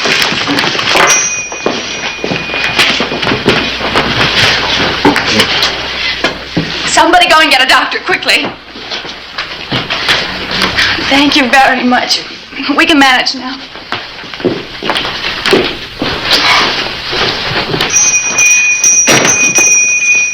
Boy, he is fast. I'm glad he listened and missed. Yeah. Hey, Hollister, do you mean to say that you planned this whole thing with Bill Doolin? Clay. Well, it looks that way. Clay, they've got Katie upstairs above the barber shop. It's my part of the deal. Katie?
to see me, Clay? Yeah, Billy, I want you to sign a complaint. Against whom? Father of the Clinton boys. Walker, bring in Mr. Clinton. What happens to the old man now? Conspiracy to commit murder, kidnapping, a life sentence for sure.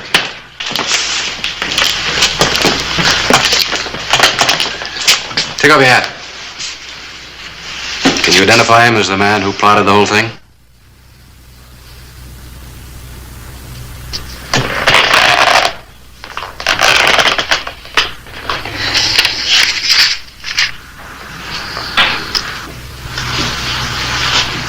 I've been to jail. I can't be responsible for putting a man behind bars, no matter what he's trying to do to me. Maybe it doesn't matter. He's got a conscience.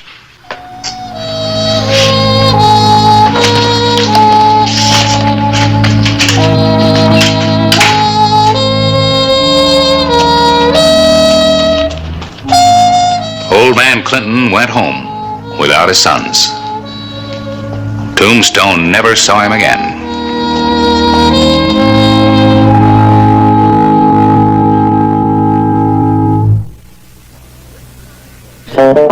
Whistle me up a memory, whistle me back where I wanna be, whistle a tune that'll carry me to Tombstone territory. If your past has run afoul of the law, it's a handy place to be, 'cause your future's just as good as your draw in Tombstone territory.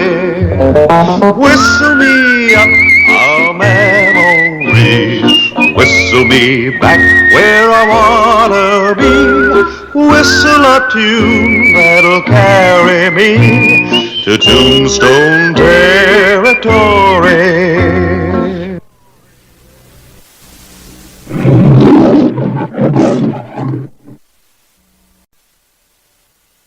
Tombstone, Arizona Territory, the night of July 16, 1885. Now I'm going to show you how I used to keep order in Deadwood. You wouldn't shoot an unarmed man, would you? No. But I'm still going to stop you.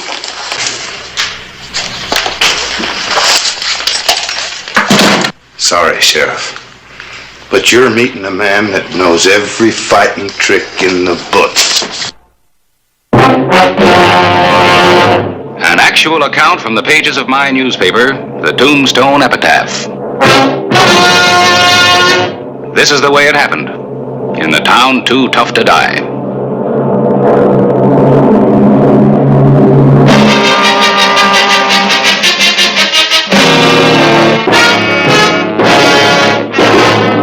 Tombstone Territory.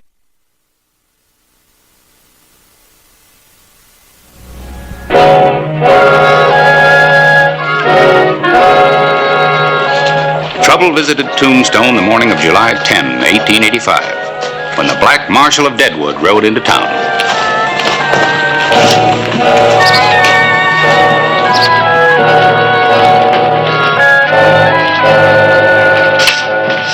Harris? Come here. You know who that is? Well, up jumped the devil.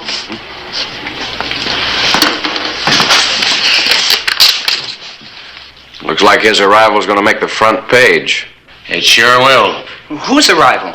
What's more important is what's he doing here, and who's he after? Who do you suppose he is after, Clay? Well, looks like he's after you. He's headed this way. Gosh, Mr. Clyburn, who is he? The Black Marshal of Deadwood arrives in Tombstone. Daggett, reputedly one of the toughest and most brutal marshals in the Western Territory. That might be libel, mightn't it? Not if it's the truth. A man ought to be careful what he prints. Man ought to be careful what he does. You've made my paper before, Daggett. The Postel brothers. They was robbing a bank. Well, they must have been mighty hard to capture. You shot all three of them. Who are you hunting? No badge. No hunting. And no news. There's been no news ever since you left Deadwood almost a year ago. I've been moving around. Looking for something. All right. I'm gonna live here. Settle down. That is, if you got no objections. I got no objections if you settle down. You printing your paper about me coming here, you're just asking for trouble. Sure, I handled a lot of wild ones in my time. I treat them rough. I hate them all. But if you advertise about me being here, some of the survivors are liable to come here to try and get me. In which case, I'd just mess up your whole town, sweeping up the streets with. You don't much sound like a man about to settle down. Just because I'm going to settle down don't mean I'm a setting duck. What does it mean, Daggett? Sheriff, you're looking at a rancher. I just bought me a little spread. Cattle? Cattle comes later. Well, what about right now? Chickens. You mean a black marshal at Deadwood who's here to raise eggs? Yeah. And that means there ain't no news. I'm sorry, Daggett, but that is news. That is a story. Don't print it.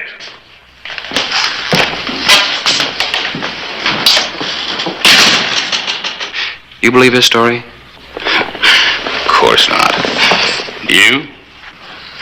I don't know. You might be ready to settle down. And then again, you might not.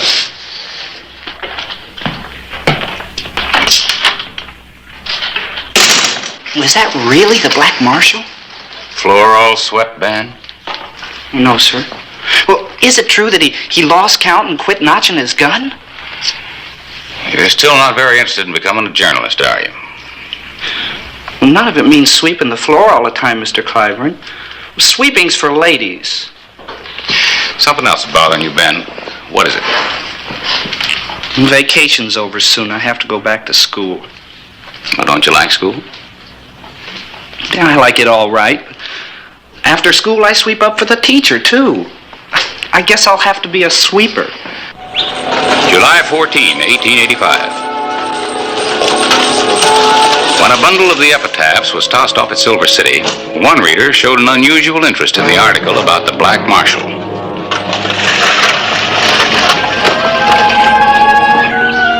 The afternoon of July 14.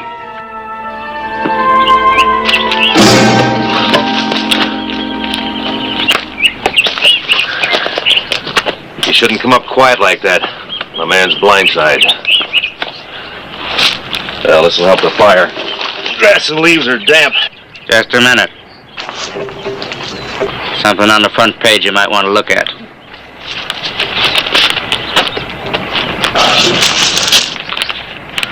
So he's in Tombstone. Where you going? Where do you think I'm going? I can still see to shoot the man that left me this way. Yeah, had all the stuff sent up at his place on Cottonwood Creek. Clay Hollister learned that Daggett had purchased an unusual amount of ammunition for a man who claimed he was becoming a rancher. He rode out to investigate Daggett's true intentions.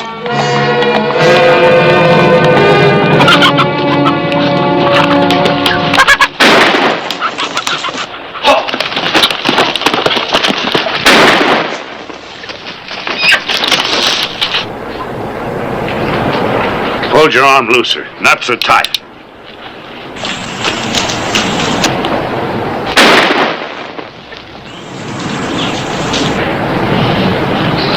It wasn't your fault you missed that shot.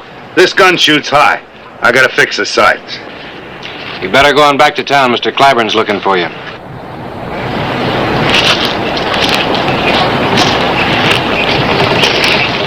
There ain't no law on teaching a kid how to handle a gun, is there? There might be, unless you got a good reason. Well, I got a reason. The hawks is bothering my chickens. I'm gonna pay that boy a bounty. 5 cents for every hawk and 2 cents for every rat. First, I gotta teach him how to shoot a gun. You don't believe that, do you? You're a rough man, Daggett. Kind of hard to believe that the black marshal is turned into a rancher. Ah, shoot! Shoot! Get out! Well, maybe you are a rancher, but it doesn't seem like you like it. Of course I don't like it. It's too quiet out here. Quiet? Sure. For 30 years I had a whole flock of people to protect. I did my job. And now you're protecting a flock of chicken. No, I guess in a way I'm still chasing rats. Only now it's the 4-legged kind. Remember that. The 2-legged kind are my job.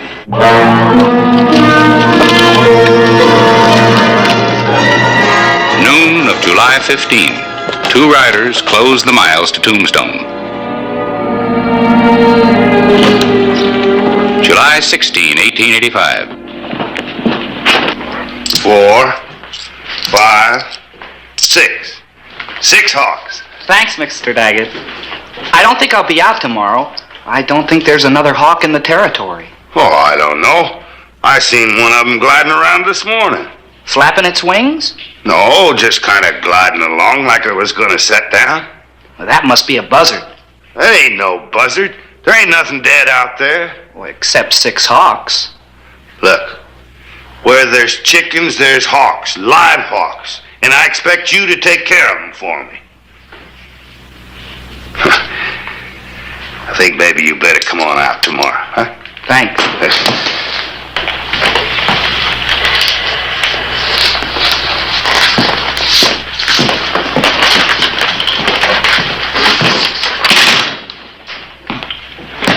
Hello, Harris. Well, Clay, look at this. Order from Daggett for an ad to be run weekly till further notice. What's it about? Eggs for sale. Just gives the location of the ranch, no name. There's something funny here. Can't hardly read his writing. I've got an order from him on my desk signed while he was still marshal. It wasn't copperplate, but at least it was legible.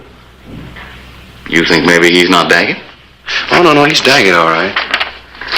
Maybe he's just not the same Daggett he once was.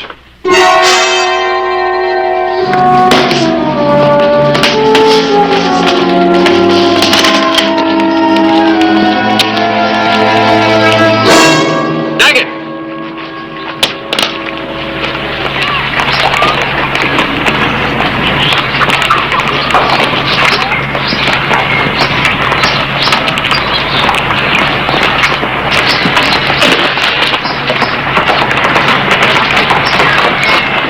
Where did they get you? In the wrist. It didn't heal? Broke all the cords. That's why you have Jackie to shoot the hawks. Well, I'm too old to learn with my left hand. Why do you keep carrying the gun? When they find out I'm crippled, I'm dead. I guess you're right. You made a lot of enemies. I was born with enemies. Never done nothing about it. Never could and won't now. Why didn't you settle down in some eastern city? Someplace you'd be safe. Oh, that's kind of hard to answer. Well, go ahead and try. Well, you take a sea captain. He's going to retire. Where do you think he'd settle down? In Dodge City or maybe in Nantucket? Just can't keep away from the action, huh? I figured if I couldn't be part of it, at least I could see it unfold. So here I am in Tombstone. And you can't see much from Boot Hill. I figured this was the best place for protection. People tell me Sheriff Hollister does a pretty good job. With you in town, he'll have to do a better one. Well, I better get going.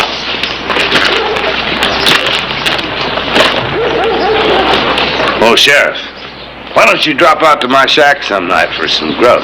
I'll tell you how I used to handle the hard cases in Deadwood. Maybe give you some pointers. Then we can talk about old times. That is, if you don't mind talking about old times. I don't get much time to talk. All right, Sheriff. Protect the citizens and count me in. Tombstone's got a new citizen. One Wonder how long we can keep him.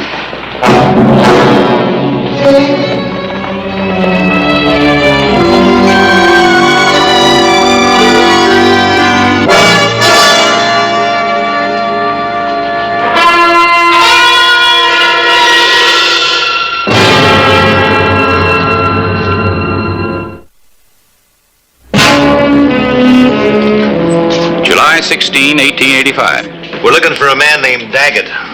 Mr. Daggett, the old marshal? But where is he? I don't know. Comes in here every Friday night for one drink. Just one. Every Friday evening. Alone? Yeah, always alone. He don't seem to have any friends. He's been pretty busy making enemies. Harris, you got anything on Tom Grady and the Kenley kid? Grady and Kenley? Yeah, they just rode in. I got a hunch they're not sightseeing. Looking at Deadwood. Deadwood? You think they might be down from there? I think they spent some time there. Well, your hunch is right. Grady and Kenley, arrested 2 years ago in Deadwood. I guess we know why they're in town.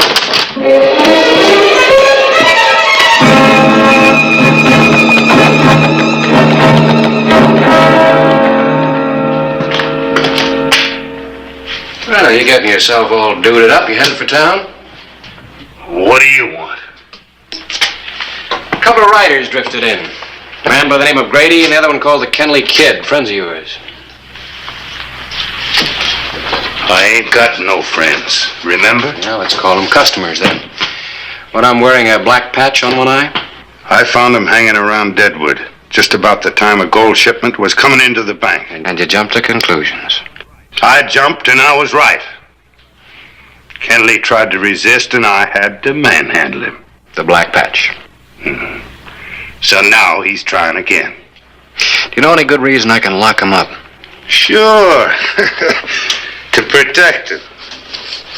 They're not going to need any protection tonight.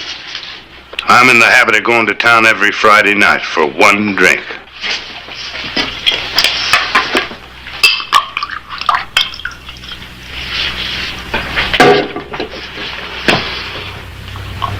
Now you've had your Friday drink, stay here. And tend the chickens? Mm-hmm. You think the two outlaws are going to make me hide? Nope.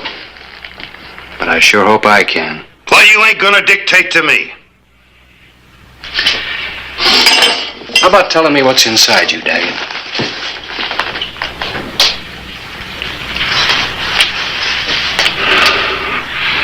Oh, a whole lot of hate, I guess. Been in here for 30 years. You see, Sheriff, I never was much of a ladies' man. You can tell that by this ugly face of mine. But once I met the prettiest girl in the whole territory. And she didn't want no ladies' man. She wanted a big, ugly, uneducated guy like me. An outlaw killed her the day before we was to get married.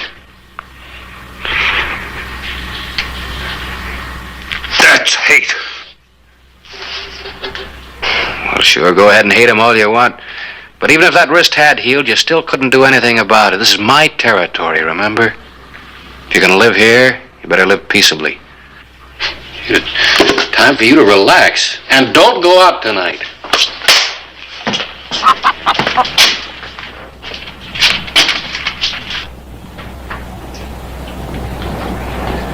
I see you got one friend. I'll see you around. But not tonight.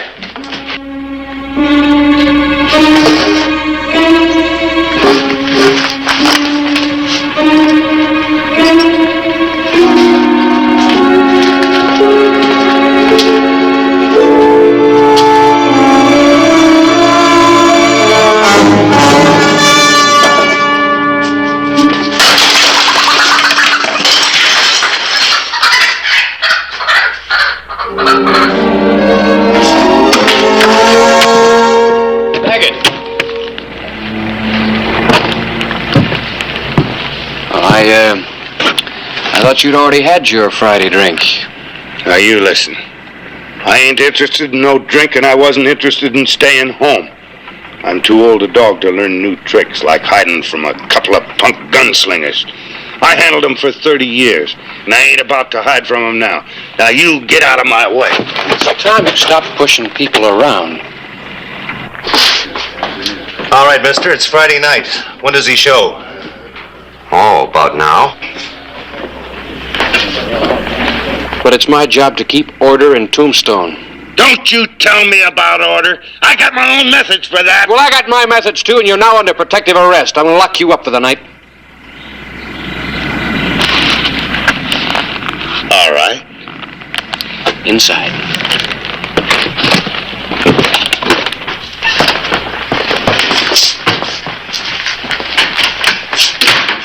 Now I'm going to show you how I used to keep order in Deadwood. You wouldn't shoot an unarmed man, would you? No. But I'm still going to stop you.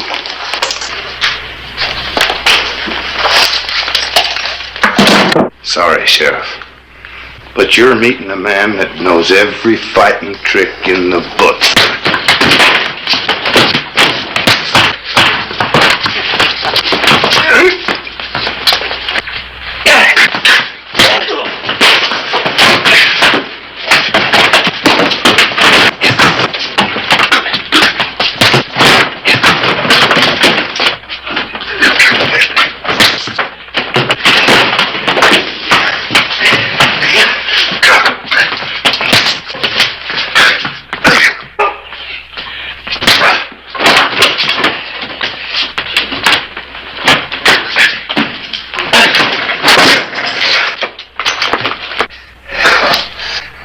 Now I know how it feels. Yeah. It's a rough business we're in. I know how it feels, too. Now, you stay here. I'm gonna go round up your playmates. Get them out of town. Well, I guess you mean it.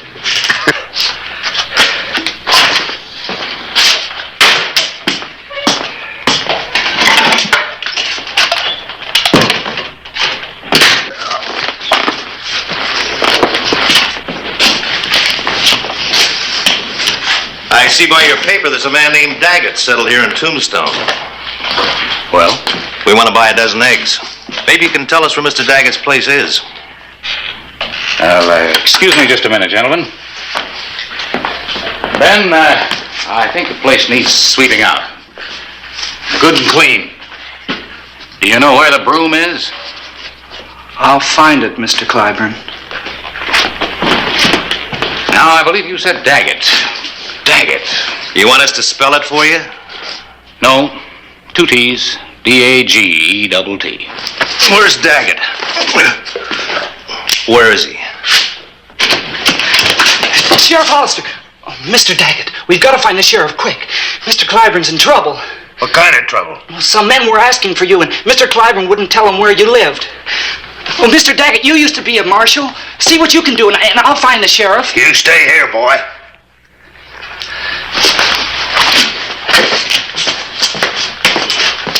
Where'd they go? I don't know, Sheriff. They just went out. When Daggett didn't show, they tried to pump me, but it looked like trouble. Once more, speak up, editor.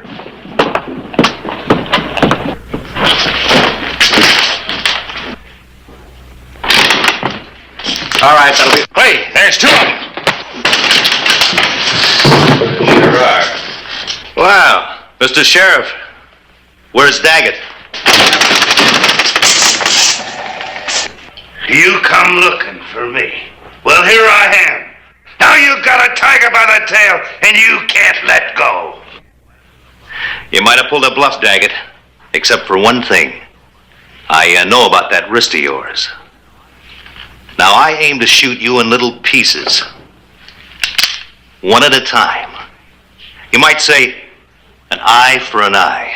Yeah. Oh, mister, have I been waiting? I'm gonna wrap that gun around your skull. You might shoot, but I'll keep it coming. When I get through with you, you won't have a tooth left in your head.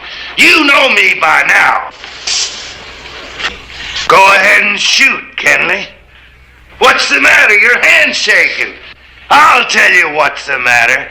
You're remembering the Black Marshal of Deadwood. Well, when I get through with you, they'll be scraping you off of these walls. Ready?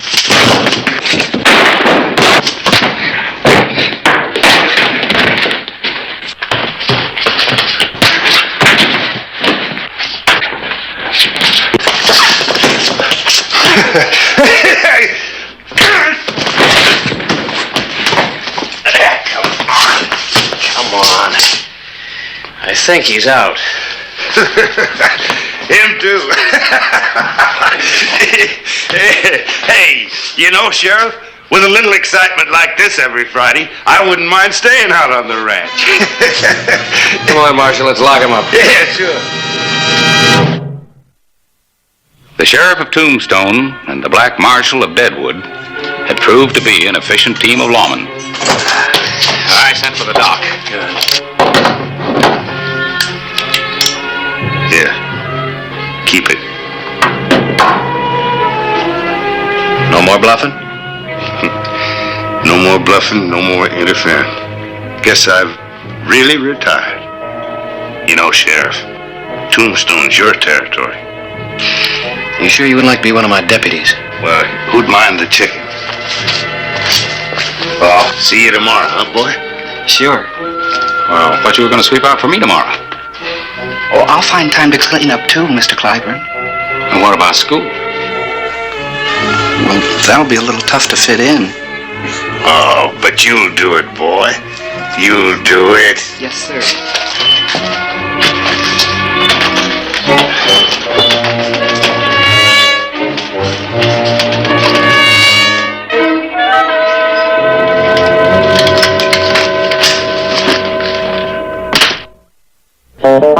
Whistle me up a memory, whistle me back where I wanna be, whistle a tune that'll carry me to Tombstone territory.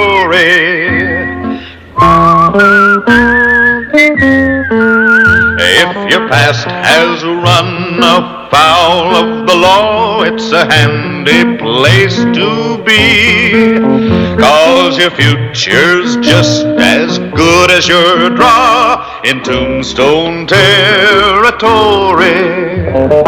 Whistle me up a memory, whistle me back where I wanna be, whistle a tune that'll carry me to Tombstone territory.